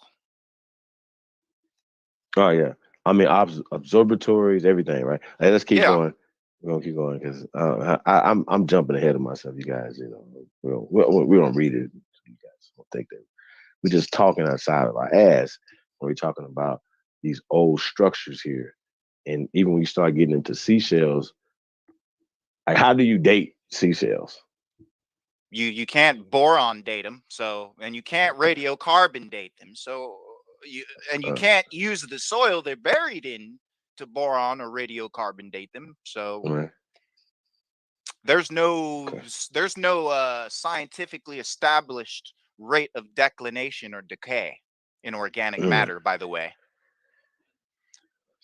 So peep this out right here. It says early Spanish and French sources, because it was the Spanish and French that was dealing with these people. So you wouldn't be going to Dutch sources or German sources or air quote Britain sources, right? Because you would have to go to early Spanish and French sources, right? Now remember, the Spanish would have a different descriptive term than, let's say, a person that would be speaking a Germanic descriptive term. Even though we know that the Spanish and stuff, a lot of these things that we're reading were rewritten in the 1800s. Literally damn near 400 years after these encounters happen. Y'all hear what I just said? Don't fuck around. Don't play with me. Don't go back and forth. When we talk about letters from Christopher Columbus, that shit was written in the 1800s. Yep. 1860s. When you talk about any of these things that you're talking about, and then rewritten for y'all asses in the 1960s and 70s and 80s. And we can prove all this stuff because we're going to show you, you know, people that actually done it. We like, even when we talk about Herbert S. Klein and all these different people, all this stuff, they got funding through the Carnegies, through the CIA, through the Ford institutions, and all these other people to push certain agendas. So when you see books, when you see things, they're still pushing the same eugenic agendas, okay? Period. And so when you get Joe Rogan, them talking about monkey stuff, and you get people talking about, oh, well, these people right here would be Native Americans. And in their mind, Native Americans are mixed. These people are thousands of years old. they're Negroes. Like we talk about the culture, right? So check this out, right? It says that the sources referred to the tribe. They refer to the tribe, right? It's Chief Town, right? And it's Chief Town and its chief as Kalus, Kalos, Kalus, yeah, or and Carlos. boom, Hernando de Escalante Fontenada. Hey, you got it. Go ahead. A Spaniard held captive by the Calusa in the 16th century recorded that Calusa meant fierce people in their language. By the early 19th century, Anglo-Americans, Anglo-American being another word for modern Europeans, in the area are use the term Calusa for the people. It is based on the Creek and Miccosukee languages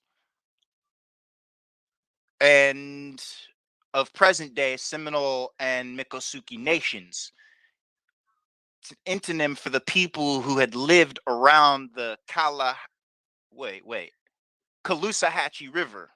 Also Wait. So they say that the Calusa, right? Yep. Or Creek, right? Miccosukee, Creek, Seminole. Miccosukee. Yep.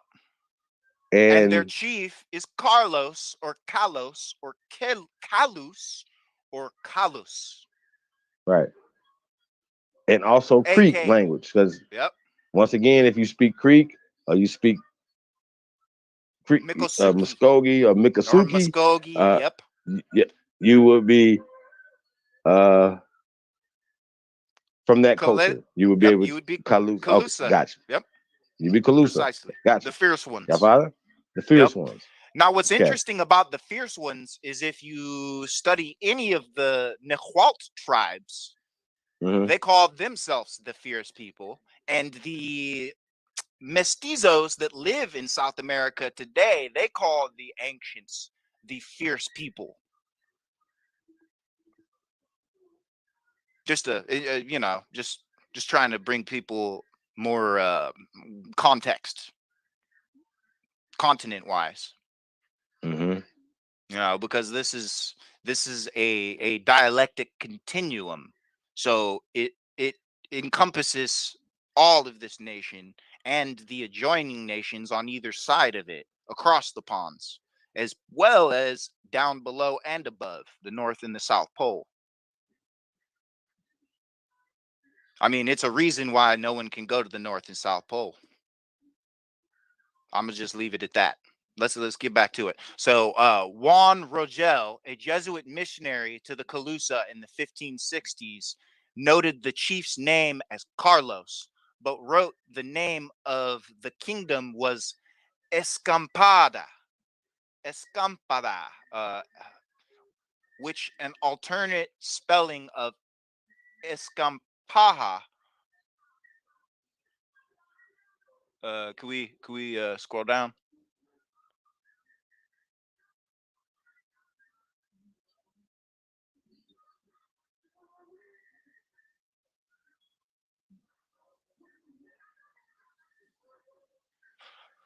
Rogel also stated that the chief's name was Calus.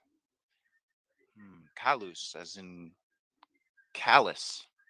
And that the Spanish had changed it to Carlos. Huh. Marquette quotes a statement from the 1570s that the Bay of Carlos, ... Drum roll, please, in the audience. That Carlos in the Indian language is called Escampada, from the cacique or cacique or katsing of his town, who afterwards called himself Carlos in devotion to the Emperor Charles V, Holy Roman Empire. Escampada may be related to a place named Stapava, which has identified in the which was identified in the area on an early 16th century map.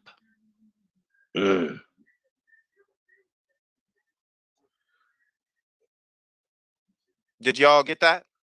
Okay, let me just read that Are you part want to talk again. about it real fast before we get to this Go, part? oh, you go ahead. Go ahead.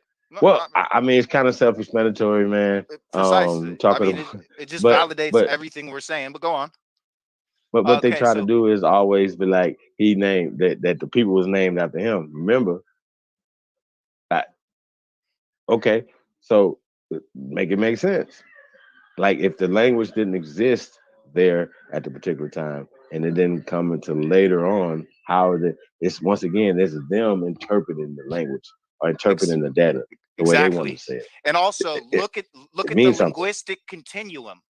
Because if you go to Hmm. that paragraph above, you'll notice that Carlos is at the end, which means if we apply the linguistic continuum or the dialectic continuum and we de-apply the Hegelian dialectic linguistics here, and you flip the pyramid right side up, then Carlos or King Charles or Carlos Quintos would be on top.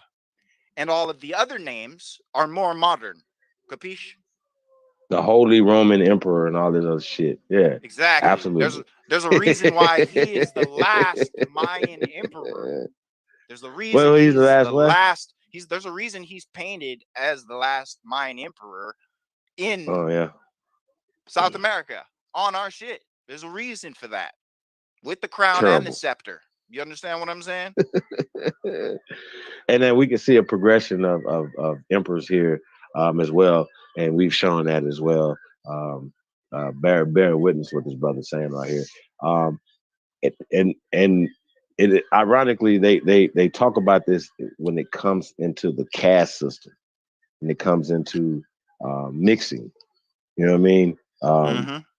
Them mixing with us and us mixing with them. You know what I mean? If you guys seen the other night, I have strategically had dark Europeans depictions because a lot of times when the Europeans, air quote, Europeans were coming here, you know what I'm saying? They were dark, Mm-hmm. especially the time periods that we're talking about, the late 1400s going into the 1500s, right? So Mm-hmm. even sometimes when they had movements of people from Central and South America into North America, they would attribute those movements, right, Yep. to Spain. Oh, this is Spain. Spain claims all of Florida.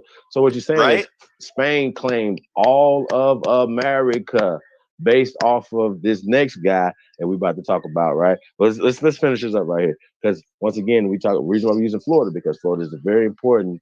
And we were talking about who the Calusa people is. So once again, Mm-hmm. if The they're the same original. people that are there that are named Seminole, and Seminole comes from Cimarron, and Cimarron comes from Maroons. If you have Maroon colonies from Florida to Canada, right, all the way into Mm-hmm. Canada, you have Maroon, air quote, cities, colonies, people, free, living, trading, moving around, doing shit for thousands of years. So when the Thousands, Spanish hundreds came of here, they was not, thousands. man, the Spanish didn't come here whooping nothing, doing nothing, nobody. The French didn't come here whooping nothing, doing nothing, nobody. Motherfucker come here like peaceful, right? Peaceful. Mm-hmm. Mm-hmm. Well, nobody coming here, oh, they're slaving. Oh, the Spanish and the French got slaves, and then now the good English, British come in, right? Because y'all gotta keep this in mind. Remember, they coming in and they abolishing slavery from the French and the British. But the Mm-hmm. French and the British, they ain't even having a conversation about motherfucking reparations because they never had slavery. Precisely.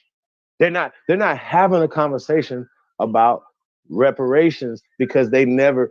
I remember with uh, brother Reggie, shout out to brother Reggie. He was having a conversation with some pale skins from Spain in New York, right? And they were like, hey, you owe us money, and they were just talking real greasy to the people. And the people were like, we don't know what the hell y'all talking about. That wasn't us. Mm-hmm. We don't they don't have this story in Europe. This is a story that they're feeding us here in America. All this Precisely. Christopher Columbus shit and all that shit is made up. Oh, we haven't even debunked that nigga yet, have we? My bad. We still pre-Columbus Hey, Columbus hey, right now. Chief. Matter of fact, It's deep. huh? It's deep. There's a My lot we have bad, to y'all. It's gonna break take a down. minute. Yeah, Oh yeah, it's because a lot, y'all. it's deep, and we have to be All right. thorough in order to bring y'all up to where we're at with it.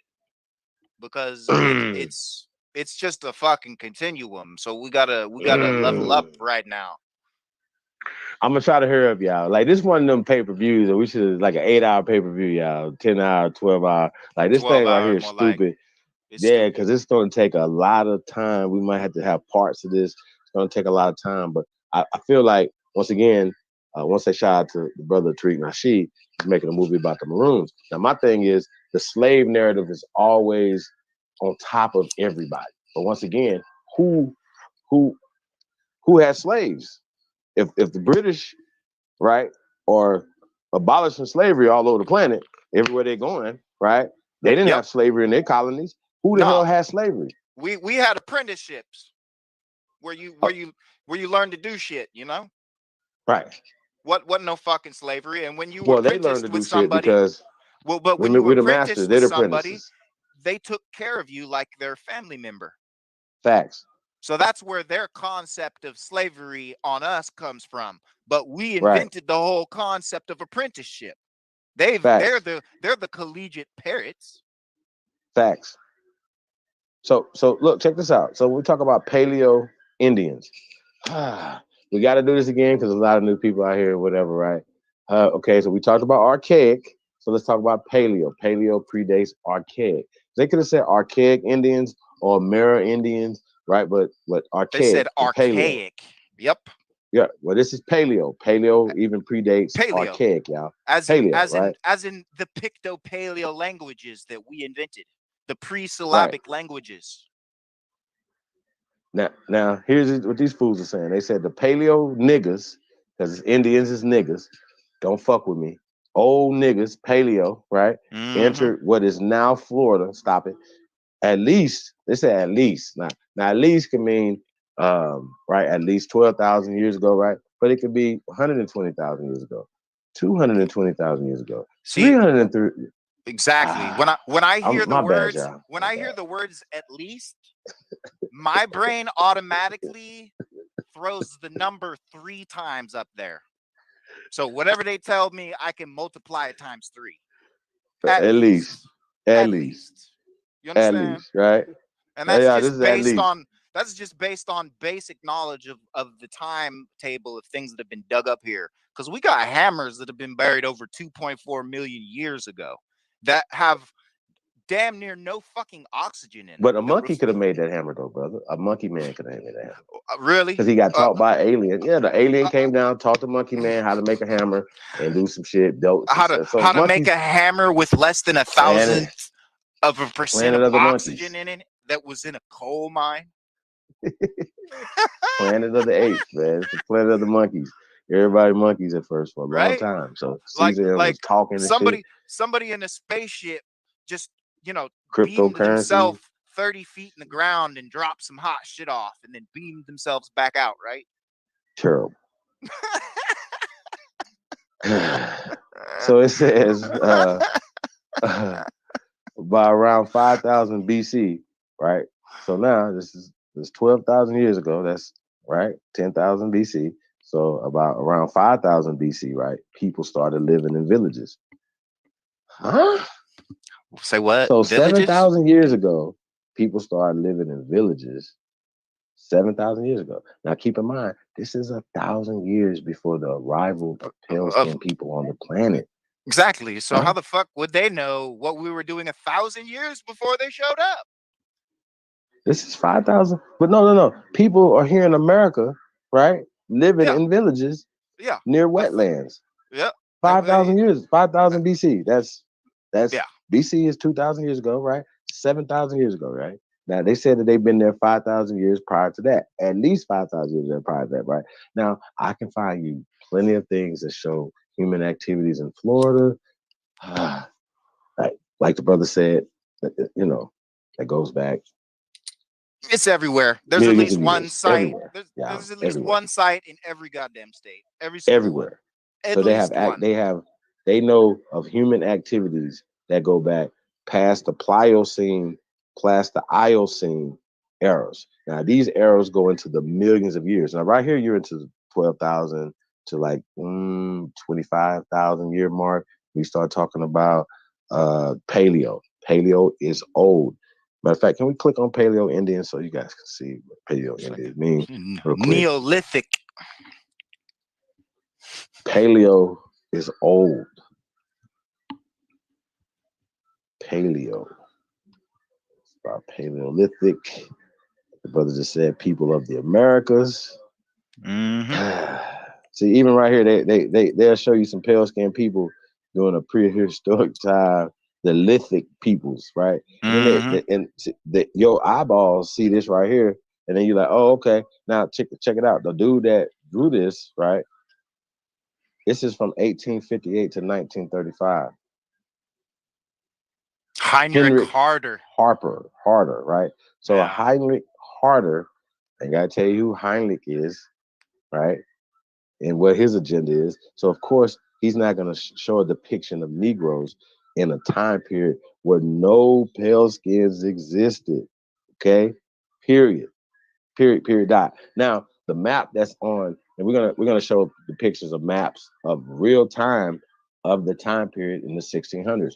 John Ogilvy and a lot of other people who gave actual accounts, as well as some of the explorers that we can prove gave accounts of running into dark people. Accounts that we can prove, once again, that we can prove, not that we can't prove. Things that we can't prove. If you look up the etymology of the word lithic, I believe it stems from the Greek word lithikos, which would be Latin, lithikos, and it means from stone or pertaining to stone or from stone builders. And if you look and it's from what is it? It's from 1790. What is it? 1794. So this is a pseudonym. This is a made up shit. Lithic. Lithic is the same as meso. Go on, Chief. Well, okay, so he says Paleo Indians or Paleo Americans. Right? Paleo Americans, old Americans who entered and subsequently inhabited the Americas during the final glacial episodes, right, of the late Pliocene period. The prefix paleo comes from the Greek adjective paleos, and as you guys can see, the actual Greek text right there. Y'all see that? Mm-hmm. Y'all see that? Those Greek texts. That has not like the paleos, right? Obviously, you see that right there looks totally different from that. I'm not gonna call them glyphs. What are those? Not alphabets, but what would those be called? Those Greek letters right there. That would be part of Syro-Phoenician or Sanskrit mixed with Latin, being Greek.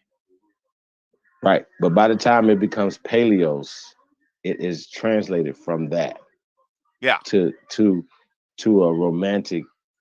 Romantic language, lithic, goes from paleos to lithic. You know, paleos. Thank you. Paleos. Pale. Right. Pale. Right. Old, meaning old or ancient. Old or ancient. So when we say, you know, paleos, ancient American, paleos, right? Deriving from pallor, Pallor, meaning an unhealthy pale appearance. Like pallor is the modern pseudo-fixative of paleos or paleos. So our language would be paleos or paleo, and now it's been changed. So can you click the lithic period real fast? I gotta show y'all something. Yeah, because it's all in the words. They tell you. Yeah, it's all in the words. But once again, it's all about inference. It's all about context and state of mind. There's a reason why they keep us all emotional, because when we read this, we color everything with emotion instead of impartially reading the facts. Can you blow that up? Is it? Is that a mound right there? It's like, Yes, yes, sir. That is one of the Okmulgee serpent mounds. I already know what it is. I've been, I think, if that's the same mound, I think. now hold on. Now you guys, this is in Ohio. Would say what? Now That's in Ohio? My bad. I'm just saying, listen, y'all, it's gonna be okay. Calm down. Y'all gonna be okay. Okay? Y'all gonna be okay. It's gonna be all right. Y'all just gotta calm down, all right? It's gonna be okay. Just breathe. Just calm down. Breathe easy. Walk it off, right? Y'all gonna be okay. Okay. Now, we ain't gonna get into pyramids tonight, but we're gonna get to a little bit of mounds, air quote pyramids, because once again, the the the the, the Kalus or the Carlos people. I'd call them Carlos for a reason. I'm gonna get there's a reason for this, right? Just all the things that were built that were tore down. You guys can understand. They have, check this out. The Pentagon is the largest building base on the planet, right? Facts. Pentagon. Facts. They have I a postulate base. I postulate they built it on one of our ancient star forts for stargazing. Oh, it gets worse. It gets worse. That we have a base of a building, right? Just the base that they tore the building, the structure down. That the base is larger than the Pentagon. But you got to understand that some of these pyramids are bigger than some of the cities, modern cities that we have today. So y'all got to keep that in the back of your mind. So our ancestors put in a lot of fucking work. Yes, sir. A lot of fucking work here on this land, and it took peace. Mm-hmm. It took cooperation. It took governance. It took inspiration. Power. Y'all gotta understand. It took a lot of fucking and definitely inspiration. You had to be able, the people that did these things, that these people built these things for, had to inspire them so much. Mm-hmm. It wasn't a thing that we hated you. We made it wasn't a slave. This is not slave labor. So how the fuck do you, by all the things that was built here by non-slaves, right? But then turn around and tell us that we sat around and had slaves, like in slave culture and all this other stuff. Look. Let me break this down really simple. Cooperative culture. Come on, y'all. Slavery Go ahead, brother. was people from Europe being sent here as babies to learn how to do shit, and then children from here being sent over there learning how to do shit, and then coming back. See, the European Slav got the idea of an au pair from us, from our apprenticeship program. We were, how do I say this? I would send my son to you if he wanted to be a blacksmith and make swords and armor and learn how to horse shoes and make wheels. And you would send your son to me if you wanted him to learn how to make bricks and how to carve and quarry stone so that he could build castles over there. And they would stay here for 12, 13 years. 13 usually was the norm. And then they would trade places and then build their respective empires. Like, this is how we traded knowledge. This is the original form of school. It was apprenticeship. And they turned this shit into slavery. So don't let these fucking Zionist Nazi bastards in the closet pushing buttons tell you shit.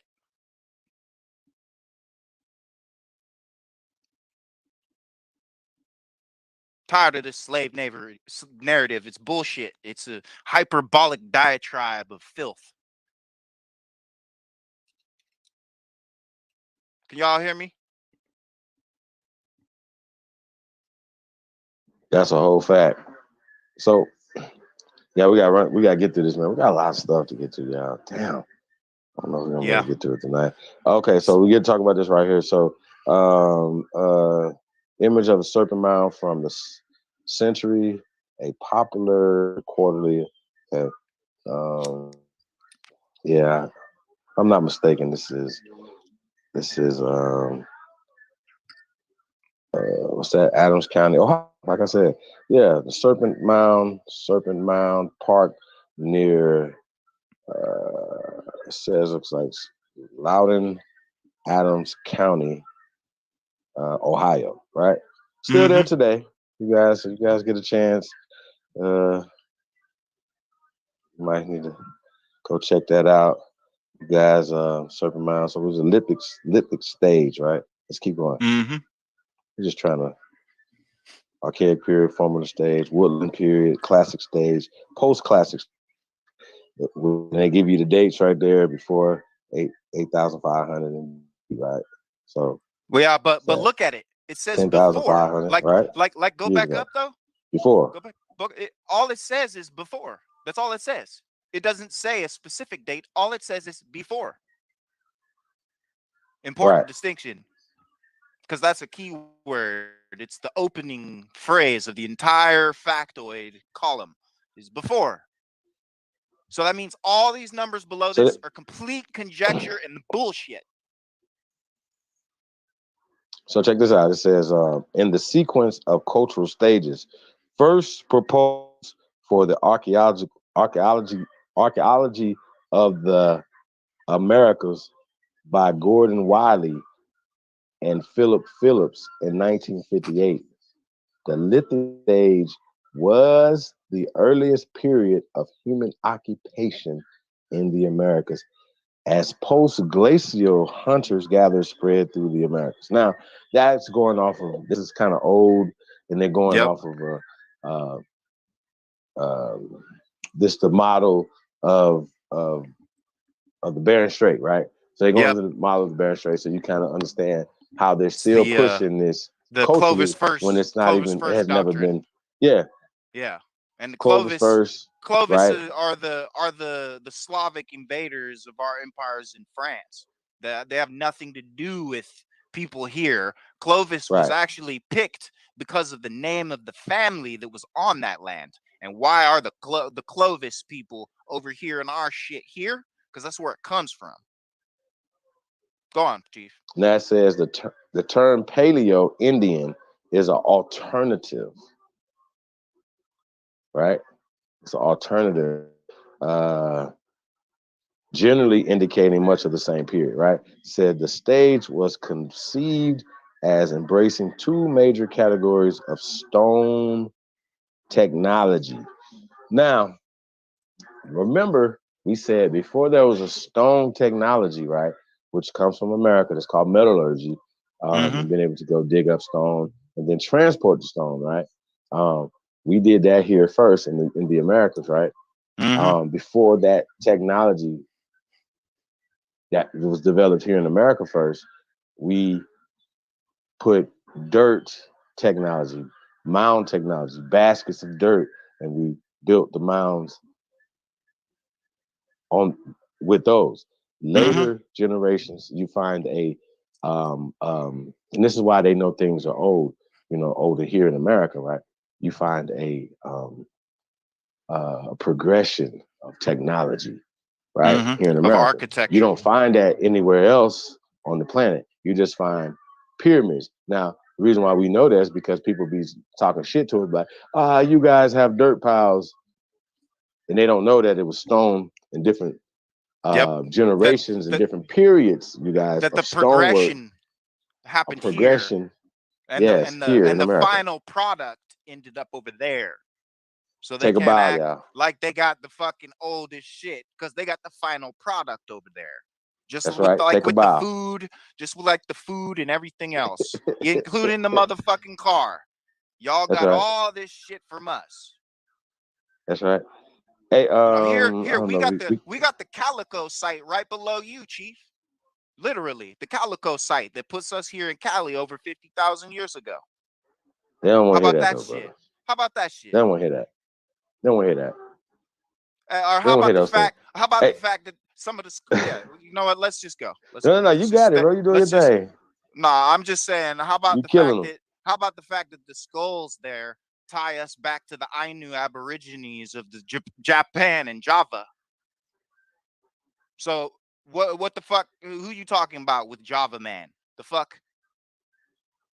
Okay, I think we can go back. I think we kind of see what this period is right here. Prehistoric time, whatever. Once again, this is a artist rendition of what Paleo Indians or Paleo Americans would look like, and that's just not true at all. Based off of the skeletal remains or even some of the artwork and stonework that the people depicted themselves, such as the Olmec culture, which is a BC culture. It's not a or before Common Era. What I'm saying?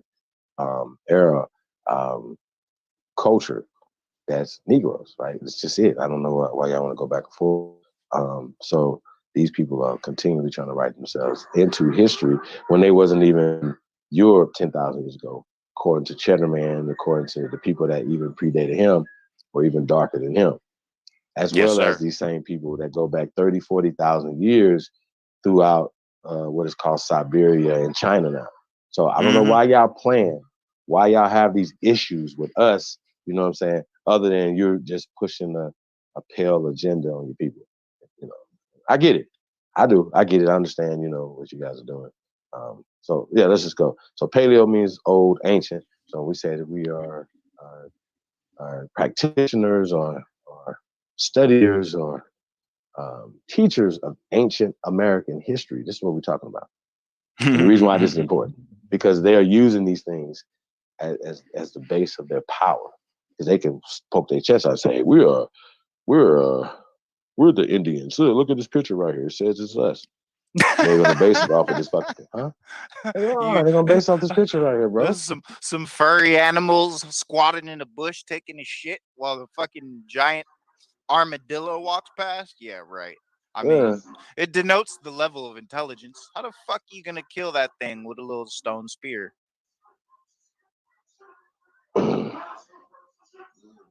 Hey. You know what I'm saying? Yeah. Is there any more on this one? Oh, just keep going a little bit.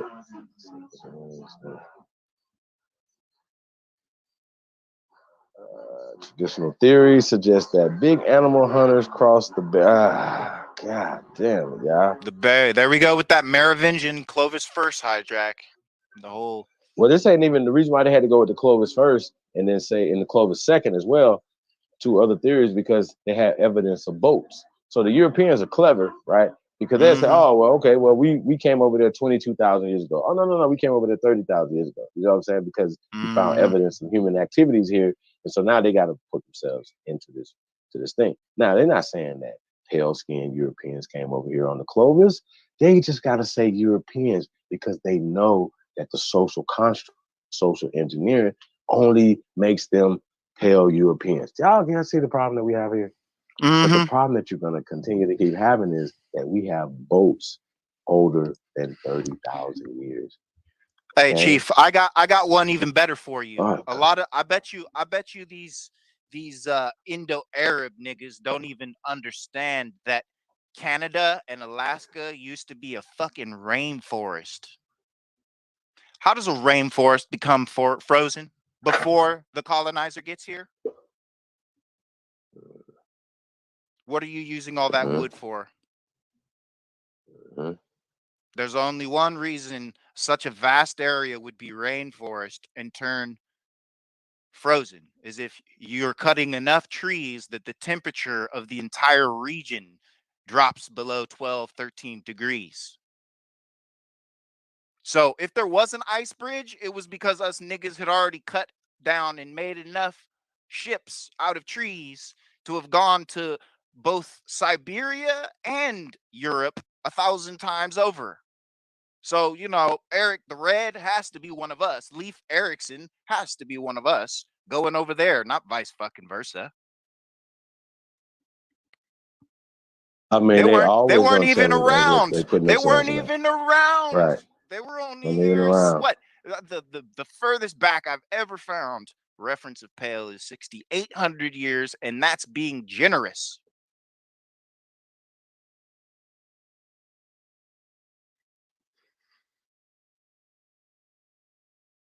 So wait, you don't believe that these people are around that long as they say it was, like 1,000 years? Brother? You believe that it's a little bit more recent than that? Yeah. Yeah, because if you look into Me it, too. there's a lot of albinos, there's a lot of lepers, there's a lot of people that are misfucking classified as pale, that have been claimed as pale, but it doesn't add up.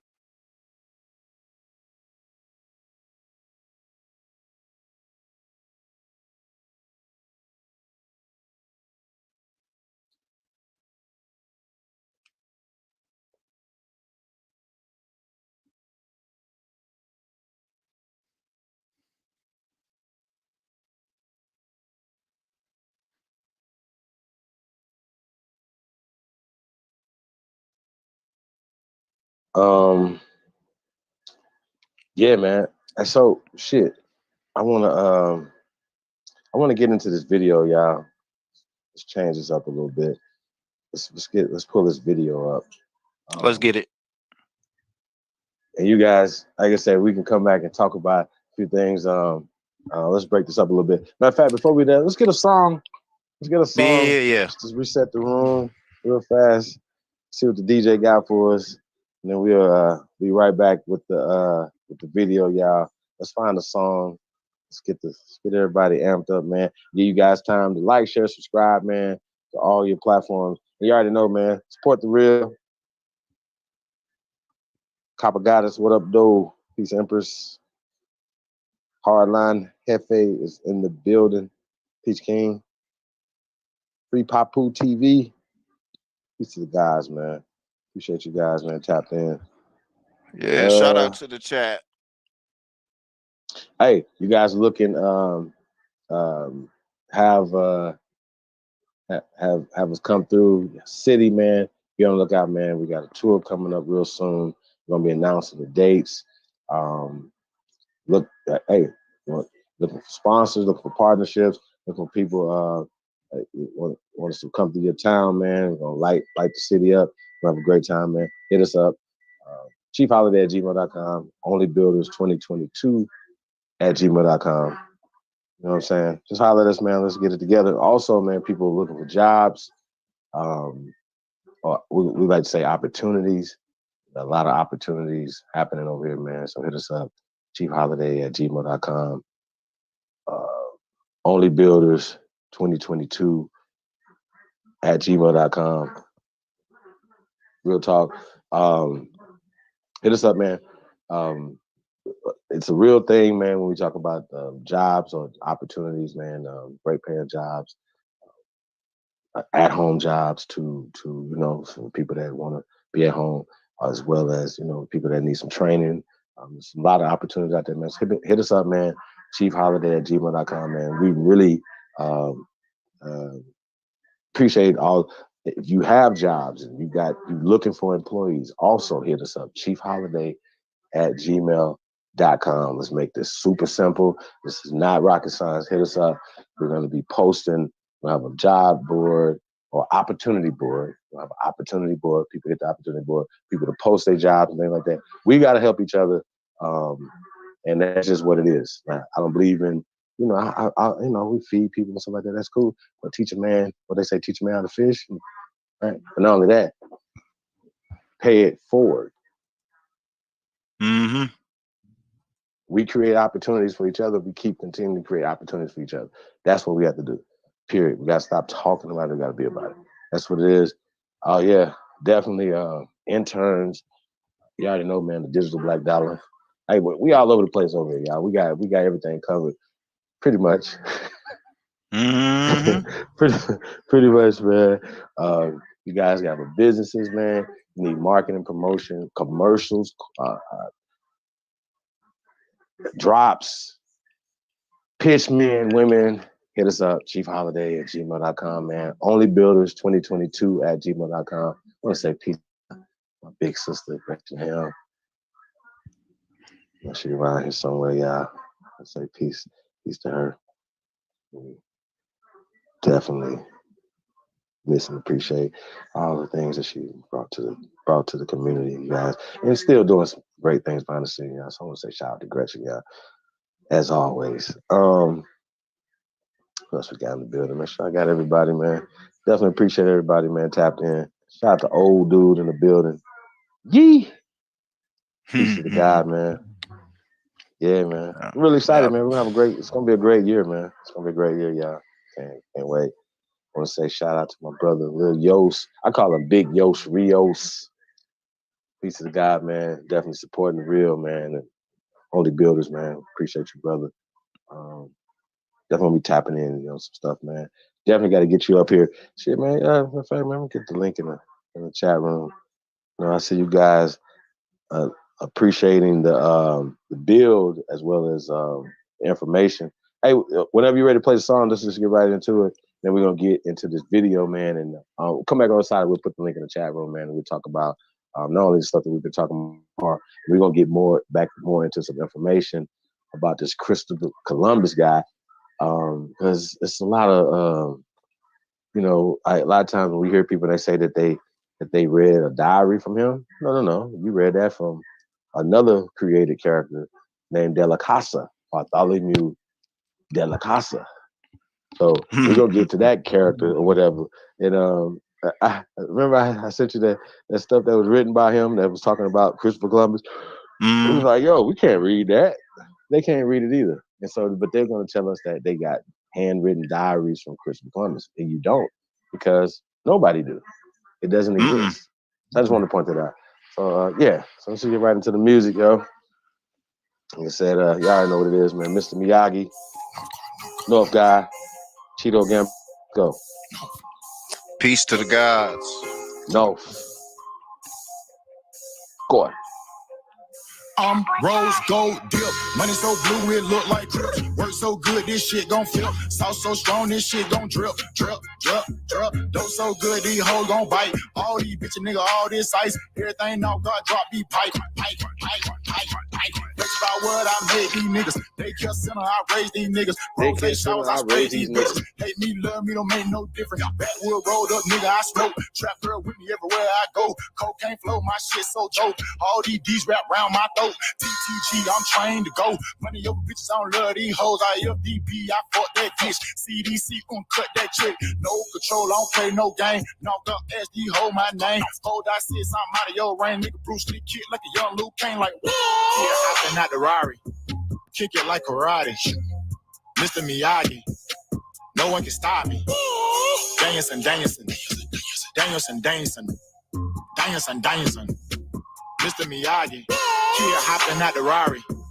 Kick it like karate. Mr. Miyagi. No one can stop me. Danielson. Corner stove, yeah, I work that stove. Got it at the pot, yeah, I work that stove. No God, nigga, boy, I birthed that coast. Still in my style, can't work no more. Uptown, nigga, boy, I made that swag. Mask up on you, come take that bag. Real true hustle, make that bag. Real street nigga, I don't play like that. All the way live, baby girl, I'm real. Let it go up on you, go OJ Sims. I don't play with these niggas, better check my pen. Mexico flat, better check these trenches. Still like Gucci, all my children. Nigga ain't with it, then you might well kill him. Nigga ain't gang, I'm feeling. Cut a nigga hand off, bitch, keep stealing. You went in the hall, bitch, keep stealing. Who talk that dog fooling me? I was in shootout after shootout with them niggas across the street. These niggas all off a beat. I made it all off a D. But till a nigga dead or they bust my head, we don't call off the beef. Kid hopping out the Rari. Kick it like karate. Mr. Miyagi. No one can stop me. Danielson. Mr. Miyagi. Kid hopping out the Rari. Kick it like karate. Mr. Miyagi.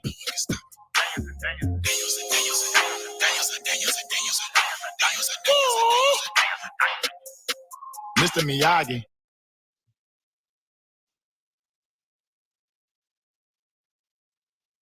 Yeah, man. That's the North God, Cheeto Gambine, Mr. Miyagi. Hey, man, I am the Sahab. I come in peace. I got my brother, DJ ZPE in the building, man, dropping number Heat Rocks over here.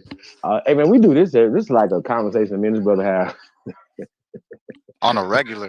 On the phone, on the regular, yeah. Shout out to Lotus, man. These type of conversations we have, man, going back and forth on a lot of this historical stuff. And what's crazy is, right, the stories that were given to us like it's like if I do a story, right, that could control you forever, right? Long as you believe it, long as you could continue to keep telling the fairy tale, the story, it puts me in power. Because it takes This is what away they. it takes away your history in the world, and by doing so, like James Baldwin said, it takes away your father's authority, which by taking away your authority, they can destroy you because they've removed our history. He also said, which begs to question whether one civilization has the right to come in and build on top of another.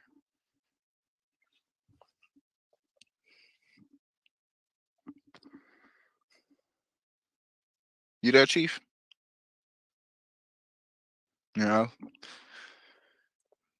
That's a very important thing. Like, our authority as male father figures has been undermined by society due to the removal of our history as a people and our greatness. And by the painting of our greatness as another people's greatness. So by proxy, we eliminate ourselves. We seek the approval of ourselves. We are the people. How do I say this? We are the people that we seek approval of. We invented everything that we think is dope. Like, you're only interested in what you are.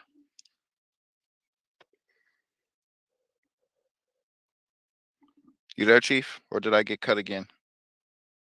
No, you good. I can hear you. All right, cool. Yeah. So we're gonna get this video up though. You guys got to see this. I'm gonna pull this banner down real fast. This is let you guys know what you guys are looking at right here. This is the Park Ranger Road Show, right? National Park Ranger stuff. So this is a funded. I'd say that it's funded. Taxpayer funded. So let's go. And you guys, this is a really interesting video. I want to say fair use for entertainment and person, educational purposes. More educational than anything. We try to get to the bottom of this thing. But once again, we're talking about the slave narrative that's being pushed. But once again, in our agricultural society, family business was slave business. Family meant servants, house of slaves, right? So we went over that, and we might have to get to the etymology of these words, because a lot of you guys, we put it in the chat room. A lot of you guys may miss those builds, but we have shown the etymology of slave, show the etymology of family, show the etymology of free, show the etymology of master, show the etymology of all these words, right? Africa and African, and it's just simple. But a lot of times people are emotional and they're emotionally attached to shit. You know what I mean? House is an important etymology to look up too, because it doesn't just mean a place of abode or domicile. House also means the house of your lineage. So a household would be the holdings or the commerce capital of that house. House came before clan. Clan is the Slavic introjection of their culture. It was a house before. You were of the house of Orleans. You were the house of this guy, of Richard. right. You were the house of Ricardo. You were the house of, So does that mean that you was a slave of that house, brother? No, you was a servant of that house, correct? A servant simply means you're not the head of the house. It means you're a member of the clan, the house. You're a member of the house. Right, but the head of the house will be the master of the house, correct? Exactly.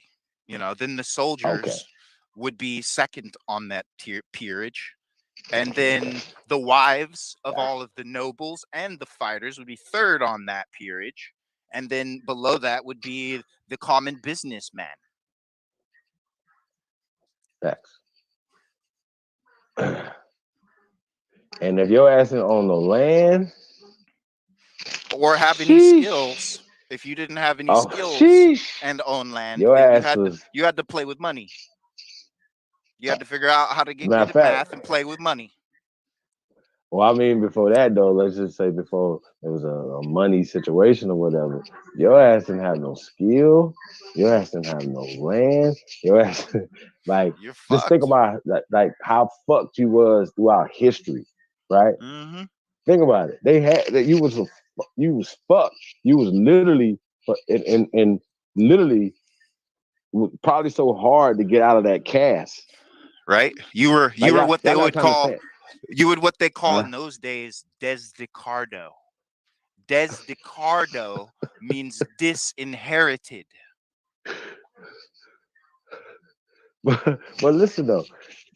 Hey, listen. I know why they so mad. Them motherfuckers was going through it in Europe, Asia, and Africa for hundreds of years, if not They were thousands of years. roaming for at least 400 years in Shit. Africa, for another 300 in Europe for the majority, until they got to the British Isles. Like, there's almost 1,000 years of them wandering around. Hitler was talking about it. I mean, she gets Seems to me bad. like Now. this It really current gets bad. So especially seems to me like this current war we got going on right now is at the heart of things. If you follow me. who you talking about? With I mean, Ukraine just the and Russian, Russia. Yeah. It seems like that's at the heart of things for that part of the world. We're gonna have to do a build on that. I'm gonna have to look into some stuff before I make my, you know what I mean? Like once again, I always like to I back want up peace in the world. You know what I mean? Same. But This is not about however, hate. This is about the truth, and this is about bringing shit back to the old way where people had businesses and we didn't have nobody out here on the streets or fucked off. We didn't have that's dope right. fiends So and look, alcoholics and all this fucked up shit. they brought that here. Yeah, So and we didn't have and nursing homes, orphanages, Nope. or We didn't have memories. We didn't need them. We or had prisons. Or We didn't have prisons. prisons either, by the way. I mean, We didn't have they prisons. sell this. They sell this country as a penal colony. But if you really do the homework, everybody that got shipped over here were people without land. So how are they prisoners? If anything, they're prisoners of war. That's right. But you And know, they call them indentured servants and stuff, even though they were criminals that were condemned to death, right? Usually to death, or you go over there and you work, you know what I'm saying, for 7 to 14 years, right? Now, I know for a fact that they have people that got life that were pale. Life, you got life of hard labor. That means that you are a slave for the rest of your life. That's how that works. Facts. Okay. Facts. So when we talk about the only way that you can become a slave in this country, like according to our laws, right? The law of the land, the Constitution says that treason or imprisonment. Period. What is the problem? Yeah, it's a problem. Well, and also So, we had places where you could start over. We didn't do the whole prison shit. Hey, I want to say a shout out to JN. Appreciate the only builders as well, brother. Say thank you. Shout out to JN. Hey, let's get right into this, man. I want to say fair use. This comes from, like I said, the National Ranger Association or whatever. So, hey, let's just get right into this, man. And we'll kind of talk over and correct some of the things. Or we'll come at the end of it. It's only 26 minutes, and we'll come from there. So, I want to say shout out to everybody. I might even come in the chat. I can take notes right here in the chat room. So I put the note like right in the chat room, and then we'll come back after this and on the other side of it. So shout out to everybody, man. Let's go.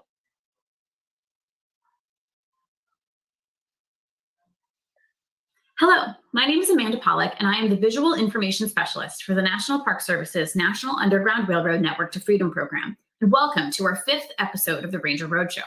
As some of you know, we are in the middle of a virtual road trip across the country, visiting locations affiliated with the Network to Freedom, meeting Network to Freedom members, and learning more about the impact of the Underground Railroad in our communities. On today's episode of the Ranger Roadshow, we are headed to Bracketville, Texas, to visit the Seminole Indian Scouts Cemetery. Today's episode of the Ranger Roadshow is a little bit different than our past Ranger Roadshows. Today, you will hear the voice of Wendy Goodloe, a Black Seminole and descendant of the Seminole Negro Indian Scouts, who will share the story of the Seminole Indian Scouts Cemetery. Today, Wendy will not only tell us the story of this particular Network to Freedom site, but she will tell the story of her ancestors, from the ethnogenesis of the Black Seminole people to how Black Seminoles continue to honor their ancestors today. I want to take a moment to address that many of the historic visual depictions of the Black Seminole people that exist today, like many historic depictions of Black and Indigenous people, were created by people of European descent. Thus, a Western gaze affects a lot of our source material, from drawings of Black Seminoles fighting in wars to the creation of maps.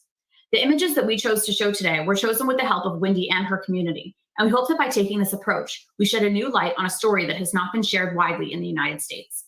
Without further ado, I present the story of the Seminole Indian Scouts Cemetery, narrated by Wendy Goodloe of the Seminole Indian Scouts Cemetery Association.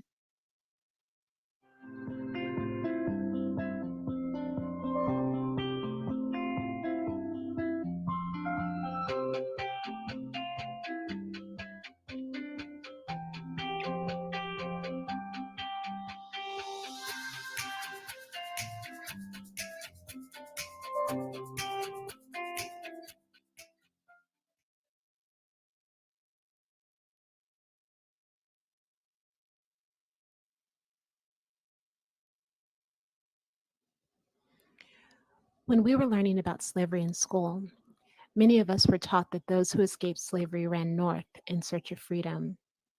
The story of those who ran south is not as well known. We are the descendants of those who ran south. The ethnogenesis of the Black Seminoles. Enslaved Africans had been finding freedom in Spanish Florida from as early as 1698. The majority of these formerly enslaved Africans, or Maroons, were Gullahs or Gullah Geechees who were running from an area known as the Low Country region of the United States. Initially, the Maroons lived apart from the Seminoles, who were a small group of Creeks that had separated from the larger group of Creeks because of a growing number of cultural and moral differences. By the early 19th century, the Maroons, who had established themselves as corn and rice farmers, and the Seminoles were in regular contact with each other. It is important to acknowledge that some of the Seminoles did practice slavery. It was not the chattel slavery that was practiced in Southern America by white slave owners, but it was slavery nonetheless. During the 1820s, there were about 800 Maroons living among approximately 4,000 Seminoles. And historians point out that these Maroon settlements, which were often located on the outskirts of Seminole settlements, were highly militarized. Following the War of 1812 and just ahead of the Seminole Wars, the Maroon community was now known as the Black Seminoles. They were also called Seminole Negroes by their white American enemies, and Estelusti, which means Black people, by their Native American allies. The First Seminole War. The conclusion of the First Seminole War, which took place from 1816 to 1819, forced the Seminole and Black Seminole communities to move further into South and Central Florida. Several Black Seminoles continued south, leaving Florida and finding a home in the Bahamas. There is still a community of Black Seminoles in the Bahamas today, in the town of Red Bays, to be exact. The Second Seminole War. The Second Seminole War, which took place from 1835 to 1842, marked the height of tension between the U.S. and the Seminoles. It also marked the apex of the Seminole-Black Seminole Alliance. In councils before the war, the Black Seminoles threw their support behind the most militant Seminole faction, which was led by Osceola, who was also known as Billy Powell. He was the son of a Muskogee mother and a Scotsman. Osceola became an advisor to Micanopy, who was the principal chief of the Seminoles from 1825 to 1849. Osceola led the Seminole resistance to removal until he was captured on October 21, 1837. He and Micanopy were captured under a truce. Within a few months, Osceola would die in captivity of either an intestinal infection or malaria. After the war broke out, Black Seminole leaders such as John Caesar, Abraham, and John Horse played important roles. In addition to aiding the Seminoles in their fight, the Black Seminoles recruited enslaved Africans to rebel at the start of the war. The enslaved Africans joined the Seminoles and the Black Seminoles in the destruction of 21 sugar plantations between Christmas Day, 1835, and the summer of 1836. In 1838, U.S. General Thomas Jessup tried to divide the Seminoles and the Black Seminoles by offering freedom to the Black Seminoles if they surrendered and agreed to go to Indian Territory. John Horse was among the Black Seminole warriors who agreed to surrender under this condition. More than 500 Black Seminoles traveled with the Seminoles to present-day Oklahoma. Some traveled by ship across the Gulf of Mexico and up the Mississippi River, and others walked the Trail of Tears. Black Seminoles in Oklahoma. The Black Seminoles did not find a home in Oklahoma upon their arrival in 1842. Instead, they found that they had been placed in a volatile and hostile environment. They would have to contend with their old enemies, the Creeks, who were their neighbors, who often vandalized and destroyed their property. And they also had to deal with the constant threat of slave catchers who had free reign in the territory and could enslave anyone who they believed fit the description of a fugitive slave. They were only in Oklahoma for 8 years before they decided, under the leadership of John Horse, who was the leader of the Black Seminoles, and Wildcat, who was the leader of the Seminoles, to leave. Black Seminoles in Mexico. After an arduous 700-mile journey, the Black Seminoles and their Seminole brethren arrived in Mexico, where slavery had been abolished since 1829, ready to protect the Mexican border. In return for protecting the border, the Mexican government granted the group their own land. The Black Seminole settlement was located in the northern part of Mexico, and the name of this land that they could finally call their own was El Nacimiento de los Negros Mascogos. Negros Mascogos is what Black Seminoles are called in Spanish. Although the Black Seminoles made the arduous trek with the group of Seminoles, the untimely death of their leader Wildcat prompted many of the Seminoles to return to Indian Territory. And for the next 20 years, from 1850 to 1870, the Black Seminoles would serve the Mexican government, protecting their land from invaders and raiding parties from Texas. They would become known as resilient, resourceful, and dependable fighters. Seminole Negro Indian Scouts. Located several miles from the entrance to Fort Clark Springs and underneath lush shade trees, there is a Texas Historical Commission marker that details the history of these brave fighters. After reading the text written on the marker, Seminole Negro Indian Scouts descendants, Augusta Pines and Bertha Benson, give their impressions of what life might have been like for the Black Seminole fighters and their families. In 1870, the U.S. Army offered the group pay and rations to move to Fort Clark, established in 1852 to protect settlers along the border. The Black Seminoles became scouts for the Army, serving under Lieutenant John L. Bullis and other noted officers during Texas Indian Wars. The Seminole Negro Indian Scouts, as they were known, lived on the fort in a settlement referred to as the camp. They built homes in the Mexican jacal style, using wattle and dab construction and thatched roofs. The Scouts and their families also built dams and irrigation systems along Los Morros Creek for farming. The Seminoles lived on the fort until 1914, when the Scouts were disbanded. Some returned to Mexico, many stayed in the Brackettville area, and some moved to Oklahoma, where the Seminole Nation was granted sovereignty. Still others remained buried in the Scout Cemetery, which was established in 1872. Among those buried, there are 4 Scouts who earned Congressional Medals of Honor: Adam Payne, Isaac Payne, John Ward, and Pompey Factor. Well, I admire the area where they lived in. I think they chose a wonderful area, a lot of trees, and the water is here for everything that they need, the washing, the cooking, whatever. And they must have, I mean, it was a good place for them. They must have had everything that they needed here. It's beautiful. Carver School grounds. When Fort Clark Seminole Negro Indian Scout Detachment was disbanded by the U.S. Army on September 30th, 1914, the Seminoles were required to relocate to Bracketville. They held school in their church until new grounds were purchased by the Brackett Independent School District in March 1919 from J.F. Maddox for the purpose of providing a site for a colored school for Bracketville's Seminole Negro community. The old Maddox homestead, a two-story limestone structure built in 1870, served as the building for the school, which was named George Washington Carver School.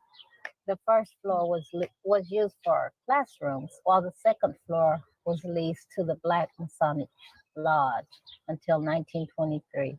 In 1930, the structure was condemned and unfit and unsafe for school purposes. The second story of the building was thus removed in 1944, and the first floor was remodeled inside and stuccoed on the outside.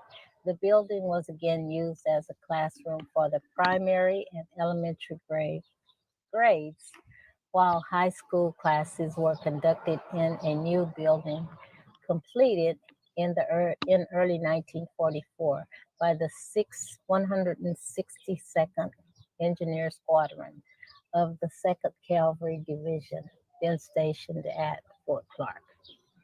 At the time, Carver School was the only accredited Black school between San Antonio and El Paso.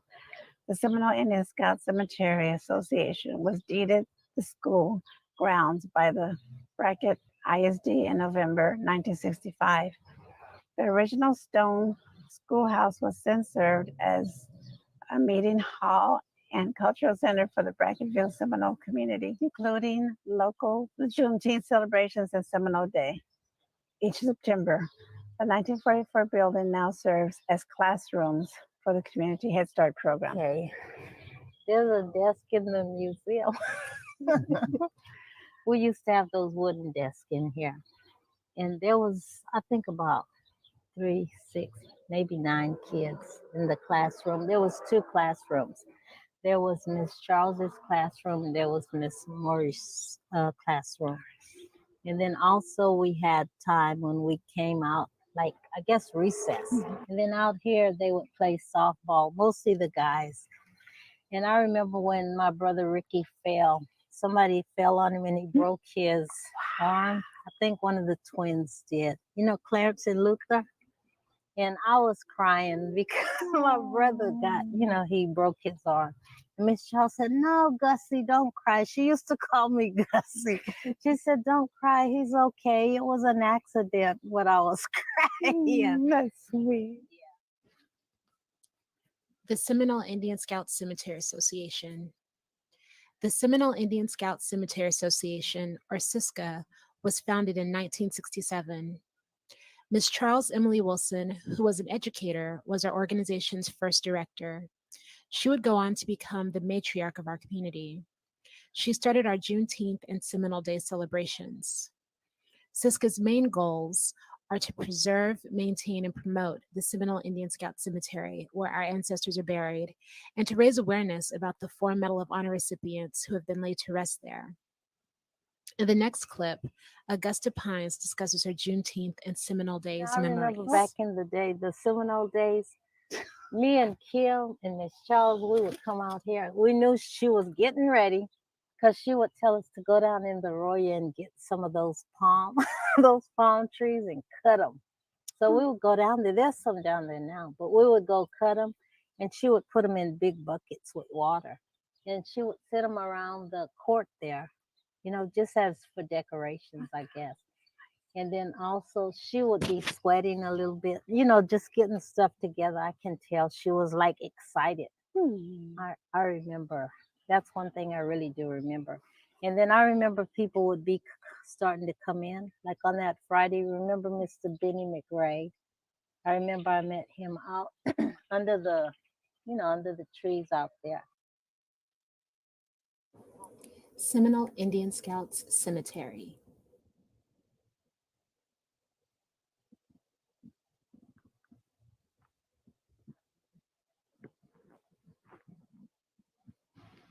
The Seminole Indian Scouts Cemetery is a sacred space for us.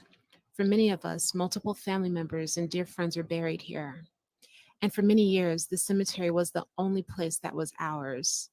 So, as a group, we have always made sure to keep the cemetery clean and inviting for those who visit.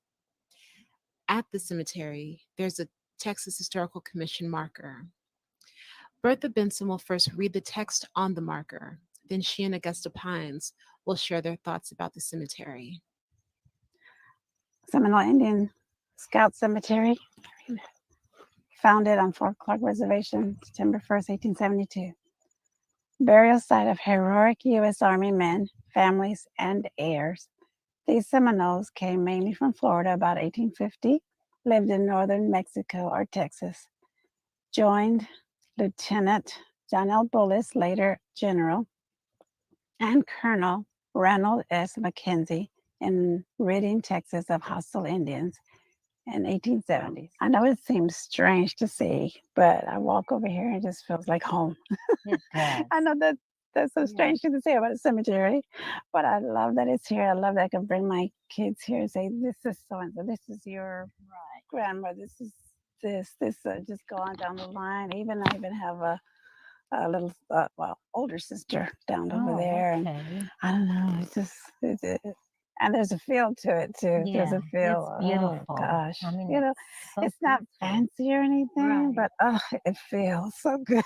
Yes. It does. And we can just walk by the graves, like Miss Charles right here. And there's her whole family. Yeah, and Her it's brother, her mom, her sister.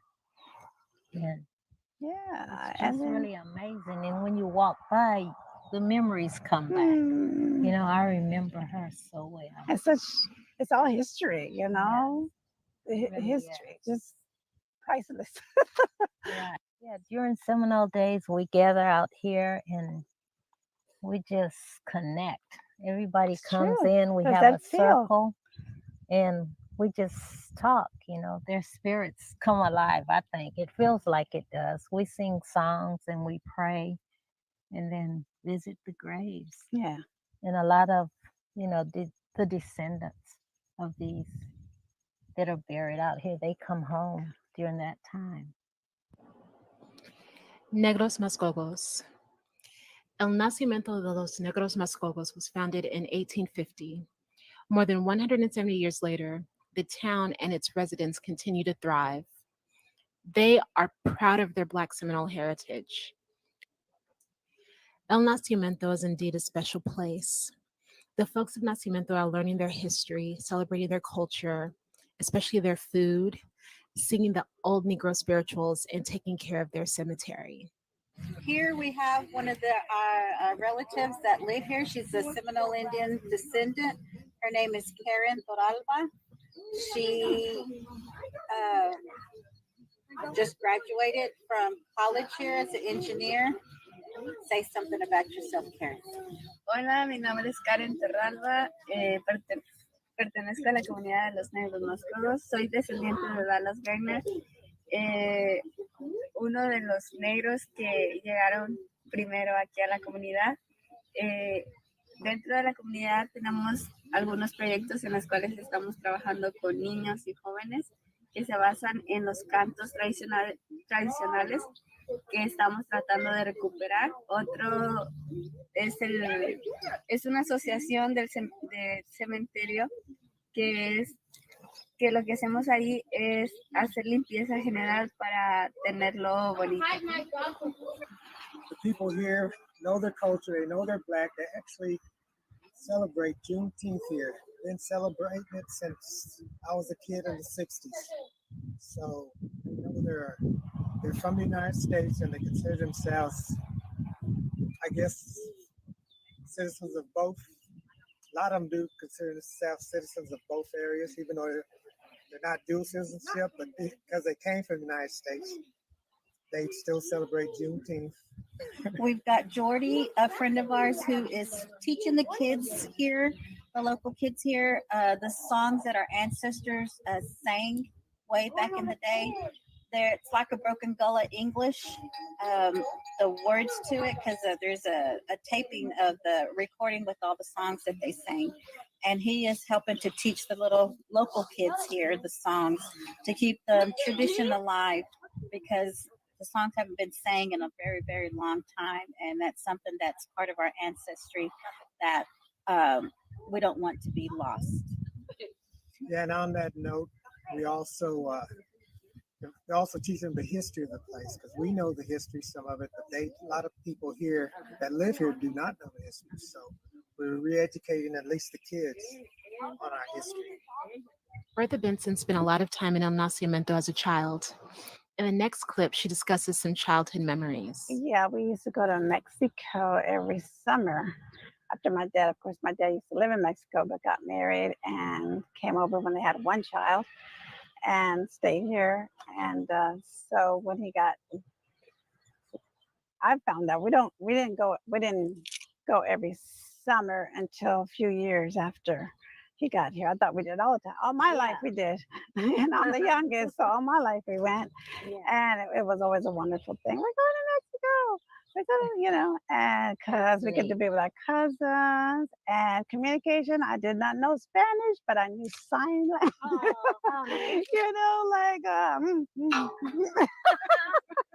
Stuff like that. But we communicated. It was, and just think about it, just look back, it's a really great memories. Yeah, it's a whole new world over there. It's a whole different world, not new, different world, different. Cooked, and remember cooking with my grandmother and all the good stuff she cooked, and the fat tortillas she'd make. She makes tortillas. Then the tortillas are made, I could go on and on, from scratch. Wow. Remember, they get the corn, the dry corn that they grew, and boil it. To me seemed like all day long. So I would say all day long with lime in it. They call it the nixtamal. And then he grind it after cooked, grind it in the mill. Yeah. And then she grind it again in the mill, all of it.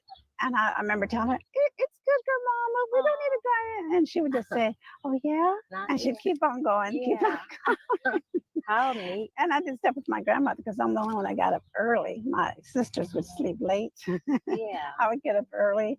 Jerry was up too, but I don't know where Jerry was. But yeah, so I did that in the morning. Oh, she would grind it through the mill twice, and then she put on the metate. Oh, okay, yeah. Yeah, the same, so it gets ground up 3 times, Then after that, she would do the tortillas with corn tortillas. Yeah. And I knew the difference would be her, my mom, and my grandmother, and I knew who was who. Oh, wow. You knew. Okay.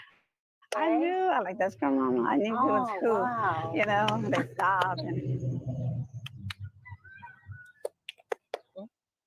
Yeah, the spring that we always got our water from for the kitchen or for the house, whatever.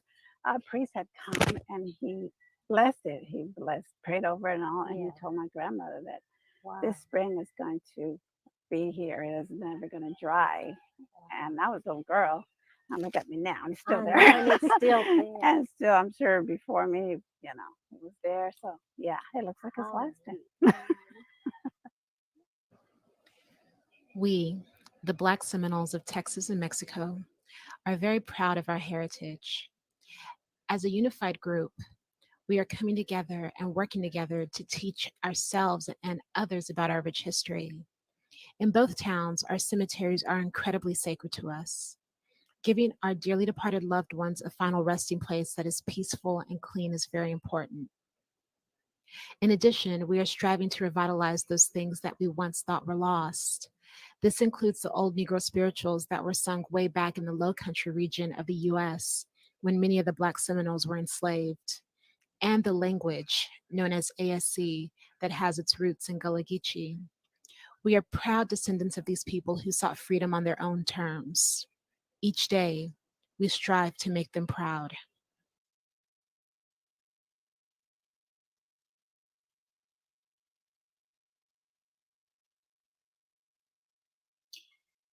Thank you to Wendy and the entire Black Seminole community of Brackettville, Texas, and El Nacimiento for sharing their alongside you in preserving and sharing this story. To those of you watching, we thank you for joining us once again. We will see you next time, right back here on the Ranger Roadshow.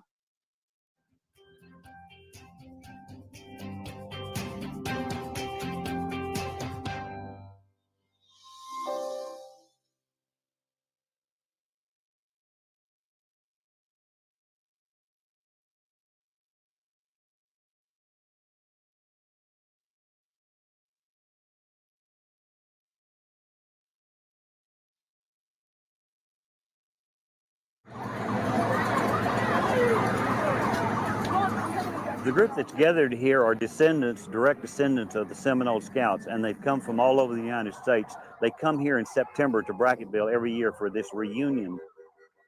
My name is Auguste Pines, and I'm a descendant of the Seminole Indian Scouts here in Brackettville, Texas. And we're gathered here today for our annual celebration. The Seminole Scout descendants are the original Seminoles that come up from Florida. They moved up through Georgia there, and they picked up runaway Negro slaves, then ended up in Oklahoma. And then from there, they were run out of Oklahoma, and they ended up down in a place called Nacimiento, Mexico. By late 1871, 1872, they were transferred up to Fort Clark to serve up here, and there was approximately 50 of these scouts. 4 of them become Medal of Honor recipients. My name is Bertha Benson. I'm a descendant of the Black Seminole Indians. The Gullah language, and of course we always call it Seminole here. We were never told that it was Gullah. We never called it Gullah, but turns out it is. It was English, but it was different. And I heard it all my life that growing up, my parents, grandparents, aunts.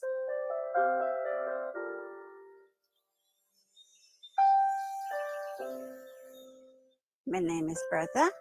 I come from the Fay family, and I'm Black Seminole Indian descendant. Here where I'm sitting, where I sit, is this land. We've been to live here many, many years ago. It's where my ancestors been to live. There's still people in this area here in Brackettville that speaks that language, and I really wish I had took my time and learned it and listened and tried to understand that language when I was growing up. Because it's really an important language that I just let go. I think it's really important to teach Gullah to the next generation, because if we don't teach it, I believe it's going to die. And my family, my parents spoke it all the time. Our kids, they don't know it, and it's going to die if we don't pass it on.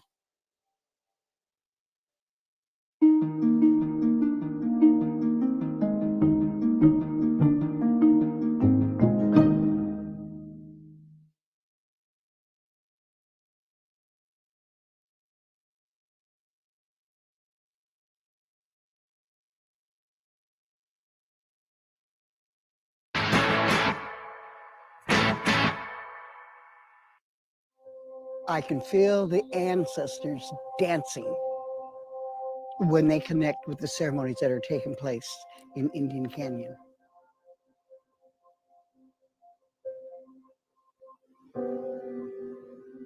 We've always been here since the beginning of time. Today is the best time for an Ohlone person to be alive since contact, because the ancestral spirits are starting to wake a lot of people up.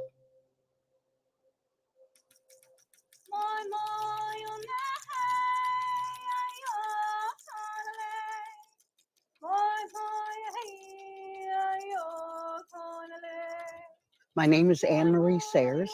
I live in Indian Canyon in Hollister, California. And it is the only federally recognized Indian country for 350 miles along coastal California. This is Ohlone territory, which extends from San Francisco to Big Sur, from the Pacific Ocean to the Mount Diablo Range. Between 1887 and 1905, 91 million acres of Indian-owned land disappeared for the people coming west. To say you were Indian was suicidal.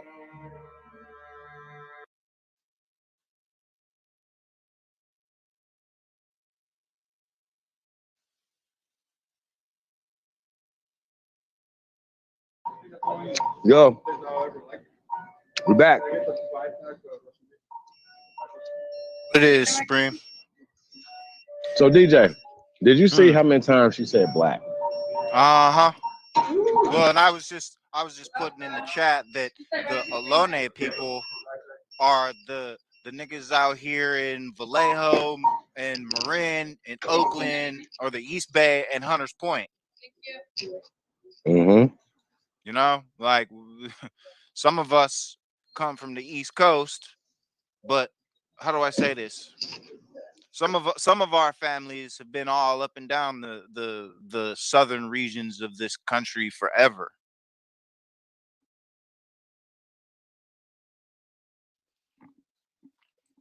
And basically, that woman and those natives, based on my research, they are the golden daughters of the West. They're the mostly Chinese people or Han Dynasty descendants that were brought here to work for the Spanish crown, or should I say Carlos Quintos, our people. And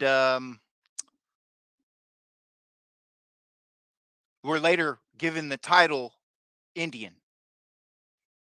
And then in the 1900s, there was also an immigration here in the Bay Area where the Navy was bringing in women from Asia. And there was a weird underground sex market going on here in the Bay Area. There's some really weird stuff going on out here. You know, there's a lot of weird cross dressing. There's a lot of weird history out here. Like this place I'm in here in Marin was basically like, best of my understanding, was a men's retreat area. And What do you mean a men's retreat? it was pajama parties and troglodyte gay boy retreat. I already knew when you said men's retreat. Mm-hmm. I already know girls. It's already a problem. That sounds like some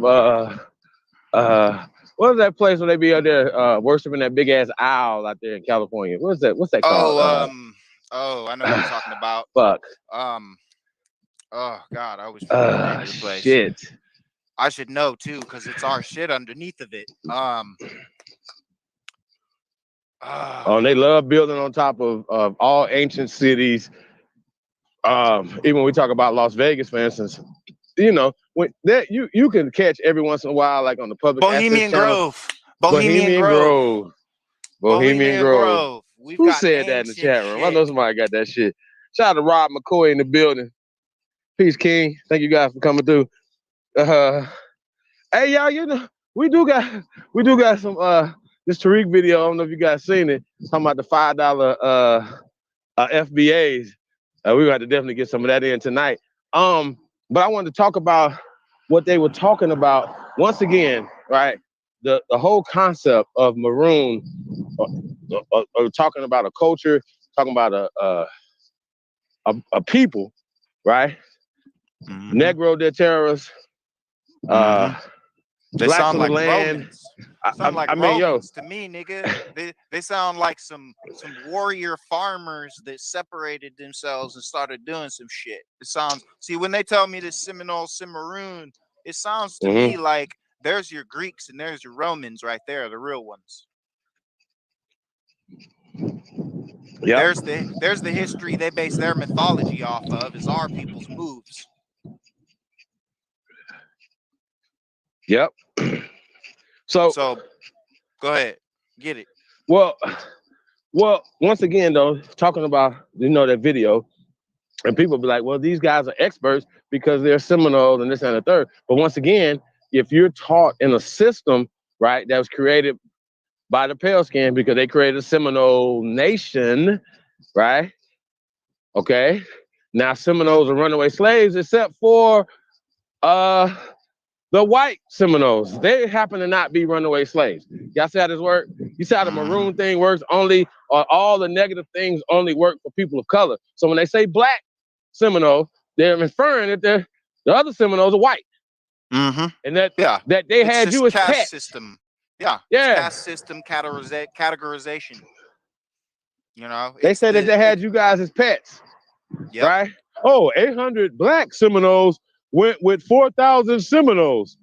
But the truth is they were our pets and they got unruly. So our ancestors had to go bust their fucking heads.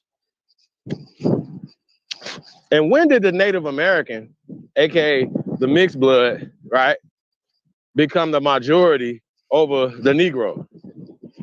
I wait. I wait. Now what's interesting when they talk about this black Seminole dumbass shit, right? And they talk about Osceola, aka what they say, Billy what? What the fuck? All this Powell, Billy Powell ass shit is made up, right? Now he has a surname, right? Billy Powell, right? So when they talk about Osceola, okay, now Osceola mother was Seminole, correct? She was raped by a Scot, according to them. Somebody from the British Army, or Navy, or something, or whatever, raped her and created a mixed breeded child named Osceola. Okay. Which I don't buy. I don't buy. Because the Scottish and the Irish weren't even pale in those days. And if it was, he was probably No, it's the mid 1800s. It's the mid 1800s. Okay. And we talking about wars that were happening. They still weren't shipping many pale Scots in by then, or the Slavic invaders. They weren't. You know what I mean? Like it wasn't many of them here. I've read the muster rolls, so I know. Well, let's you just know what I mean? let's just talk for sure. Because the English crown had a problem with the Scots. So, you know, they basically were finding every excuse they could to ship those motherfuckers over here because they wanted all their shit. But my problem is, though, that if they're saying that his mother was original and his dad was a pale skin, right?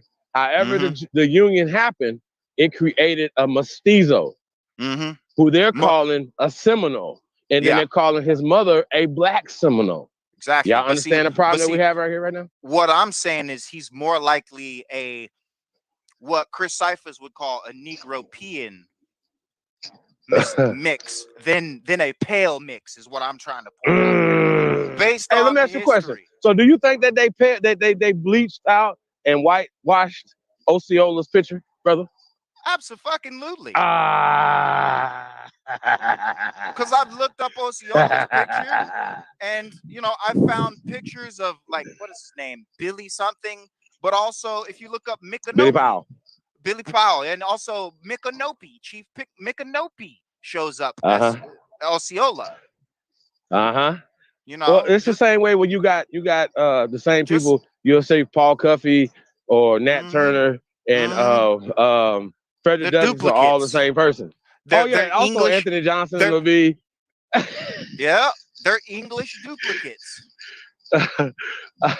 They was cloning motherfuckers back then, y'all. That's what happened. They was cloning niggas back then. That's it. And in your head. They was cloning niggas. Yeah. But we were talking about something earlier, right? How they can take a people, right?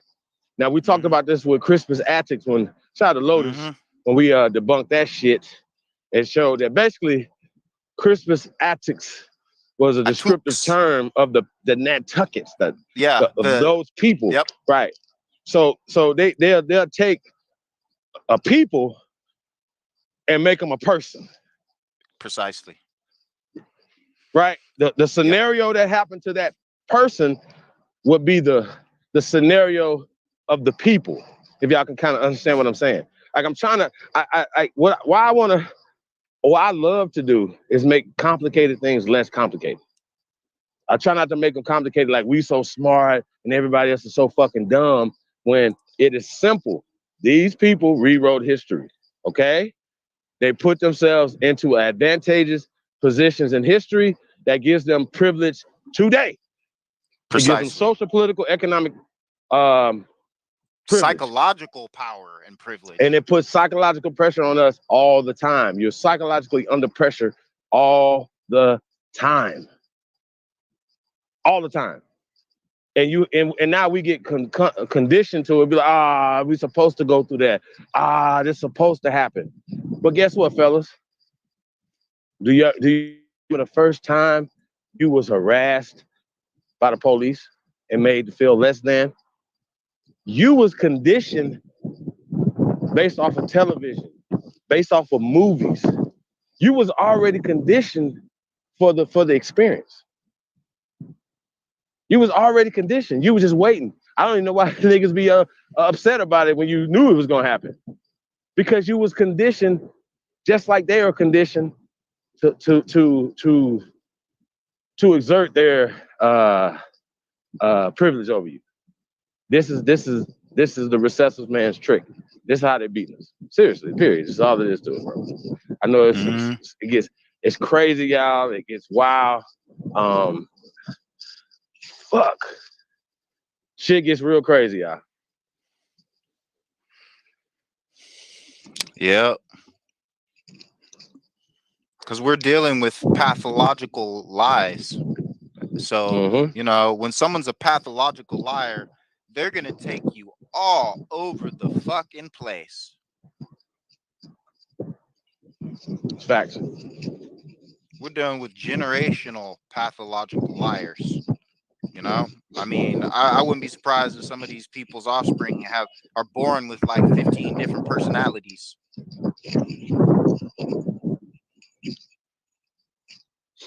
It's really interesting.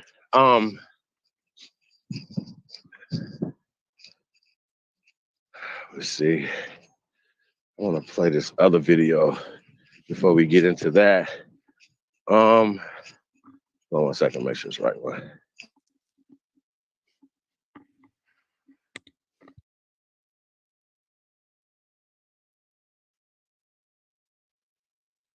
Shout out to the chat. Salute to the gods.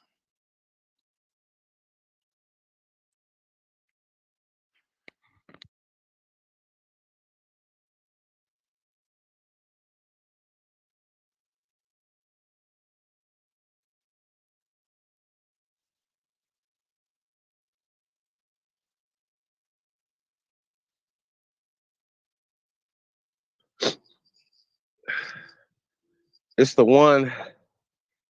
Hold on 1 second. It's the video.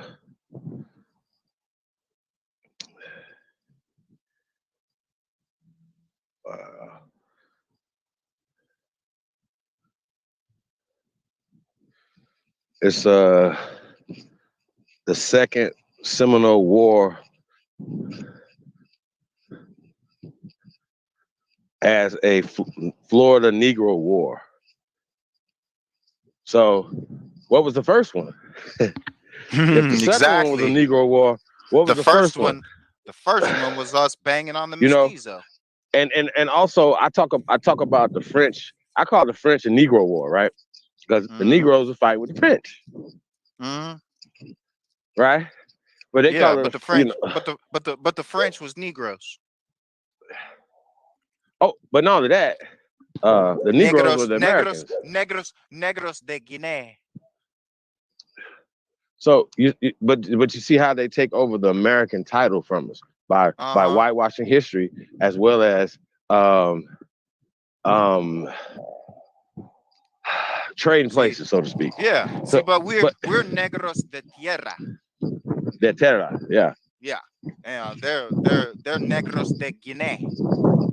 Or Guale. Or Gaul. Facts. Like they come out of us. But they've changed. That's fact. So also I want to talk about in 1830s, when we talk about the second president of Mexico, who right now, if you see him, his name is Vincent Guerrero. Bottom of it says El Negro. looks like Andrew Jackson to me, right? Now, I don't know if you guys know what Andrew Jackson looks like, but he doesn't look like a Negro, right? Now you find out when you go back into the historical archives of these people in Mexico, they show El Negro as a mulatto. Yep. Right? Then they also show El Negro as a dark-skinned Negro. Okay? So further you go back, the depictions have been whitewashed. During the same time, might add that they whitewashed a lot of documentation. Fact. After that and before that.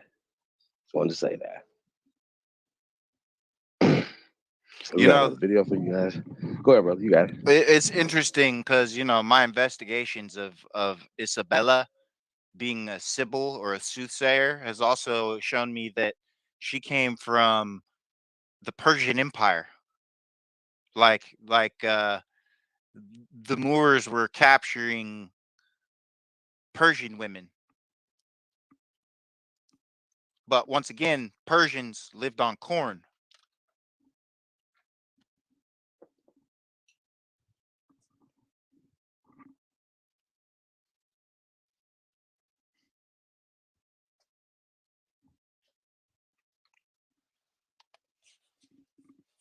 You also have all kinds of interesting historical artifacts that tie into it, like the Antikythera mechanism in that region. It's a lot. You there, Chief? Hey, I'm here, bro. I'm trying to get this video. I don't know if CEO see it. Hold on a second.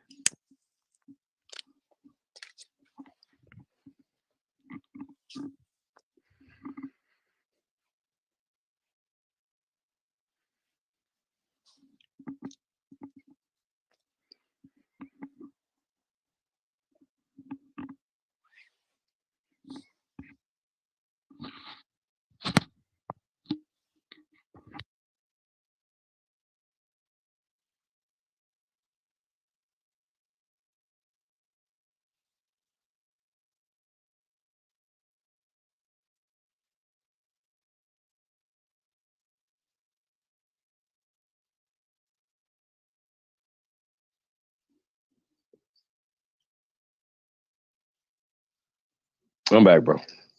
All right, so we're going to pull this video up and get into this Christopher Columbus conversation, as well as De La Casa. And just for full disclosure, once again, I've been saying this for a long time, that Christopher Columbus is a made-up Harry Potter nigga story. And that's if you just do any research of your own. Once they start telling you stuff that, oh, well, we don't have any records, the conversation's supposed to stop. That means that you don't have any proof. Say this again. You don't have no proof of this person's existence, let alone that they fucked on people, did this, did that, went and captured some motherfuckers, did this, all this fantastic voyage story that you have. You have no documentation on this person. Yep. Period. It boils down to witches and superstition and fairy tales. Oh, aka Harry Potter.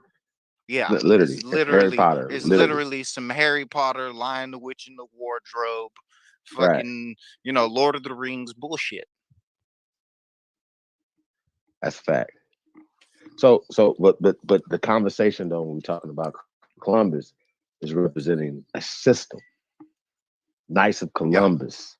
Yep. The Order of Santiago. Shit. Which once again, y'all, they had these groups that even a lot of these groups were melanated, were taken over basically. Is that the best way to say it? Like, is that the best? Yeah. Like we like niggas allowed them into the group, and they didn't basically like you didn't know who you. Yeah, like we allowed you into the Seminole Nation, and they hijacked the whole shit. Well, that happened all over the world. With the Germans to recreate what a Maroon was, what a Cimarron was, and now, and as well as a Maroon has a different meaning than the British, what the French or the Spanish had there, Well, right? So now you're looking at it as here's something different. Go ahead, bro. here's where it gets interesting too, because if you read Benjamin Franklin's journals, he talks about all the swarthy Germans. The Hessians. Yeah, he was talking about the Hessian problem in America, you know, that they hint to in Sleepy Hollow. You know, there's some history behind the headless horseman in Sleepy Hollow, my niggies. So, hey, this guy right here, I told y'all this nigga DJ is a problem, you know. Shout out to Javon Muhammad is in the building. I'll say peace. Welcome, Javon. I'm just a piece of the puzzle that's our heart. That's right. I'm Ice just Hulk. a little piece that's clicking back in, because it's only when we all come together that the story comes whole. Hey, see this a hard line up in here. He already owned it. Salvador Fernandez Zarco, aka Yes, sir. Cristobal Colizon. Well, see, and here's where it gets interesting with that Cologne name, because Cologne is a place in England where Saint Ursula, a woman who had a mercenary army of 11,000 virgin women, was massacred.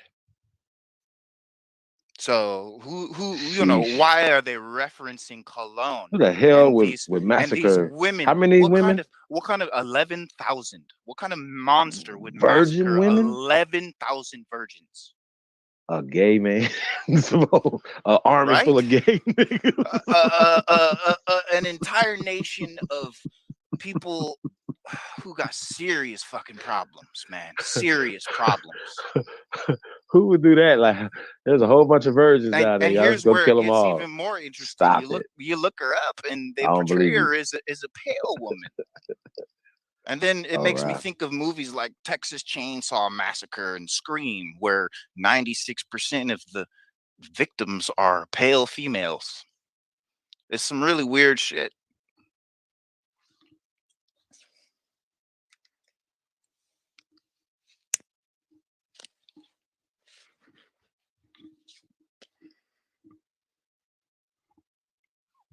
You know what's crazy though? They just made a new Texas Chainsaw Massacre, a new not Friday the 13th, but Halloween. You know what I'm saying? Jamie Lee Curtis was still in there. Yo, this shit was crazy, yo. Like it was just number snuff film, just a snuff film. They have a fetish for killing off their people, bro. Like I think I really do. They do. Crazy. I mean, you know, what are we calling him? You know, the German. You know, the Germans are coming. They're coming to get you. Yeah. What about the Santiago character though? Yes, sir. Sarko. Salvador. Fernandez.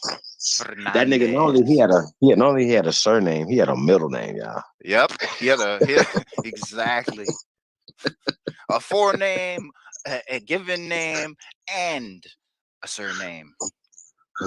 So, hey, we're gonna get back to that those names in the time period and stuff like that, as well as when they talk about Spain and as well as Italy. We say this a lot of times. You know, in 1492, Spain and Italy, Portugal did not exist. Facts. So with that being said, neither did the languages. Now I know you'd be like, "Chief, you talking crazy?" Because I see it right here. It says it. Well, that's them. It's a remix single, fool. Somebody it's not the original documents. So when we come back, we're gonna show you that it's not original documents to this conversation. We're talking about Cristobal Colon or Cristobal Colombo, Cristobal, Salvador Fernandez Zarco. All this. This is all made up. So we're gonna get back to that. Now, if you guys haven't heard of Zarco, you're welcome. Shout out to FA. Shout out to Haru, the Duke of the Great Lakes is in the building. Queen Seisha. I say peace to you guys, man. Thank you guys for tapping in. Howard John is in the building. He says isolated maroons, places like Jamaica and Haiti retained their Africa.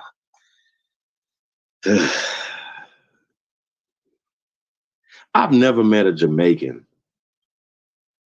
that was like, yo, their culture was African culture, right? I never met that. I never met that person that said that. They were like, they proud Jamaicans. They, you know, now I've seen a person like Garfield would say, you know, he's connecting himself to the African diaspora. I've never met a Jamaican that was like, hey, yo, so I want to just ask this, Howard John, are you a Jamaican?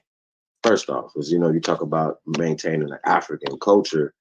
What African culture are you talking about? Because once again, you had people from the Americas that went to Africa and took the American culture to Africa, period. And they came back. So now we're talking about people bringing a culture back. We left our culture there, and that's still there on the continent of Africa, still to this day. So I just want to say, you know, once again, it's a mindset, because you thinking the Maroons are runaway slaves.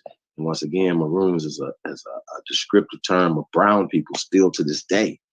Once again, once the British came in and took over what is called Haiti or Jamaica, they put in another system and then said that Maroons mean runaway slaves. And it's just, once again, it's a descriptive term of the people who ran up into the mountains, who fought their ass and beat their ass. So no, don't. You are highly mistaken. And Howard, you have to look at etymology. Okay. Now, if you're talking about the 17, 16, 1800s, then you're not going to use a terminology for that time period that didn't exist, like runaway slaves or Maroons, okay, or Seminole. So once again, they're changing words, they're changing things, and they're rewriting the meaning of words, which creates a new meaning for you. So yeah, don't do that. And so Howard, before you have entomology, or the invention of entomology and, you know, bibliographic recording in biblioteca, you know, before that exists, things were different.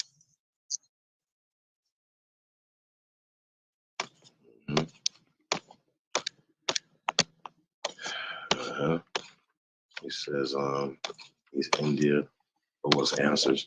Man, everybody owe us answers at this point, because they all, like, think about it like this right here. They'll be like, you know, they'll tell you a story, but like, soon as Ponce de Leon, oh, y'all gonna go crazy when y'all find out what Ponce mean.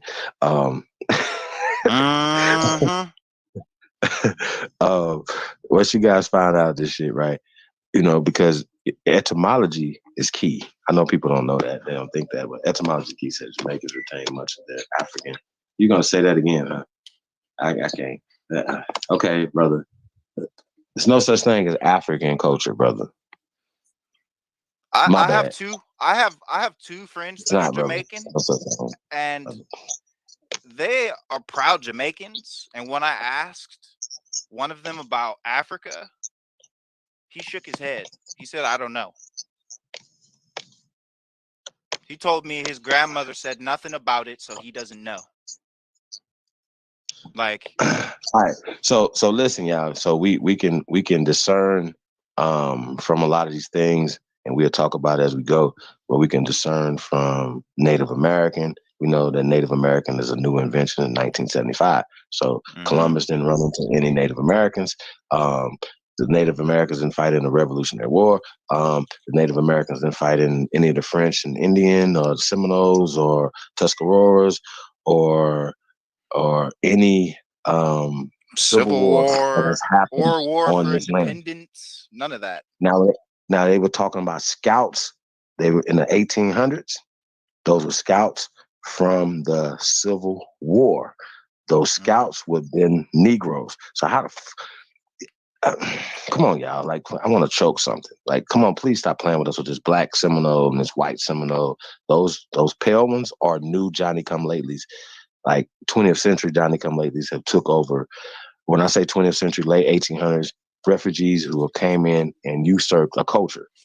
Exactly. Like Teddy Roosevelt took Panama with those men, and his dumbass tried to charge the hill without them, and they came up and surrounded and saved his ass.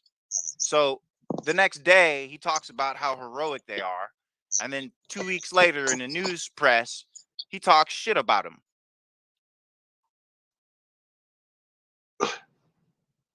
Anyway, This story is convoluted. It's truth interwoven with indiscriminate lies and half truths and half omissions of truths.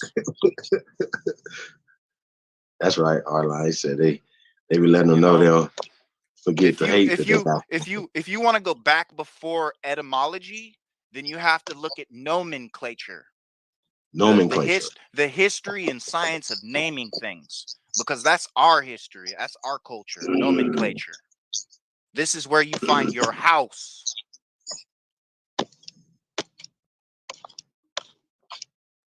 They used our names and invented surnames under the guise of taxing us so they could legally take our names, and by doing so disenfranchise or desdecardo disinherit us. Disinherit. That's a fact. Hey, so we're gonna get right into this video, man, and we'll come back on another side. I'm gonna see how long it is. It's not that long. Oh, it is. Okay. Well, yeah, we'll be stopping this, man, and kind of comment on some stuff.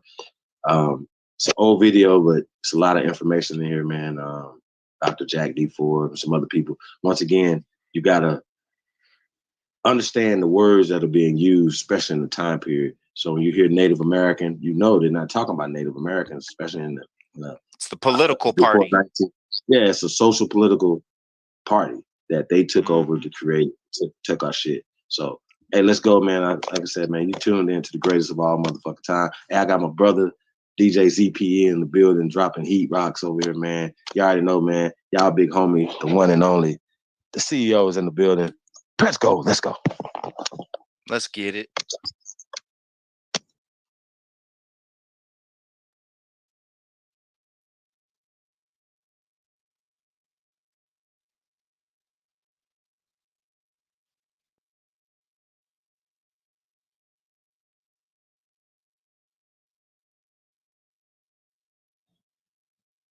Hey, yeah, you can press play on the yeah, just listen. Say peace to everybody, man. I'm gonna be beatboxing, real faster. Come then. Nah.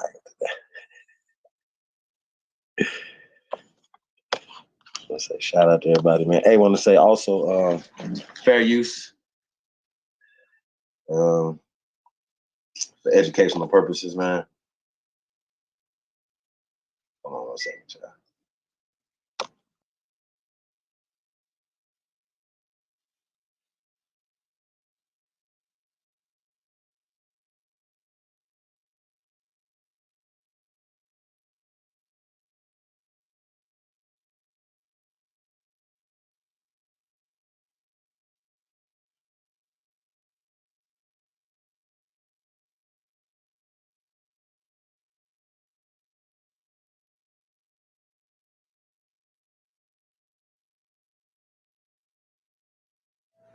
Columbus chose to finance the conquest of the West Indies by selling Native American slaves. And he characterized it as his granjeria, or granary.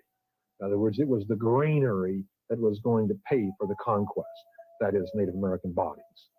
And Columbus himself sent at least 3,000 and possibly as many as 6,000 or more Native American slaves to Europe. This begins as early as 1493. On his return voyage, he takes about 24 Native Americans to Portugal and Spain. In the subsequent voyages, many, many more are sent, men and women. Now, he intends to sell them by the thousands, not only in Spain, but he mentions the Azores, the Canary Islands, the Cape Verde Islands off, the west coast of Africa, as well as in Portugal and Spain and elsewhere. Good evening and welcome to For the People. In 1920, historian Carter G. Woodson said, quote, "One of the longest unwritten chapters in the history of the United States is that treating of the relations of the Negroes and the Indians, end quote. How and under what conditions did Native Americans and Africans come in contact with each other? How much intermarrying took place between the two groups? How did white supremacy shape those relations? That great libertarian, Thomas Jefferson, said of the Native Americans, quote, "We would never stop pursuing them with war while one remained on the face of the earth," end quote. How close did Jefferson and other Europeans come to realizing this objective? We'll explore these and other questions with Dr. Jack Forbes, author of Black Africans and Native Americans, Color, Race, and Caste in the Evolution of Red-Black Peoples, 1400s to 1865.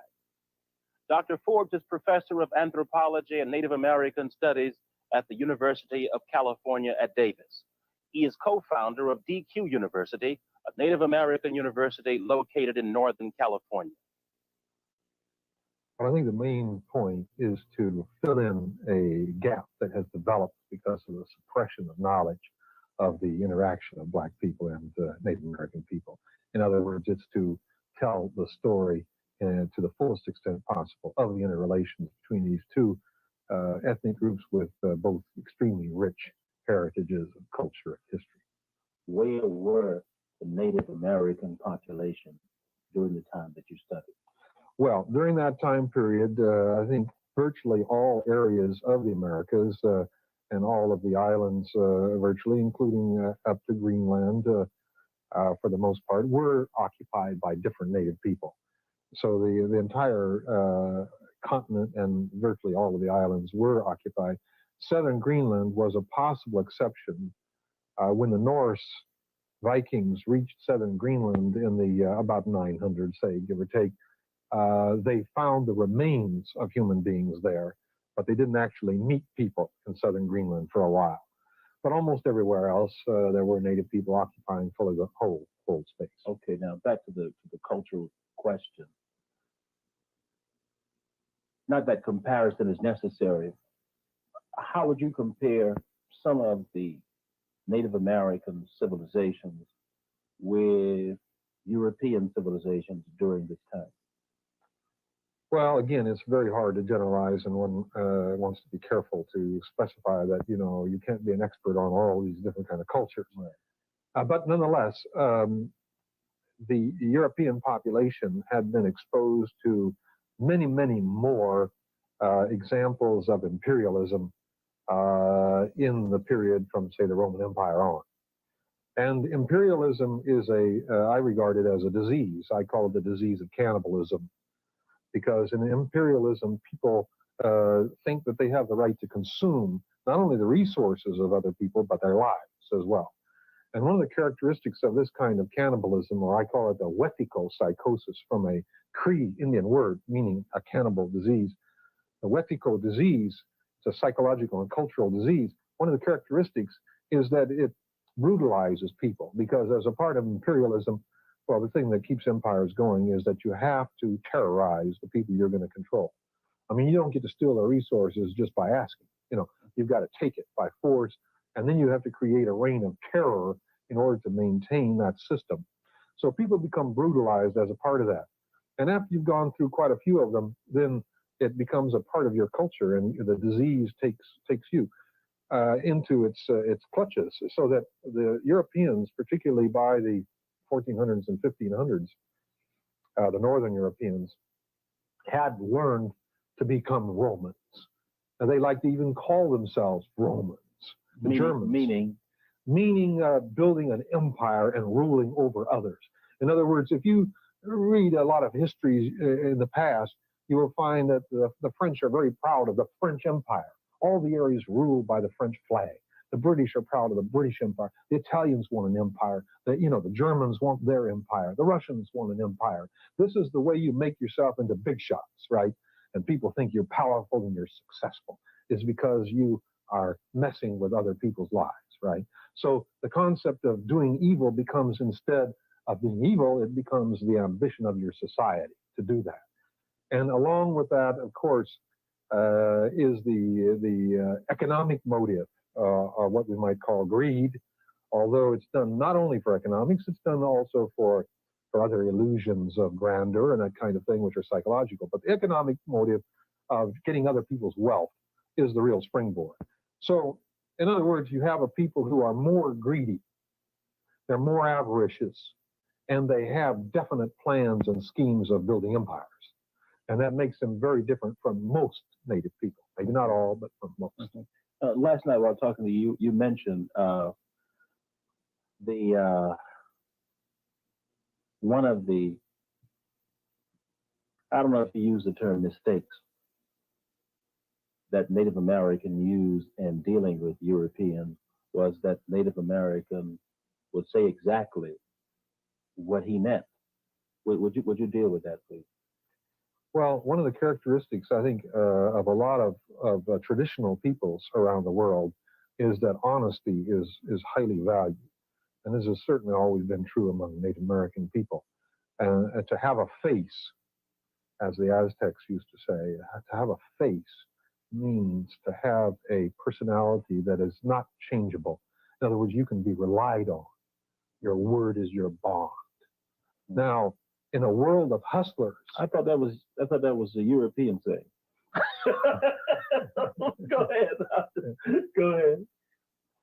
Well, actually, it is an old expression among a lot of peasant peoples, because peasant peoples used to have that kind of relationship when they traded with each other. Again, they didn't have to write it down, just like they didn't have to lock their front doors. Okay. So it's not just exclusively among native people, but it's the idea that you can be relied upon. But when you're wheeling and dealing as a hustler type, that is an imperialism, one of the things you have to do is to fool people, right? And so it becomes perhaps honesty is a temporary, at least, disadvantage in dealing with imperialists, because they get to know what you're up to too quickly. When and under what conditions did Native Americans and Africans first come into contact with each other? Well, the first contacts are probably lost in the midst of time and perhaps never will be known completely. The first evidence of early contacts, of course, consists in archaeological remains in various parts of the Americas that suggests a contact with Africa. The most famous and the persuasive of those archaeological remains are the famous Olmec heads from parts of Mexico. In my own research, not being an archaeologist and so on, I don't go into that very extensively, but I do comment on it. After that ancient period, we then get indications of Native Americans traveling or being driven by storms via the major ocean currents to the west coast of Europe and down as far as Spain and Portugal. This is as early as 60 BC, and then during the Middle Ages, we get more references. And even Columbus met Native Americans in Galway Bay, Ireland in 1477. So there is a possibility that Native Americans by drift or other means also reached the Canary Islands and the west coast of Africa. But there's a great deal of research that remains to be done there, which at this point, all I can say is it's a possibility. I'm convinced they did reach Europe, but whether it's farther south or not, I can't say for sure. Okay, let me give you a quote from your book. You say, quote, "It will perhaps be surprising to some readers to learn that the greatest degree of intensive contact between Africans and Native Americans did not occur initially in either the Americas or Africa, but rather in Europe." Explain. Well, this arises from the fact, principally from the fact that Christopher Columbus, above all else, was a slaver. And according to the Spanish Jesuit writer, not Jesuit writer, excuse me, the Spanish writer Bartolomé de las Casas, who is the principal author of, that gives us the information from Columbus's diaries, Columbus chose to finance the conquest of the West Indies by selling Native American slaves. And he characterized it as his granjeria, or granary. In other words, it was the granary that was going to pay for the conquest, that is, Native American bodies. And Columbus himself sent at least 3,000 and possibly as many as 6,000 or more Native American slaves to Europe. This begins as early as 1493. On his return voyage, he takes about 24 Native Americans to Portugal and Spain. In the subsequent voyages, many, many more are sent, men and women. Now, he intends to sell them by the thousands, not only in Spain, but he mentions the Azores, the Canary Islands, the Cape Verde Islands off, the west coast of Africa, as well as in Portugal and Spain and elsewhere. So even before there are any appreciable number of African slaves being sent to the Americas, there are Native American slaves being sent to Europe, principally probably ending up in Lisbon and Seville or Sevilla in southern Spain, but also being transshipped to Valencia and many other cities. Now, at the same time that that's happening, there are large numbers of African slaves being sent northward to the same cities. And in fact, as far as Black Africans are concerned, they've been being sent northward since approximately the 1440s, 1450s to those cities. There are also, I might add, large numbers of white and brown Muslim slaves from North Africa and white and Asiatic slaves from the Baltic also being shipped in by the Turks and Venetians, principally. So that throughout this Western Mediterranean area, you really have a cosmopolitan scene in these cities, and to some extent in the rural areas as well.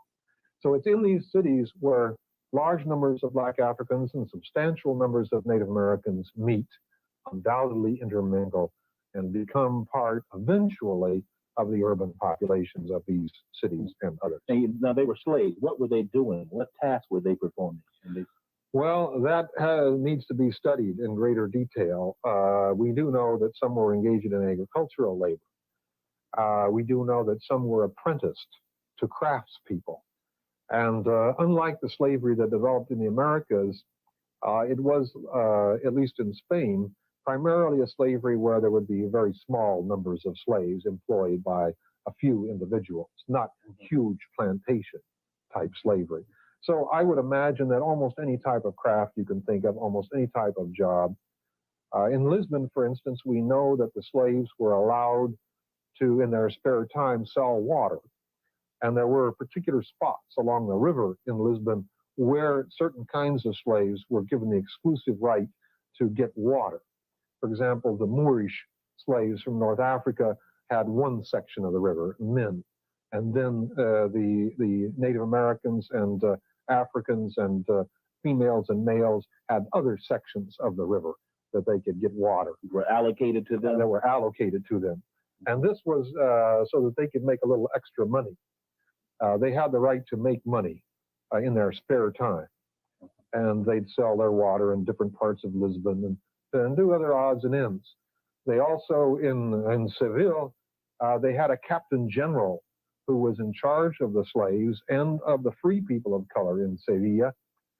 He was a African of royal blood who was named the governor and captain general of, as they say, all the negros y loros in Sevilla, that is, all the blacks and brown people in Sevilla. And they had their own rules over weddings and other kinds of things. So it's a little bit different from slavery as it develops in the United States. Now, when people think of American slavery, they don't think of the enslavement of Native Americans. Why is this? Well, partly because the enslavement of Native Americans occurred first. And say that again, please. Say that again. The enslavement of Native Americans really began before the enslavement of Africans, not only in the Caribbean by the Spanish, where it was extremely extensive. In the Caribbean, I might mention that the numbers were huge that were involved, and they had several kinds of slaves. They had the normal slave, but they also had people who were called, they were called Indians from the useless islands. They were from islands where there was no gold. And so they had the right to go and remove people from those islands. The useless islands? Yeah, What do yeah. what do Well, they mean? Jamaica, for example, would be a useless island because it had no gold. Jamaica, for example, would be a useless island because it had no gold. Inutiles, not useful. And they needed labor so badly on Haiti, where the gold was found, Haiti, and Cuba, that they were stealing people constantly and removing them by force from other islands, even after it was no longer technically in the best or possible, legally even, to enslave. They still could remove them as forced free labor, which we call later coolie labor, right? And then they had other categories of unfree Indians as well. But once the population declined on the islands themselves, they began raiding the north coast of Venezuela and Colombia very extensively, also part of Panama. They also came up here and cleaned out the Bahamas completely. All the Lucayo people. What period are we talking about now? Well, we're into the 1440s, the 1540s, 1560s. Many people from Florida, South Carolina is raided for slaves. And also the west coast of Mexico in the 1530s. Many Mexican Indians are sold as slaves, and it extends on into a much later period of time. But in short, the tremendous numbers of Native Americans were enslaved, and the Spaniards kept looking farther and farther afield for slaves to replenish the labor supply. And part of that, of course, meant then that they turned to Africa. And particularly, well, in the early 1500s, they started bringing in a few African slaves, but they had some second thoughts because many of the Africans ran away and joined the native people. And there were major rebellions, particularly famous on the island of Haiti, led by an Indian chief named Enriquillo or Enriquez, who had Africans as well as Native Americans in his rebellion. There were a number of them. And so because of that, they held off for a little while. They thought the mixture was too dangerous. They were also very worried because some of the Africans, particularly from Senegal, were Muslims. And they didn't want Islam, they didn't want Judaism either, but they didn't want any foreign religion but Christianity spreading in the Americas. In any case, what happened was that about 1520, they began bringing in many more Africans again. So you get, again, the Native American being the first slaves in the region, and then African slaves coming in and supplementing their numbers. You have said that one of the reasons that most of us don't think of Native Americans and we think of American slavery is that the enslavement of Native Americans was first. But are there other reasons? Well, I've thought about it some. I don't know that I have a definitive answer, but I believe that one of the interesting things that happens with Native American people, especially in the 20th century, is that they are, by and large, forgotten about whenever the military battles are over. That is, the popular movies that have taken place and so on are almost always to do with the armed resistance of Native people to conquest, right? But you probably can't even think of a single movie where whatever happens to these Indian people after the battle is ever told about, right? So they might have a couple of guys shaking hands and saying, oh, sorry about the warfare, it was due to a misunderstanding, now we're going to live at peace together, chief, and everything's going to be great. But you never see what happens after that. I think partly because it's very difficult for the white newcomers to North America, particularly, to face up to the fact that this isn't just a little romantic set of interludes between knights that are jousting with each other. This is a materialistic and economic war, not only a war for land, but a war for resources and a war for labor. And in many, many areas, Native Americans were reduced to poverty and forced to become workers, laborers on white people's ranches and so on, in addition to, in the earlier period, being enslaved. So that I think that the white population just wants to bury what they've done to the Native people. They don't want to really know what they did and what they're still doing in some areas. I think that's one of the main factors. I think another factor, however, has to do with the overwhelming presence in later periods of time, particularly in the East Coast and Southern United States, of people of African descent. and the white population becoming preoccupied with its relations with the black population. Okay. Could you talk about how Europeans went about capturing Native Americans? Well, it's not a happy thing, but it illustrates one of the kinds of great lessons that we as human beings have to learn. And that lesson is to be very astute and not allow ourselves to be used against our brothers and sisters, not allow ourselves to be dupes and to be used in brutal ways against other human beings. Okay, often we don't simply have the information, and the Spaniards were often very direct and very brutal. They just went in and captured thousands of people and rounded them up and took them to market. But in other cases, the colonialists were much more clever. For example, the Portuguese conquered Brazil basically by Portuguese men intermarrying with native people, particularly powerful tribes living along the coast, powerful chieftains. And then, of course, Native Americans value their families very much. Kinship is extremely important. And so without realizing it, now they've got a new member of the family. He doesn't have the same motives that they have, but there are kinship obligations by means of which this Portuguese guy gradually takes advantage of existing enmities that may exist between Indian groups, maybe some old hostilities, and uses then his relatives against other Indian groups. And pretty soon rewards them with guns and with other weapons and goods for capturing other human beings.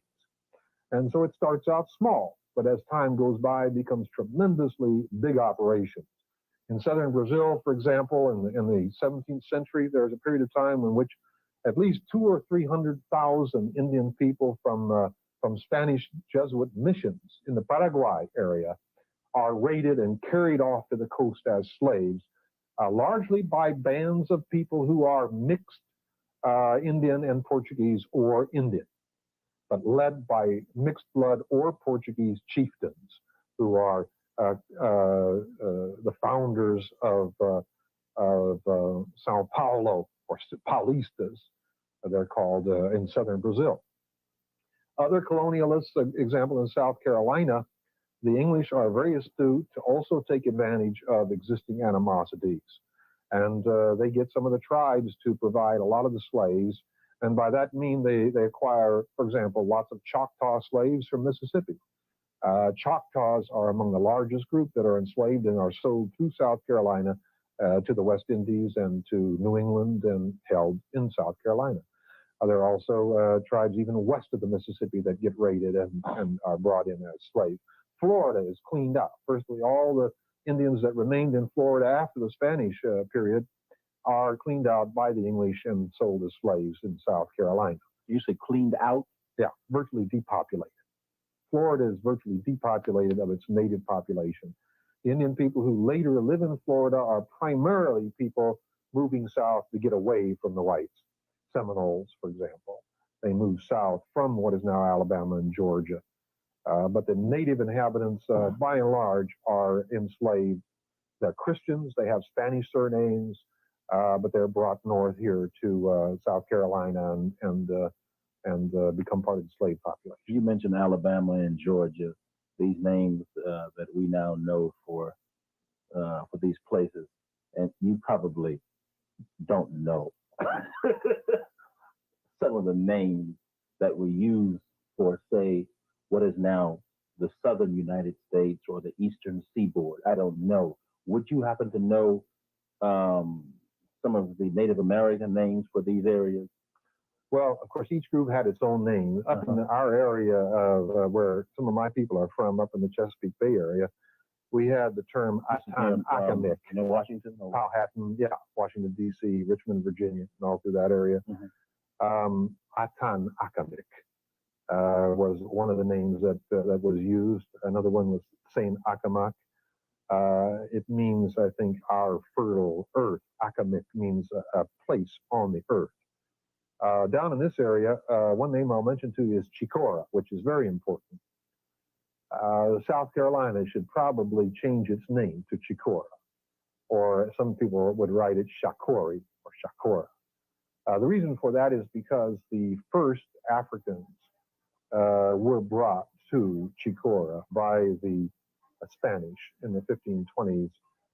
They accompanied a Spanish expedition, which was basically looking for slaves, but also intended to establish a settlement. And it so happened that the Africans rebelled, and the Spaniards left. They had some fighting with the native people in the area, and the Africans rebelled and remained behind. This was in the 1520s. So these are the first permanent non-Native American settlers in continental North America, long before St. Augustine and long before Jamestown. And that area was known as Chicora.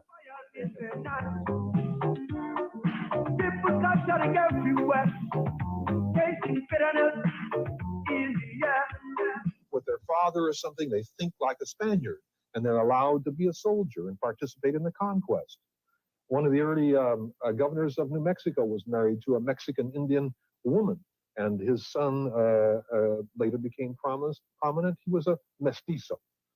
Later, what happens is that a lot of these prominent mixed bloods marry Spanish women or lighter-skinned women who are brought over from Europe in a trickle, and they lighten themselves so that they become a light elite who are known as Creoles later on. Good evening and welcome to For the People and the second part of our conversation with Dr. Jack Forbes, author of Black Africans and Native Americans. We continue our discussion of some of the names Native Americans had for certain sections of this land. Well, of course, each group had its own name. Up in our area of where some of my people are from, up in the Chesapeake Bay area, we had the term Atan Akamic. Washington? Powhatan, yeah, Washington, D.C., Richmond, Virginia, and all through that area.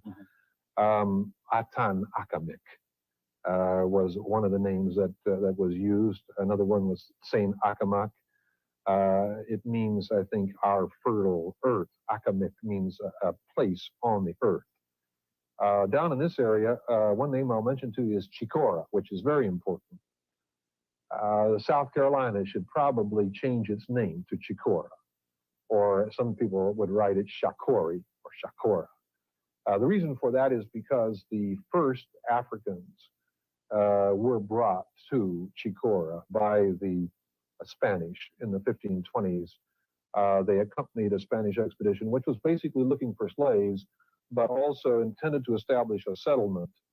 And it so happened that the Africans rebelled and the Spaniards left. They had some fighting with the native people in the area, and the Africans rebelled and remained behind. This was in the 1520s. So these are the first permanent non-Native American settlers in continental North America, long before St. Augustine and long before Jamestown. And that area was known as Chicora at that time, which probably comes from the Shakori native people. In the coastal area of Georgia, you have a region that's known as Guale or Huale, and that could possibly be the origin of Gullah, possibly. I'm not for sure, but when white people speaking English start saying Guale, it's going to change its accent a little bit there. But that is the region of coastal Georgia, and there were many tribes that lived there: the Yamasees, the Huas, and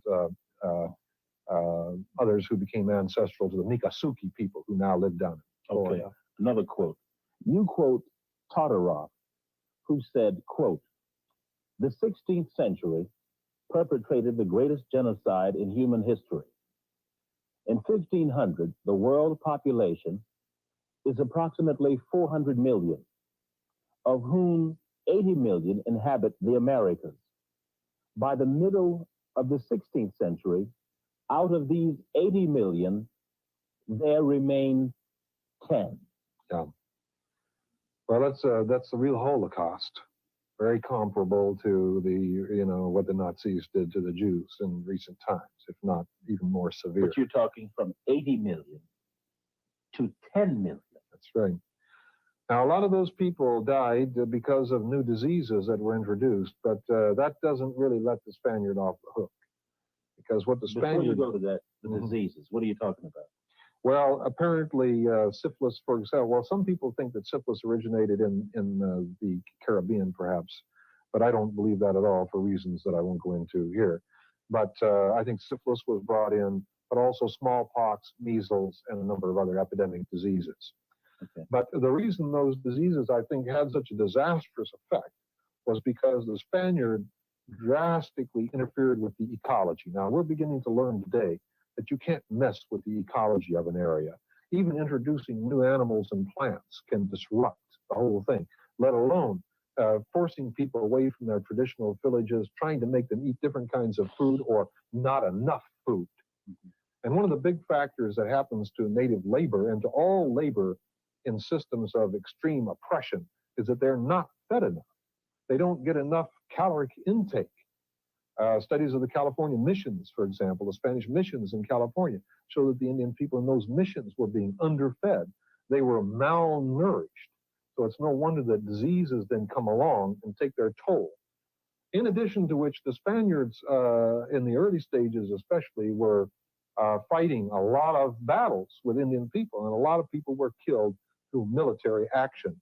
And because the Indian population was quite heavy, in central Mexico, for example, there were 20 million people. It's only in this century, in recent years, that there are as many people in Mexico today, in that part of Mexico, as there were before Cortez reached Mexico in the 1520s. Some of the West Indian islands, like Haiti, there are estimates as high as 1 million or more people living on the island. Although we don't know exactly, but there were a lot of people. And so the Spaniards believed at first that they could just kill people off very rapidly. They could always go get more. And but then, of course, that proved to be disastrous. Now, I should mention that the native population has recovered, of course, somewhat in modern times. But even in the United States, for example, we still don't have as many native people as we probably did at the time that Columbus arrived. How many are there? Well, the census shows about 2 million people today who mark Native American on the race question, along with another 8 or so million who say they have some Indian ancestry, but they don't necessarily mark Indian on the race question. That's a very low number. There are actually more people than that. But there are only about 2 million who say, yes, I'm Indian. There are, most estimates would say at least 3 million maybe at the time of the initial European contact. Okay. How would you describe the kind of relationship Native Americans and Africans had in Europe, Africa, and the Americas? Europe is a story that still needs to be told. People have to take an interest, have to go to Lisbon, have to go to Sevilla and Valencia and dig through what remain of the local records and talk to people. I've been there, and in the southern area of Portugal, for example, I ran into a lot of individuals who could recall something about Indian people being there and even looked Native American or part Native American. But generally, that basic research hasn't been done. But my impression is that people got along pretty well from what I do have seen. In the Americas, it's rather complicated because the Spaniards and the Portuguese both, and the English in South Carolina particularly, and also in the Caribbean, all were colonists without many of their own people. Now, when you're building an empire, you never want to spend any more money than you have to. And so the number of troops you keep in the field and so on, you want to keep to an absolute minimum. So the more people that you can co-opt, that you can get to do work for you, the more you do that, then you don't have to have so many people of your own. And in many of these colonies, the Spaniards, the Portuguese, the French, the English were always outnumbered vastly by the Indian people or by the Black African people. And so one of the things that they try to do whenever they can is to use tribe against tribe and group against group. It's a systematic policy to attempt to get people to distrust each other and to fight each other. So sometimes Indians will be bribed to bring back runaway African slaves. That's a way to make a living. You know the territory, black slaves are trying to run away. All right, you can make some money going after them and bring them back. Well, of course, the African slaves, as well as the Native Americans, are always trying to resist. Throughout the whole region, particularly in the Caribbean and South America, African slaves form many free communities and free cities. And quite often it's done in collaboration with the local native people. So there are also many instances in which the groups do collaborate with each other. So let me stop. You said many times Africans created free communities or free cities. Now, I have this impression that those Africans that ran away, they all ran away to the bushes, etc. But you mentioned the word cities. Did you mention that loosely or what? No, they form fortified communities in many cases. Some of them are called palenques and some of them are called quilombos, depending on the area. Some of them are relatively small and they have to be mobile because of the military circumstances. But others become very large, like Palmares in Brazil became very, very large. I'm not an expert on that particular subject, but of course I run into it in my research frequently. And even in Mexico, there were such groups. In the vicinity of Puebla in southern Mexico, there was a very large band of Africans. Also in Guatemala, free communities. And so this idea of African slaves being docile and complacent and not that concerned about the care that they were getting from white. What would you say about that? Well, I think that's a complete myth. But several things have to be said. A lot of times, a system of terror was used, like a Spanish soldier in the northern frontier said, cruel war makes peace secure. That was his motto. La guerra dura hace la paz segura. Cruel war makes peace secure. That's not my philosophy, but that's a philosophy of imperialism, you see. In other words, if people try to rebel, you hit them with the bloodiest, cruelest response you can possibly make, whether it's an individual or whether it's a group. You might wipe out an entire community, kill every single person in it. You might cut off all the legs of those that you allow to survive, or one of their arms, send them around as examples to other people. Or if it's individuals, you burn them alive or cut them into all kinds of pieces, or some other terrible technique. And that terrorism, you see, is designed to break the will of people to resist, because it means that even if you're a brave man or woman, it's not just your life you're dealing with. It's the life of many other, maybe innocent people or people you love, who may be punished because you run away or you rebel. So that's the way terrorism works, to oversimplify. So it's a great mistake to think that people didn't try to resist or didn't want to resist, even in the face of these severe dangers. Many, many communities of those kinds were established, and very often they involved mixed Indian people and African people. In some cases, such as in Suriname, which is fairly well known in the United States now, the Bush Negro communities there, the Indian people in that local area had already been exterminated by slavery or by warfare with the Dutch and others. And so there was an empty area where the African people could move into.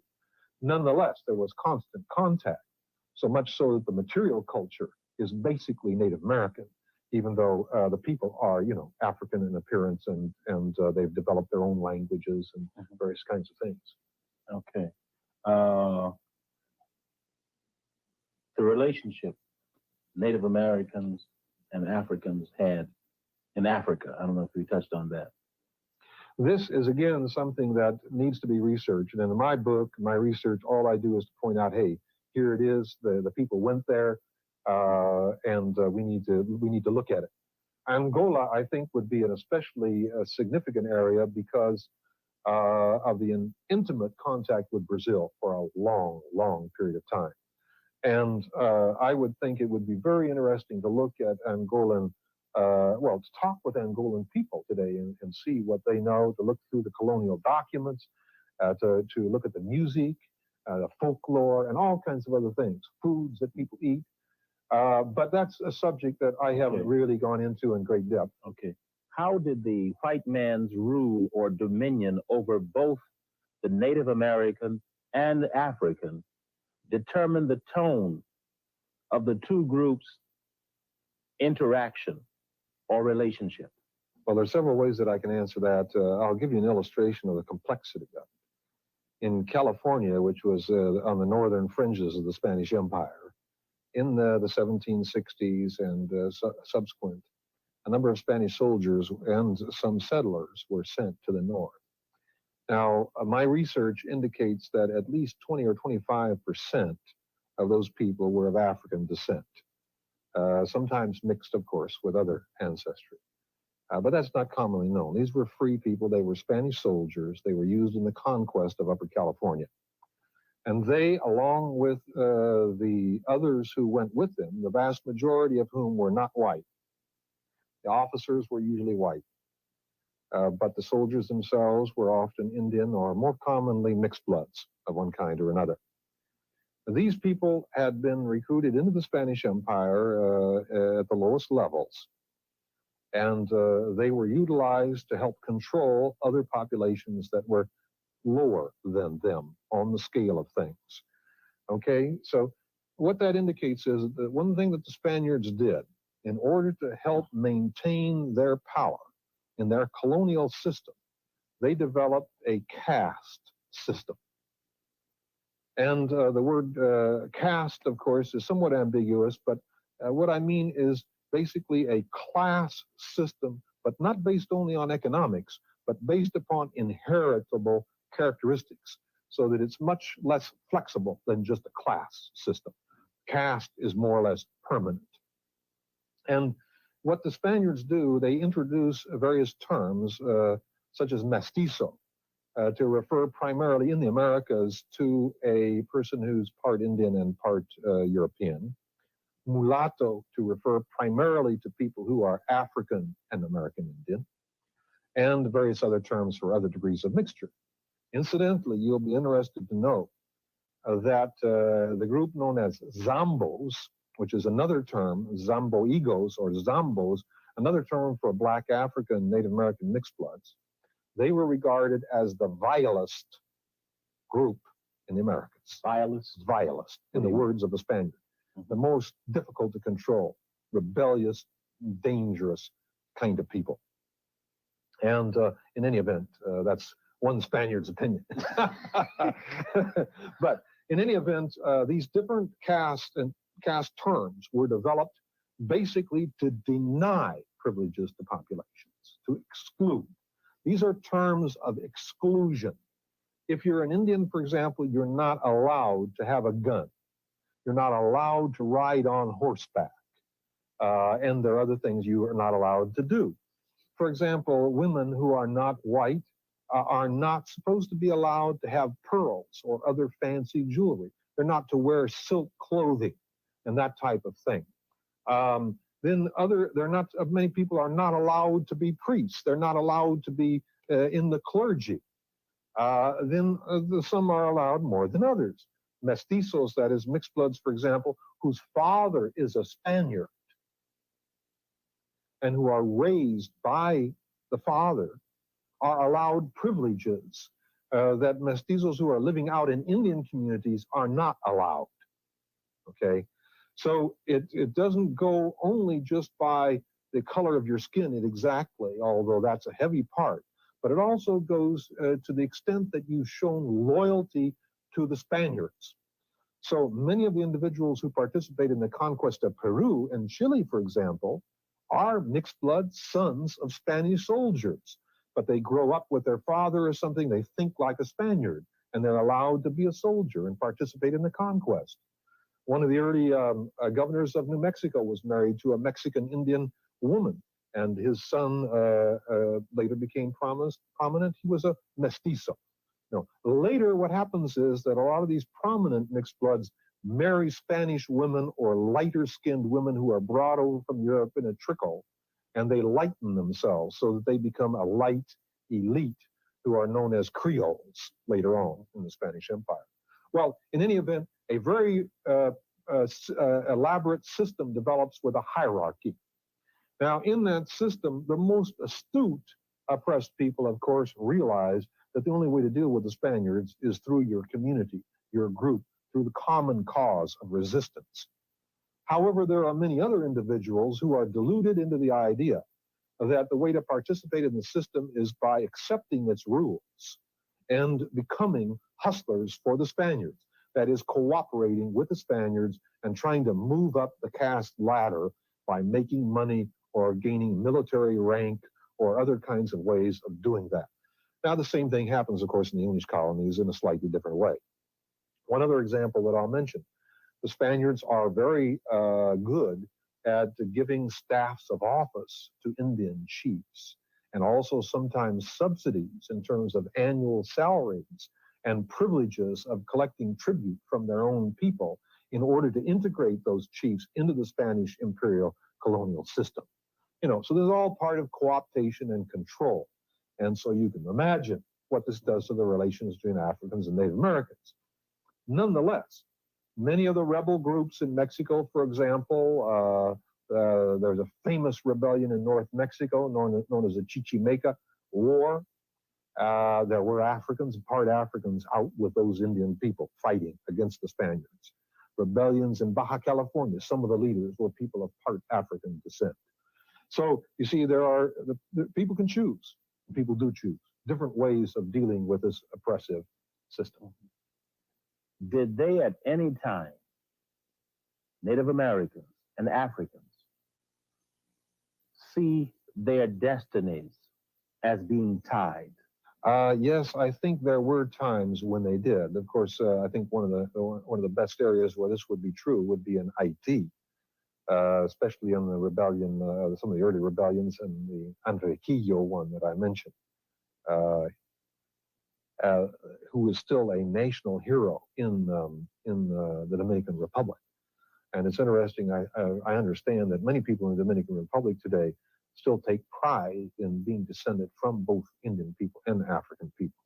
They have that consciousness of that heritage. So there are many areas where this is definitely true. There are areas where people trade economically once free African communities are established.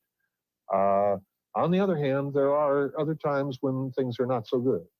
For example, in the wars in Jamaica between the Maroons, who are a group of people, as you know, who are, although the original runaways were Native Americans, by the time the British captured Jamaica, the runaways are more African, and they become more African at the time. In the wars against the so-called Maroons, the British bring in Mosquito Indians from the coast of Nicaragua to use them as scouts and so on against the Maroons in the cockpit country.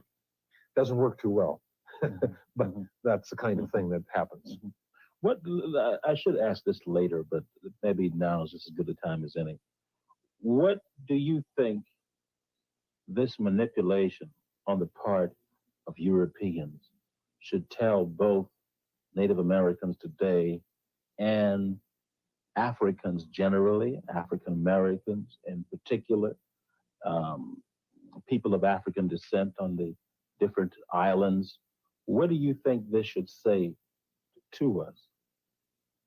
Well, I think that we are very much weakened in our struggles by not seeing these relationships and not seeing commonalities. We still operate under the illusion that you can fight one battle at a time in one place with an oppressor or an oppressive system that's really carrying on warfare in a number of places simultaneously. And if you only take them on at one spot, you might defeat them there, but if they're winning in these other places, you're still losing. And there are two areas which I think are very comparable today in many ways. So one of them is South Africa, where perhaps things are getting a little more promising now, and similar places, Guatemala. In South Africa, it's the black population of African native descent who are the majority and who have been oppressed by colonists from Europe. In Guatemala, it's a Native American majority who are being oppressed by a small Spanish group at the top. What is the nature of that oppression? What is that oppression like? How does it manifest itself today? Well, it's a genocidal situation today. Genocide is taking place in Guatemala. It's my understanding that since about 1978, 100 to 200,000 native people have been killed, brutally murdered, whole communities slaughtered. And the primary factor is to prevent them from asserting their title to lands and their rights to organize labor unions and to get better wages as agricultural workers. And, in other words, challenging the superstructure. In addition to that, there are about 1 million people who've been forced to leave their homes, many of them internally, to move into the slums of Guatemala City and other places, and large numbers to Mexico and to the United States. We have perhaps several 100,000 Guatemalan people in the United States now as refugees. And it's a system in which the native languages are not recognized as official languages. The native political structures are not recognized as political structures. The native people, by and large, cannot vote in elections, not only because the military runs the elections, but also because elections are conducted in a foreign language, Spanish, and the ballots are not available, in Native American languages. And also it'd be very dangerous to vote in many cases anyway. So it's a system that that resembles South Africa in many, many ways. There are other places around the world that are similar too, but I would just use those examples. I think we'd be much stronger if we always were talking about Guatemala and South Africa at the same time, because it really is the same system that's oppressing people there and maintaining the oppression. Okay, now let's go back into history a bit. Right. Culturally speaking, what did the two groups, Native Americans and Black Africans, what did the two groups gain from each other? Well, that's a subject that is deserving of many a doctoral thesis and good book. The area of music, for instance, is one that intrigues me very much. I don't think we've even begun to explore the possible ways in which these musical traditions have influenced each other. I've looked at a number of books about the evolution of African American music in the South. Some of them don't even have American Indian in the index. So it's as if that African American people existed in the South for all of these 470 some odd years, and yet they didn't come in contact with Native Americans, or vice versa. Native Americans never came in contact with them. Hey, one of the interesting things stop it right there. about Native American music is that a lot of the Eastern tribes, and particularly the Southern ones, have a call. DJ.